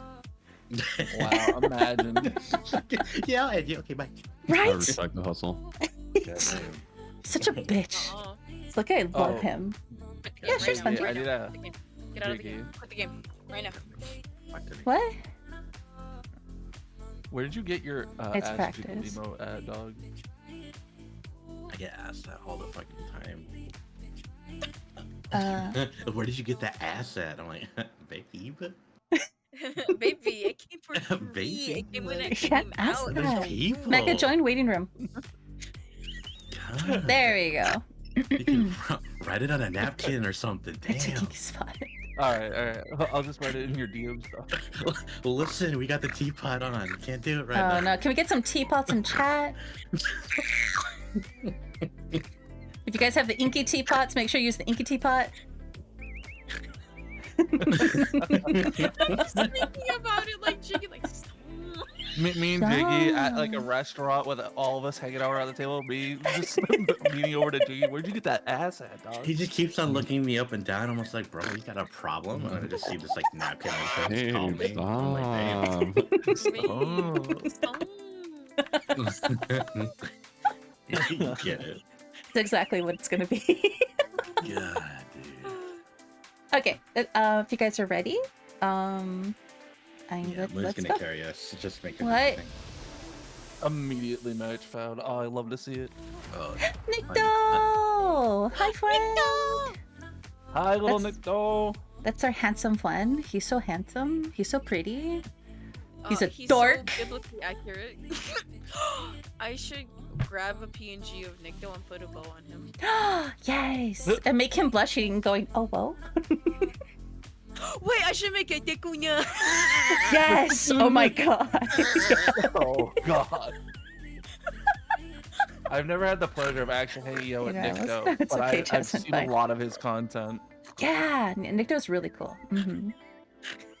Mm-hmm. The worst part is, Oh I no, have Ink no is teapotting excuse. again. I have no swear to excuse God. because I'm in his server. I'm just like, cool people scare me, so I don't go in You and there. me both, bro. There's this one really fucking cool artist that followed me, like, not even a day ago, and I shit myself. Wrap to me in ribbons. Kingdom Yes. We'll wrap you in ribbons with the prettiest of satin ribbons. Come. You're so pretty. So pretty. Such a. You're the- He feels pretty. Oh, so pretty. He feels pretty and witty and bright. Oh, there it is. There it is. Oh, we already have two healers. Okay, I will Oh, scroll just then. watch You us can play over triple healer if you want. Mhm. You know, it's, We got two. Yeah, Oh, actually, how I was- do. I do how want to was practice Johnny? my Luna Snow more. it's almost like sleeping actually gives me energy. Wild. That's Maybe we should crazy. do that more. Not stream for 9 hours straight. That's Hey, crazy. hey, listen. Don't really. Oh, choose I'm being what jumped. episode I watch. No, that's totally fine, Leon. No. You. Okay. I think I literally cannot. Okay, now I see characters. Jesus. Oh, they're That doing Iron dive cap. Fist. Oh, Just I'm because dead. of the updates. Yeah, we're gonna see a lot more of them. Oh, those two Oh, guys. did they buff Iron Fist? Yeah, they got sufficient What's that, man? updates. Bum, bum, bum, bum, bum, bum, bum, bum, He bum. didn't need an update though. He didn't need a buff, dog. Bum, ba-dum, bum. No, it's what is that? I don't know the words in Spanish. You know what song I'm talking about, Inky? Oh yeah, the fucking the Mexican Luna Snow one. Hold on. I have that song. And Wolverine? Oh, Jesus. Bitch. Okay. Here. Can't see. Use your eyes. I Sorry. can't. My eyes are covered by blindness. Well, use them, dumbass. There you Stop being go. blind, easy. We're going on full cunty mode, guys. Let's go. Let's- Yeah. Isn't that all the time though? Yes.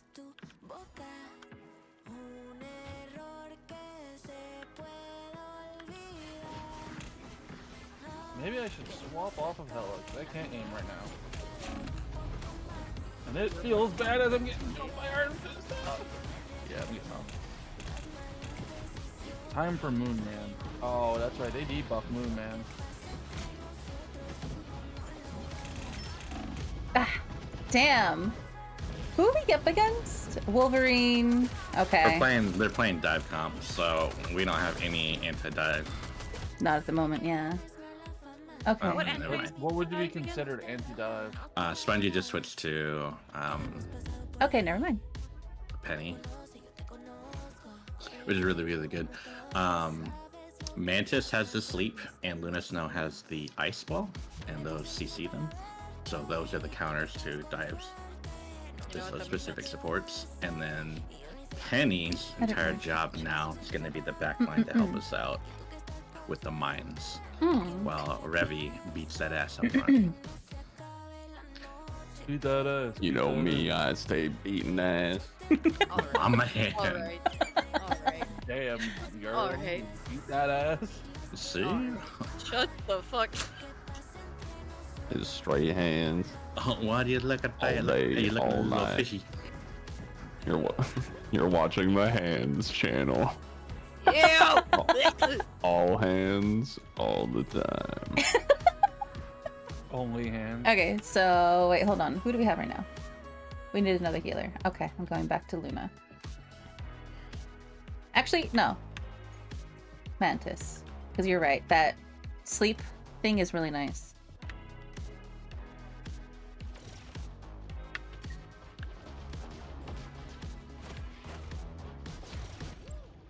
Yeah, and just, I know I've said it before, just make sure you land your headshots as best as you can to replenish your leakies. Yes. Dude, leave me alone! Oh my god! You're touching me. You're touching me. You're touching me! You're Iron touching Fist keep you! touching me, dog. Yeah.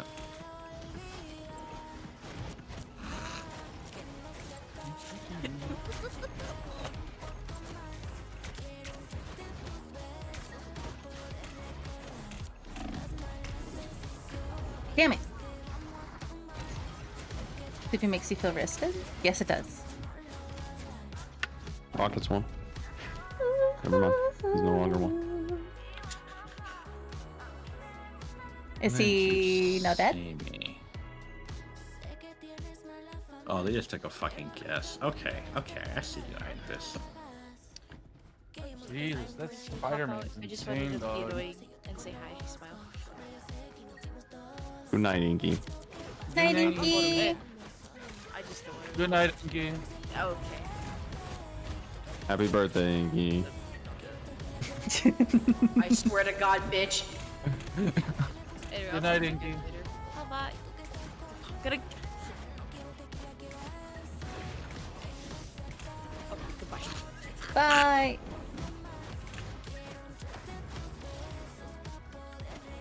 Where's Downfist? You know what? I saw Probably wants him to smoke. somewhere. He's one, he's one, he's one, he's one, he's one, he's no longer one. He's one, he's not one, he's one, he's not one. Wolverine just took me off the map with him, dog. I can't.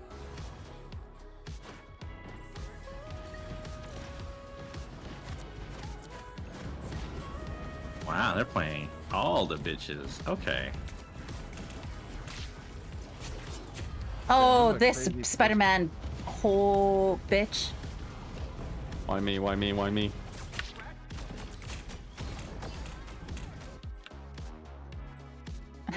Bet. Have a good night, Inky.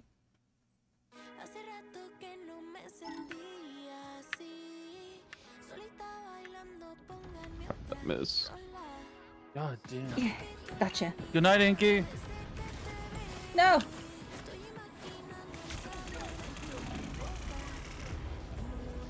Wow. Happy birthday. Yeah, happy birthday, Inky. Happy birthday, Inky. Happy birthday, Inky. Yeah, it's Inky's birthday. Didn't you know? No, it's not. Yeah, it is. What is she, 500? Yes. I knew it. Inky birthday.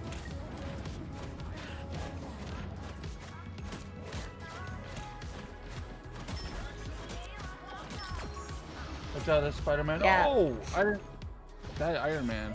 Oh. Yeah. I killed him though, but he got his shot off. My God, these guys are.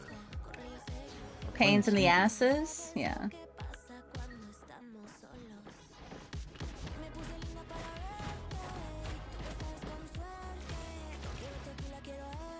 Really? Dude, I'm in the low. Go away. Damn it.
Wait.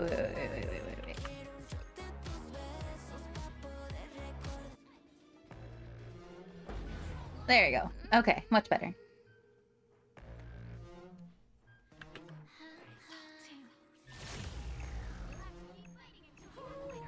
No! I just saw a flare die. I witnessed a murder. It's okay. I got jumped, dog. They took my lunch money. Not the lunch money, but it was Pizza Friday. I paid them. No. Wow, that's fucked up. I wanted pizza. Honestly, same. Because they were gonna have the pepperoni pizza. Nah, Oh, don't yeah, stop! no. I can't order pizza at 3 a.m. Dog, please. I mean, you I paid them could. so me and Moo could steal the money from you to buy pizza. I know. I would have shared my pizza with you, JD. You would have? Oh. Yeah, but this time, but this way, I mean, we don't have to share Chicky. Oh, I know. Pizza's best. Evil! Hi, Evil. Welcome in. Stole the lunch late? Yeah, we stole the lunch money. There you go. Hi, Mecca. Hello. Okay, let's do a couple more. Let's do good. How are you? The mini cheeseburger. We never got mini cheeseburgers. We had Monday was burritos. Tuesday was like a chicken and rice box thing. Wednesday, I don't remember Wednesday or Thursday or Friday. Oh, no, sorry, Friday was pizza. But I don't know Wednesday or Thursday. You never had the steamed hams? Mm-mm. I'm gonna try Johnny Storm. The steamed hams in the plastic bag. And if you got them a little bit too late into the lunch period, were really soggy and wet. Were the best. Is that banana speaking? Holy hell. That is. Mecca? Yeah. That's great. Let's do Neymar. Be self-conscious. Yes. No, you look great. No, you know what? I'm muting myself. No, you look great. It's just my first time, okay? It's my first time talking to a banana. I'll be gentle. I'm sorry. Yeah, and well, I hope so. I'm fragile and frail badger, you know. Are you though? I don't think I believe that. You're Brad as Someone cares. fragile as. Moo is just like, go sleep on those rocks, you know what I mean? Yeah. You can do it. You get rocks from Moo Moo? I don't even get that. She's like, go build a hole where you came from. I'm like, damn. Yeah, this is true. Actually, Micah doesn't get rocks. I just get the cold. You guys get sleep? No roof. Yeah, I don't allow Blair to sleep. Not allowed. Work forever.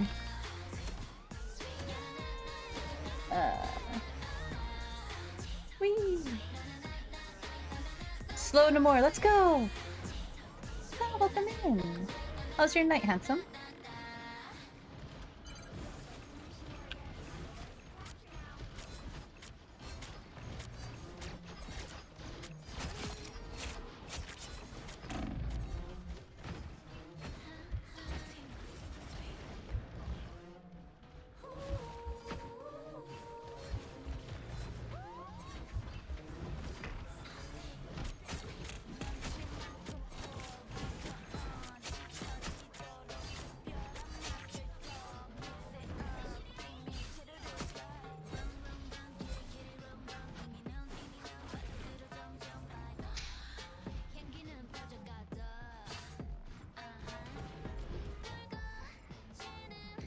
Tanks, 3 healers.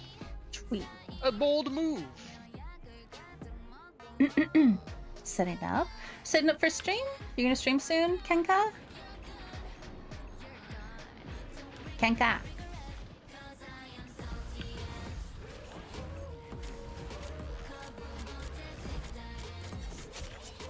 Get out of here. Appreciate it.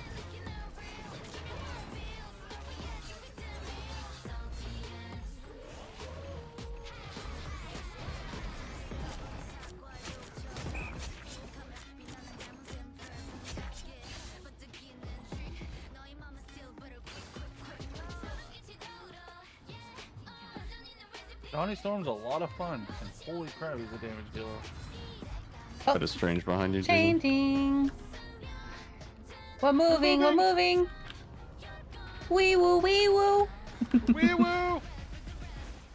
You've arrived at your next destination. Next up, beating ass.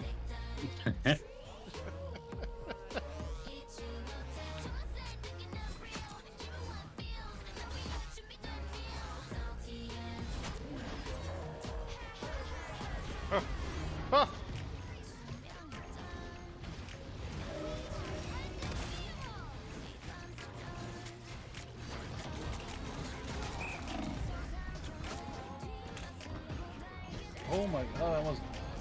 Okay, so that's what my F does.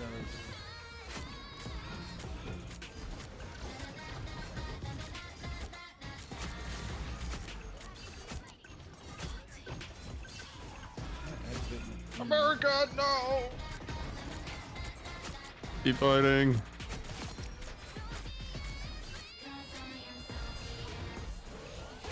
Thank you. I love you very much.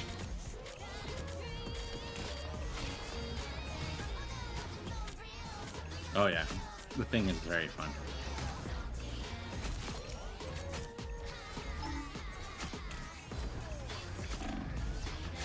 Stay on point, we're good. Yay! For the best. 6,900 damage. No, just guess Yeah. what. Oh. Na na na na na na na na na na. Sleep is for the Johnny weekend. Star is actually a lot of fun. Sleep.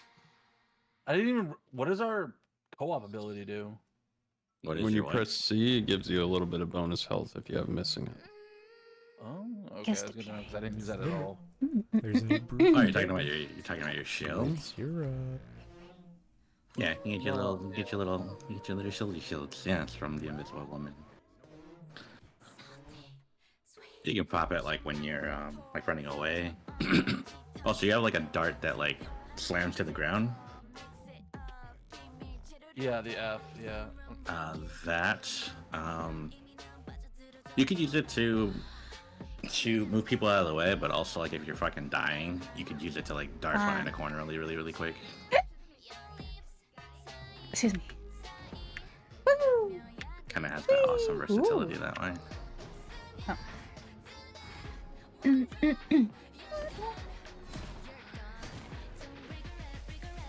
Just like they have a Jeff. They have a yes. Get the fuck over here, little shark. I ulted their ult. If that makes any sort of sense. There's a new brew for the table. With syrup.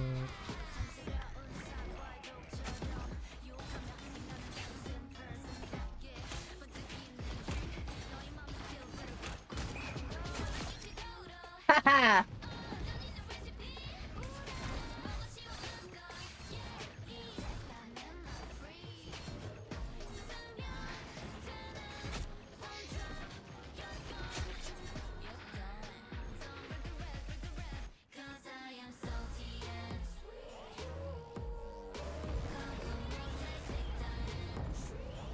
His name is Jeff. Give me yeah.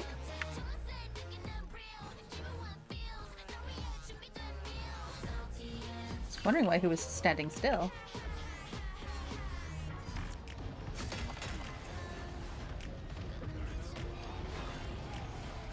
It's time for Clobber.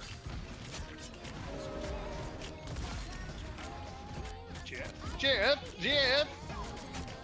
Good ult. He's eating you guys. No, I'm trying to kill him. I'm so sorry. No, you're fine. Bye, Jeff. I'm with you, Penny. We can stall. No. Pause. We win these? We win these? Yeah, we got this.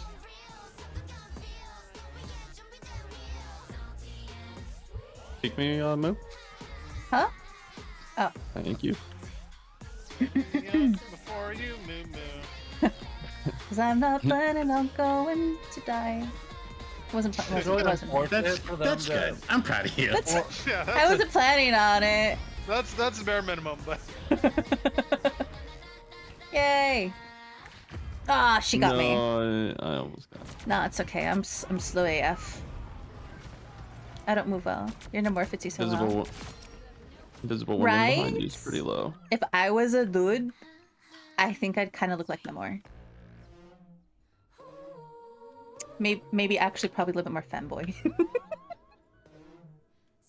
You would look like a what? What is that? Like Namor? Somebody said that Namor fits me so well. Well done. I mean, fish, I get it. Green, I get it. The queen, yeah. It's the crown. That's what it is. Moon is too cool. Moon is too cool for me. I can't believe it. Oh my god.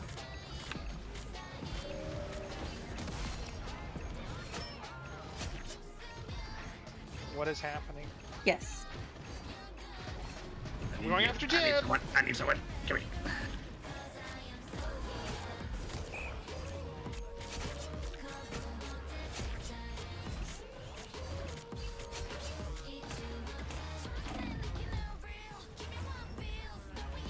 Haha.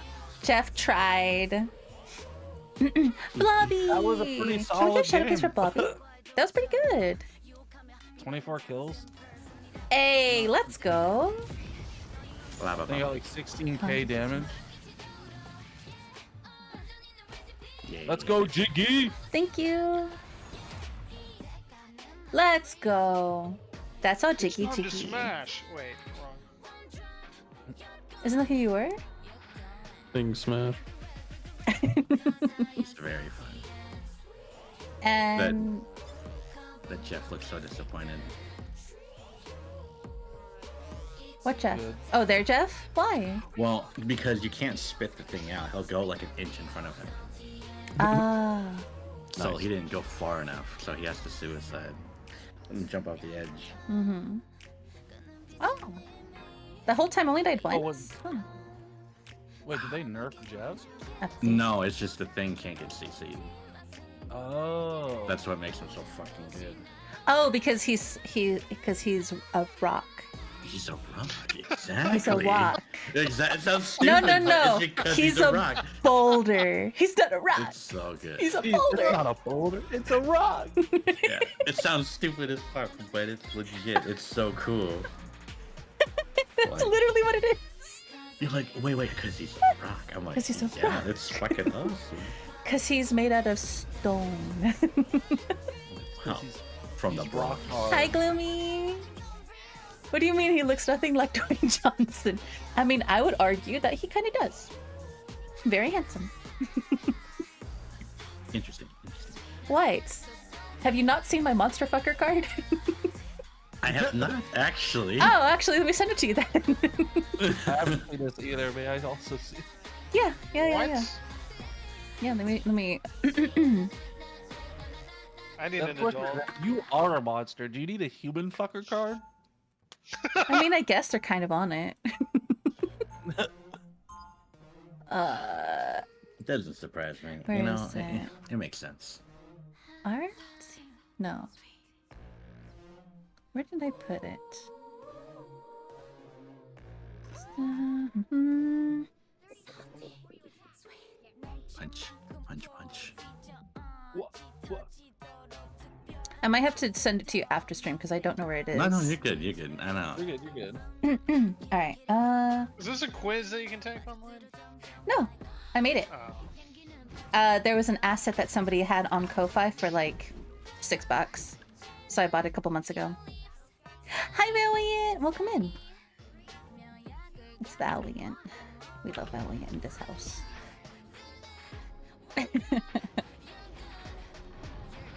I was actually thinking of editing it because there's a couple things that I missed. And I was like, oh, is that what that means? Okay. Oh, no. Nope. You're on the right. I'm with you, man. No, your name war. Trying to find him. Where are you, little bitch?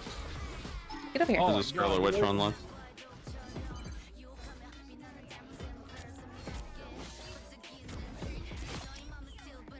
Who did I kill? Good night. That Spider-Man is really good at this game. Are he I'm about to scared die of to... Spider-Man. About to die to one of my toilets.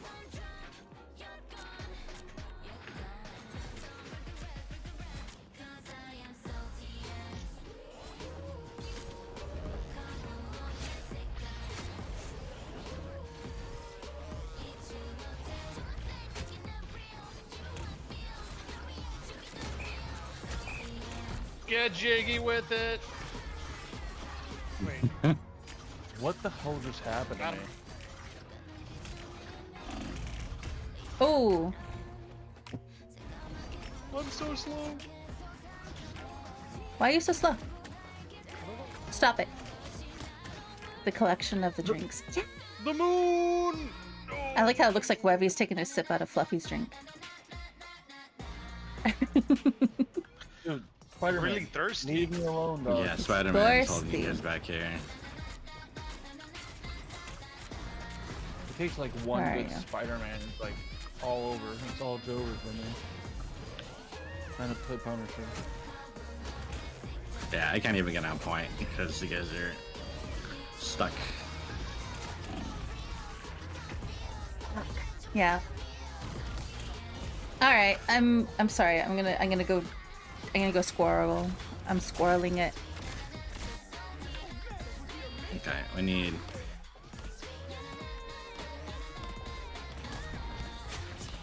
Fuck off, you little spider skink. Here, I'll play. You tell him.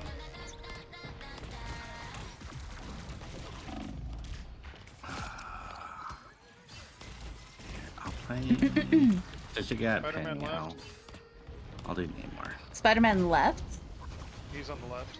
Oh, I thought you said Spider-Man left as in he's gone. We were only to be so lucky.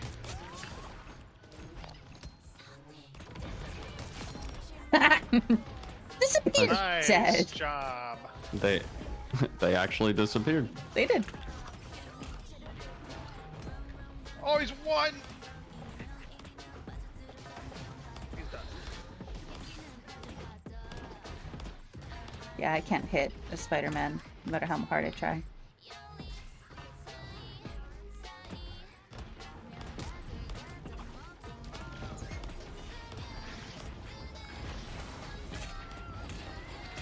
My friends are here. My friends are here.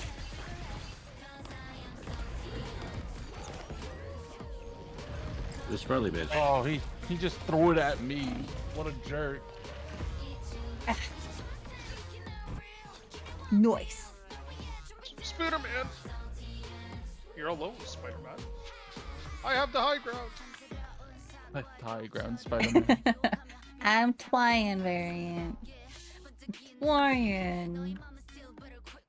Gotta get them jiggy carries. The moon. Just got here, dog. Come on. Oh, you It's daytime. 2-bit slice of ha! You're dead too. Did he change his outfit? No, that's skin. Yeah, I was trying to say, did he change? Because before he was red, now he's blue and purple. Bitch died and changed his clothes. He straight up flexing on us. He's like, look at these, check out these fresh J's. Yeah. They just came in. No, you I guys bought are him up doing on my your mom's best. credit card. He's a Lord Spider-Man, so he's got some hours into him. A Lord Spider-Man? Yeah, he's a Lord Spider-Man.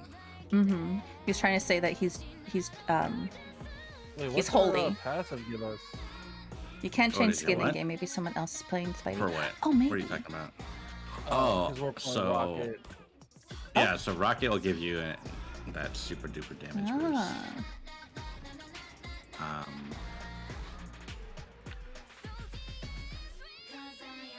Penny is great for the back line, but does anybody else know how to play tank by any I chance? do, I can change. But then we're gonna need to dip this. Oh Bobby- no, we're good. We're good. Bobby, we're do you play Wiggles? Are you a Wiggler? How do you say it again? When you ask somebody if they have their huevos in Spanish? Yo quiero huevos?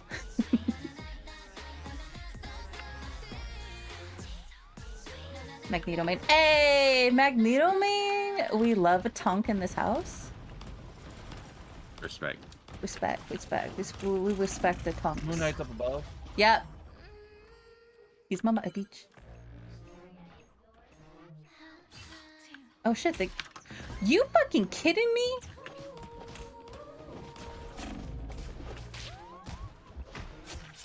Ha! Thank you. Mm-hmm.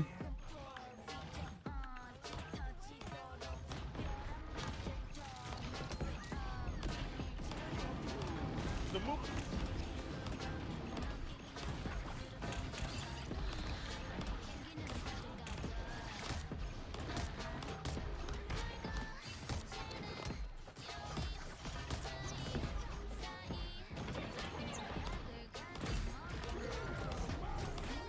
Uh-oh. But he's out for your blood. He's out for. He wants my nuts. He's gonna, yeah. He's gonna.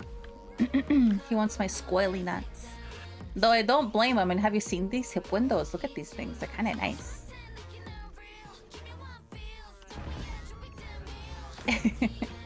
Bobby, add me. Are they tasty nuts? Yes. It's possible.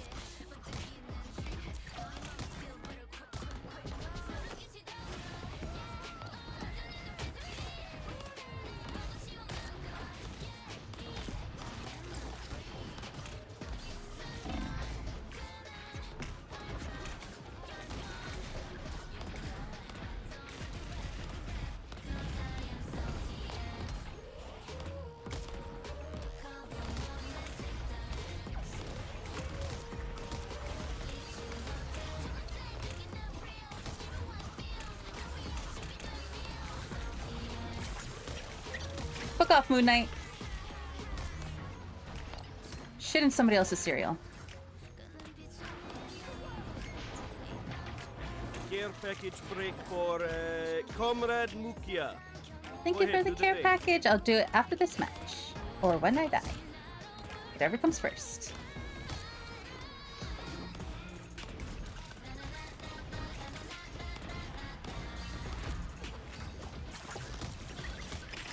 Get him! Fucking shit!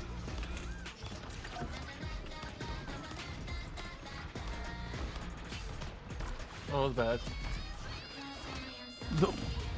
Okay. Oh, I'm alive. Yeah, Bobby, add me. I'd love to play with you sometime.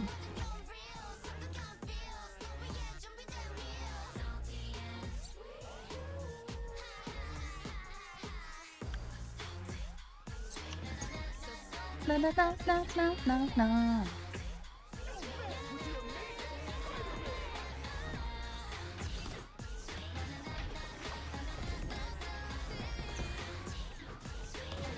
That's Spider-Man, I'm saying, dog. You're just annoying. Oh my god! Shit! I didn't get it out in time. I I turned to didn't- dust. I didn't see I her. don't feel good, Mr. Stark. It's okay. Damn.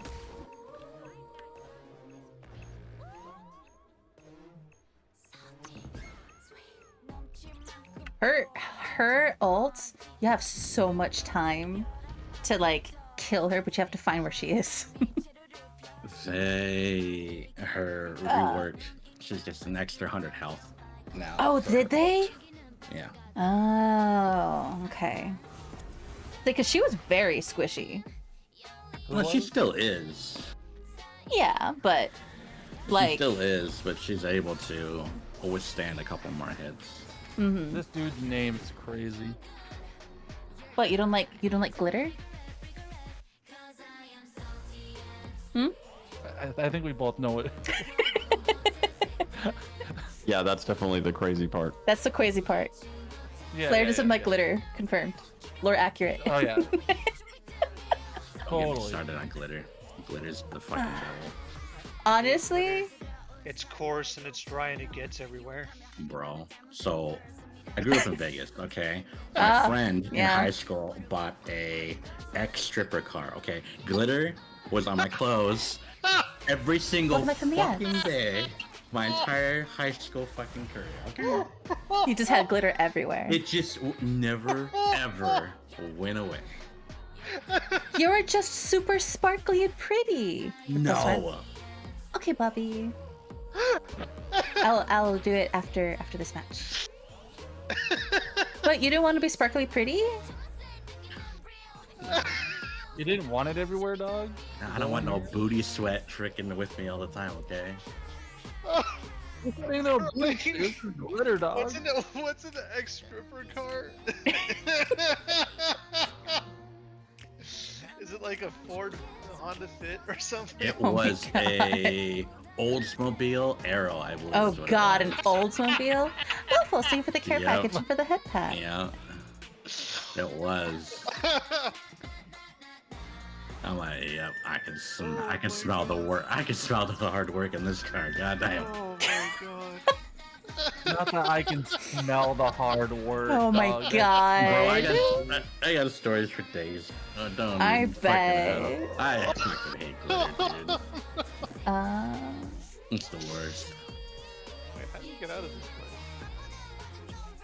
Yeah. We have to wait for the door to open. Oh my gosh. God, that was. So... No! You ate the food! Wow, Mecca, look, can't believe helicopter. it. Yeah, it's the squirrel chopper.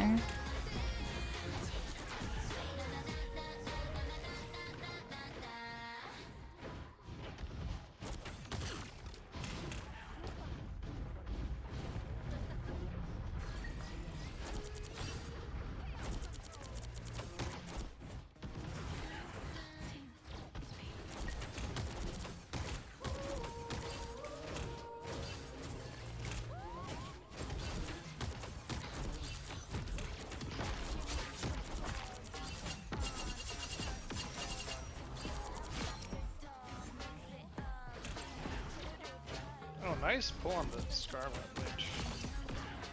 Hey. Yeah. That was some good stuff there, dog. What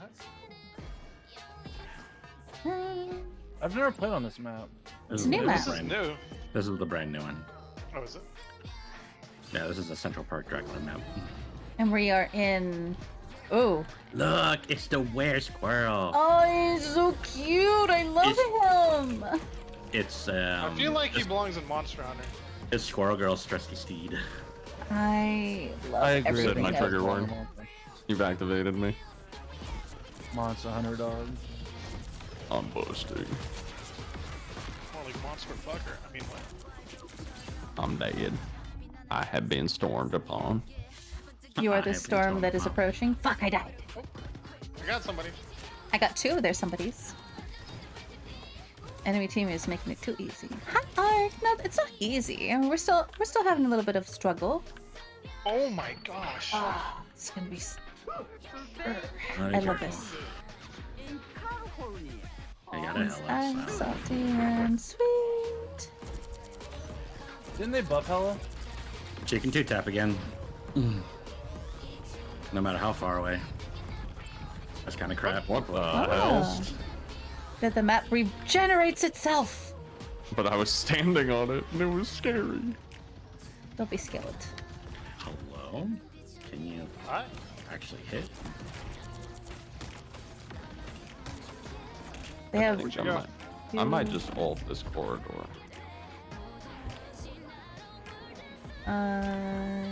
Thank you. I was like, I need a healing. Oh no! Door's closed. Help. Ah, it's fuck. I didn't mean to actually hit that. That was my bad. And I think I need a swap. Okay. Johnny Storm is it's got some learning curve to it. Yeah. He's really fun. I'm enjoying it, but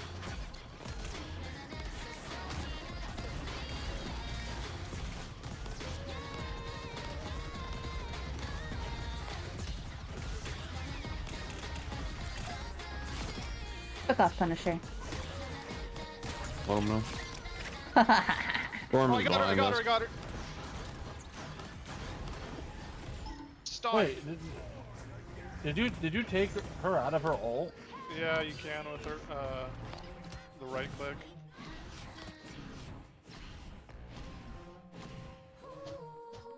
Yeah, Penny's my absolute favorite. She done? Yeah, she's done. She's Yeah, I took her out of her ult. She might She didn't notice me up there. Good shit. Oh, because she can do that, yeah. If there was a Spider-Man, Squirrel Bro can do it too. I think actually she can do it with her big nut. She gets a Yeah. yeah, she gets like a, what the fuck is it called? Like a boomerang thingy that CCs them. Yeah. I just got beat up, dog. Oh, it feels bad.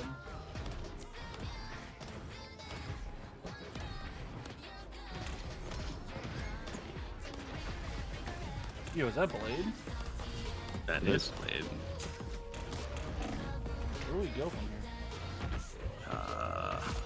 Actually, I don't fucking know. Thank you. How do I leave base, dog? Hello? Hello? Team. Teleport with G. Oh. I got their That's poke and kind dagger. of cringe. I'm not gonna lie. That's kind of Wait, what? Where are we going? to leave the spawn room. You have to hit G on one of the fancy doors. Oh. Oh, I didn't want that. Wait, you can't CC him? No, he is CC in that one. Not when he's in the ult now. Wait. Ah, shit. Wait. Ah! Damn Goodbye, it! my friends. I had my ult, but I couldn't get away from Storm, dog. I got Yeah. stuck in a moving rubble. The map regenerating Blade! kinda fucked. No! We'll Yeah, save you! I've only played this map like twice, so it's all fucking new to me. How do you... Oh, that's what you I'm meant. invisible. You're invisible.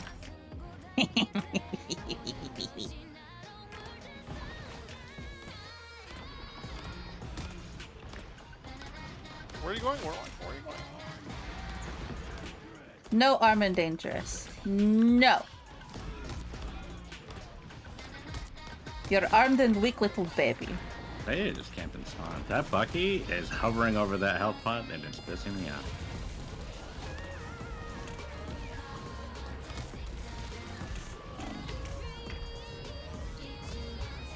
Dude, that Bucky is also really fucking annoying.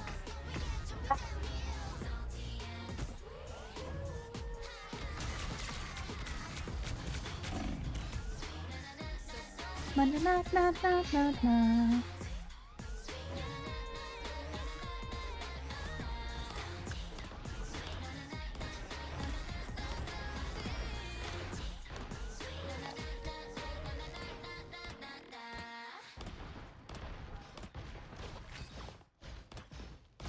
Warlock's low. Warlock's down.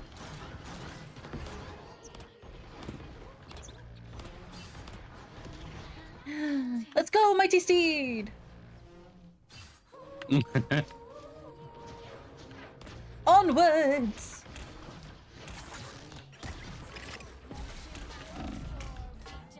My friends are here. My friends are here! Grazie for the heal. Hulk on the right. Storm in the air.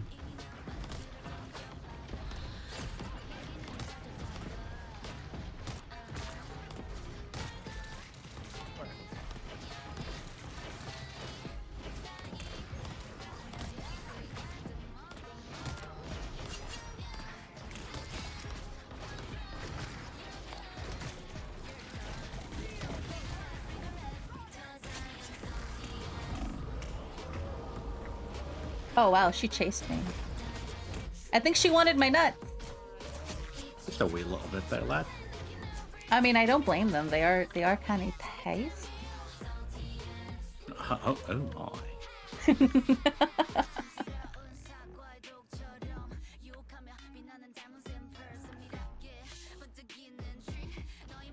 Leave me alone!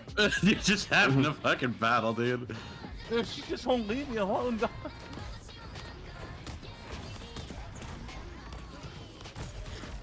Oh my god, your fucking pocket healer. Wow.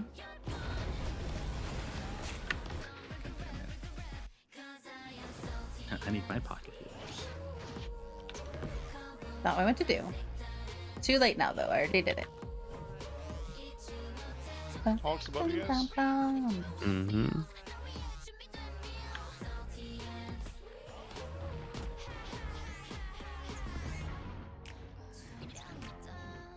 Distraction.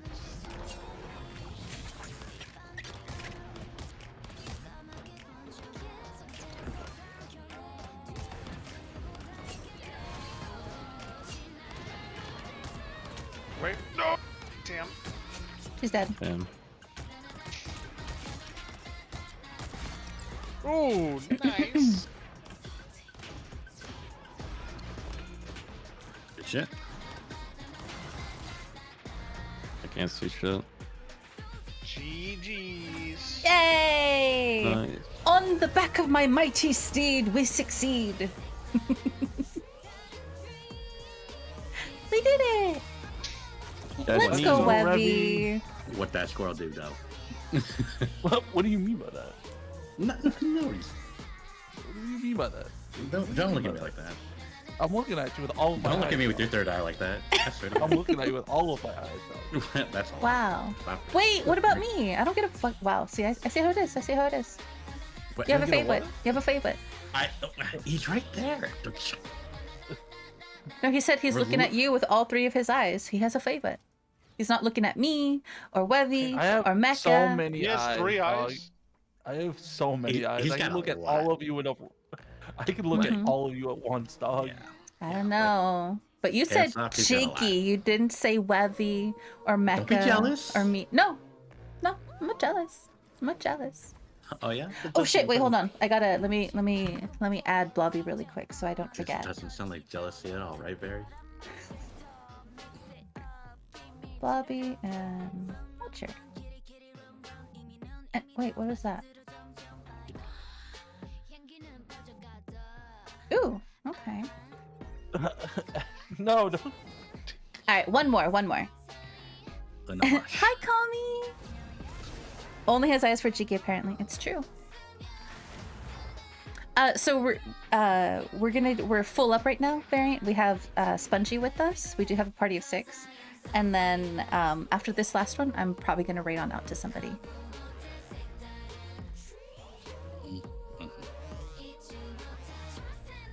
That was a good game. That was a good game, Spongy, yeah.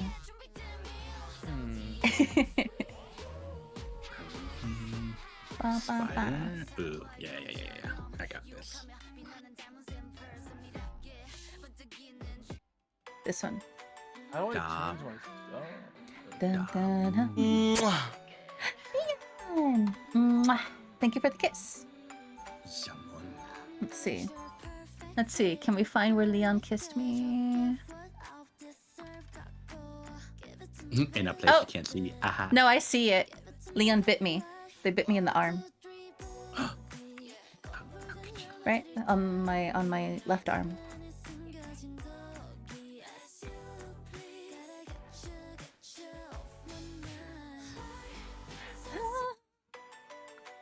There we go. Shoulder, I think. Yeah, right there. See? Right there on the right arm. I'm gonna try. Okay, I go healer. Yes. No, Luna. Yeah. No, Luna. I gotta practice my Yuna. I gotta get good.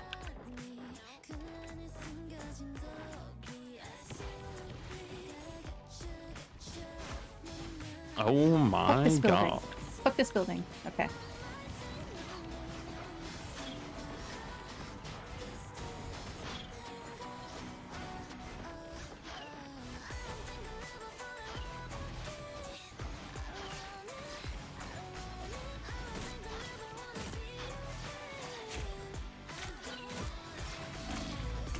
Ow!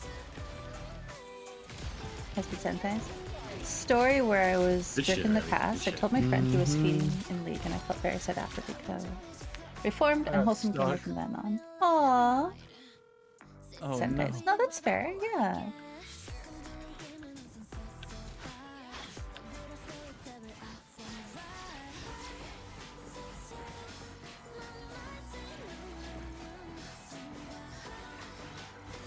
Human torches long.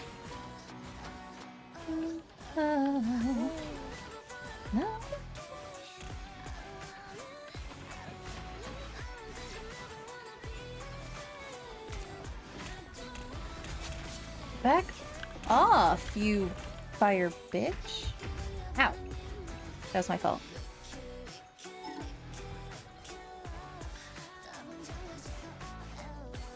That mantis is crazy, dog.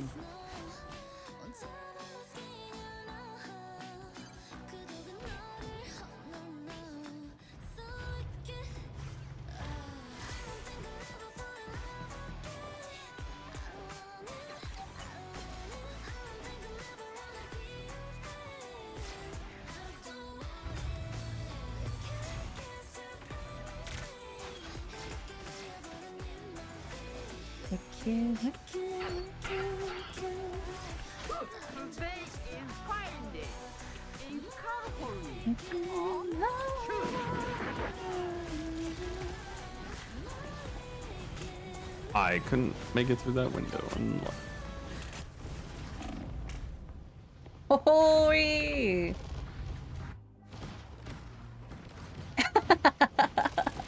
Hi, Graham. Welcome in. Bobby. Yeah, Bobby's been here.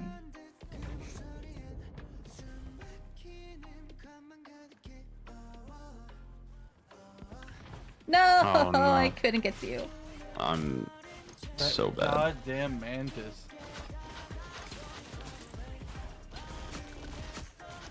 Got the mantis. Thank you. Their mantis was bullying me. Bully! They got a lot of range. There's a new They're brew for the outranging us table. at the moment. With If you can Siren. handle that Hawkeye flare in the back by getting that onk on him, he'll fucking Na, just evaporate. na, na, na, na, na, na, na, na, na, na, na, na, na, na, na, na, na, na, whoa. Na, na, na, na, na, na, Thank you. Ah. That mantis. Made her waste her ult. That's fine. It's okay. Oh, popped ult. Yeah.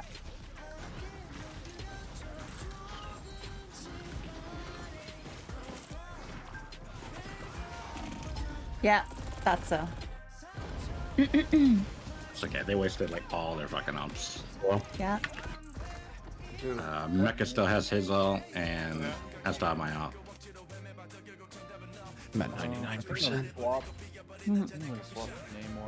They don't have any more defensive ults.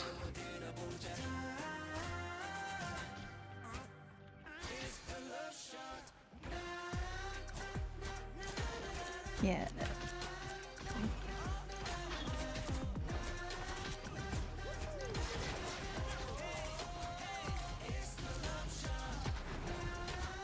Oh my god, I got melted. Damn. A tank with a shield would really fuck. Yeah, we had what's his name behind us? Archer. Lord. Groot Hawkeye. behind us.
Ledge! Yes, Ledge. just ledge. He really likes ledges.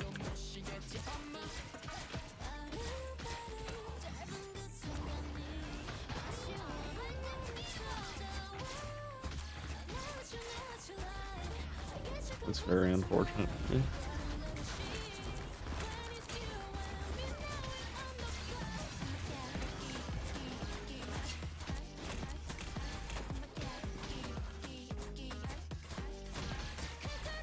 Make it back up a bit. Let's switch to Widow. I see.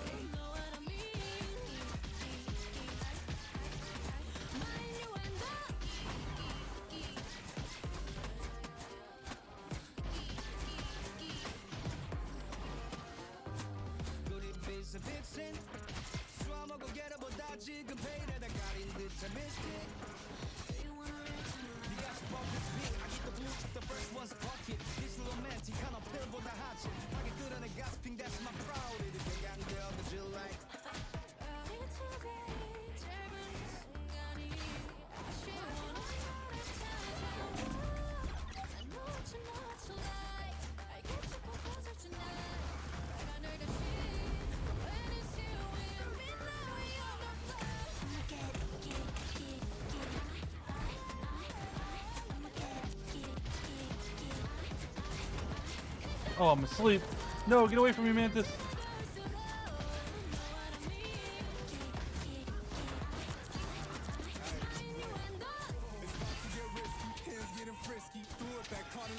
Ah, I couldn't keep you alive through that.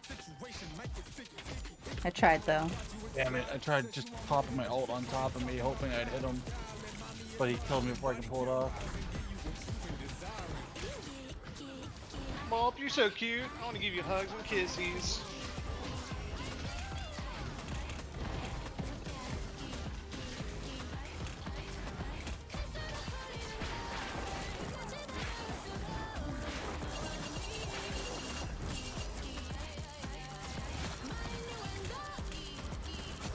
Down point.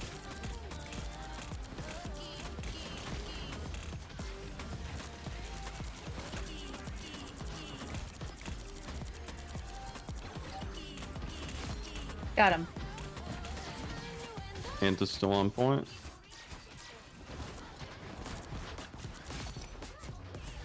Whew.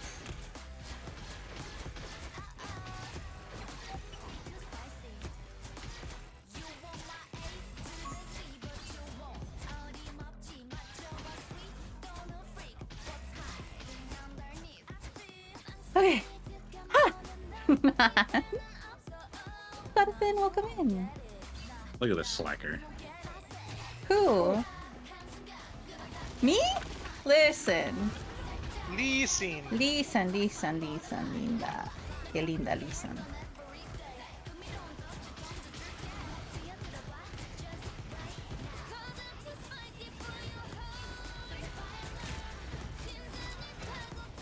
No, I tried to keep you alive. I'm sorry.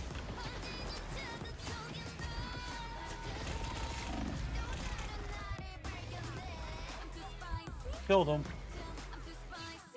Oh.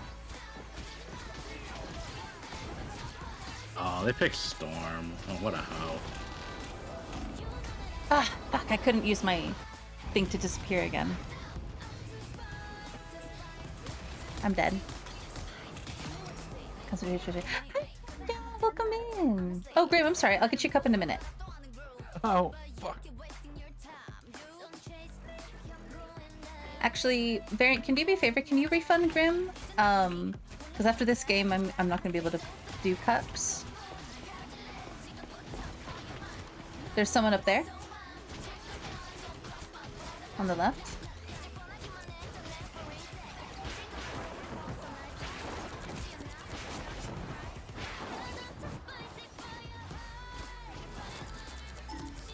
Fuck off, Mantis. You ain't cute.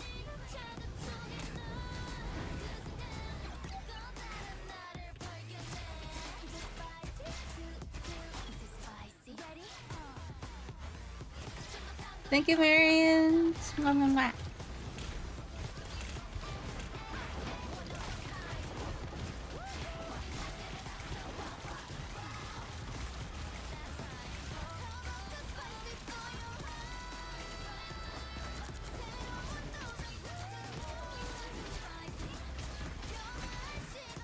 Oh my god, fuck. He had one health. I got him for you, don't worry. I got res from Rocket. God, their healing sustain. Holy fuck, dude. Yeah. I'm dead. Tough.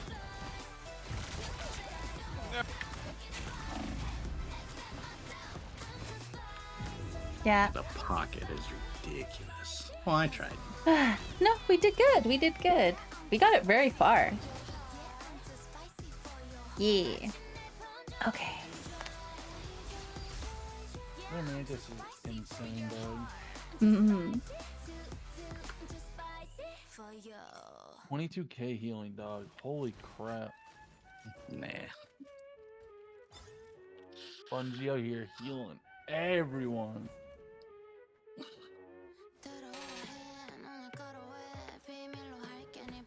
The one's damnedest. No, we'll be nice. All right. Okay, I'm gonna go ahead and I'm going to wrap up and find something to raid on into. So I'm gonna head out. Thank you guys for playing. It was a lot of fun. Yeah, of course. I'll see you guys later. GG's, everybody. Bye bye. Good night. Good night. Good night. Okay, let's go ahead and yeah. All right, let's find someone to raid on into. Let's see who's live and what are they doing.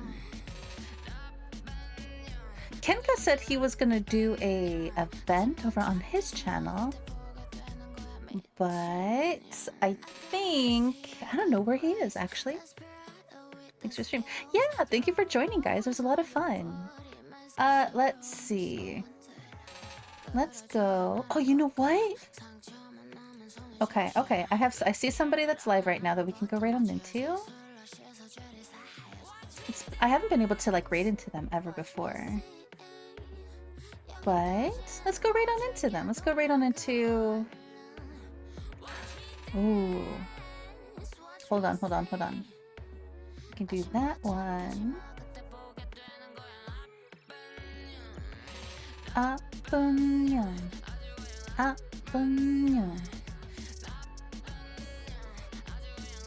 Ooh, maybe actually hold on.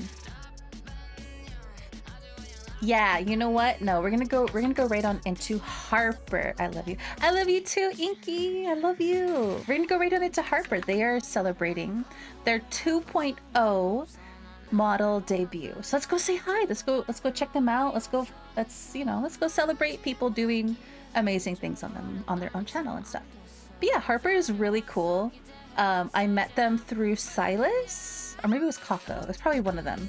One or both. It was probably one or both. But yeah, let's go ahead and let's go right on into them. But thank you everybody for joining. I'll be going live tomorrow at 9 p.m. PST. I'm probably going to do some more art and stuff like that. I don't know. We'll see. We'll kind of see how I feel. I have it set for like a game. I'm definitely going to finish the death. What was it called? The Date with Death. We're definitely going to finish Date with Death tomorrow. But let's go right on out. And I'll see you guys tomorrow at 9 p.m. PST. Let's get it started. Take care. Yeah, thank you everybody for joining. It was a lot of fun.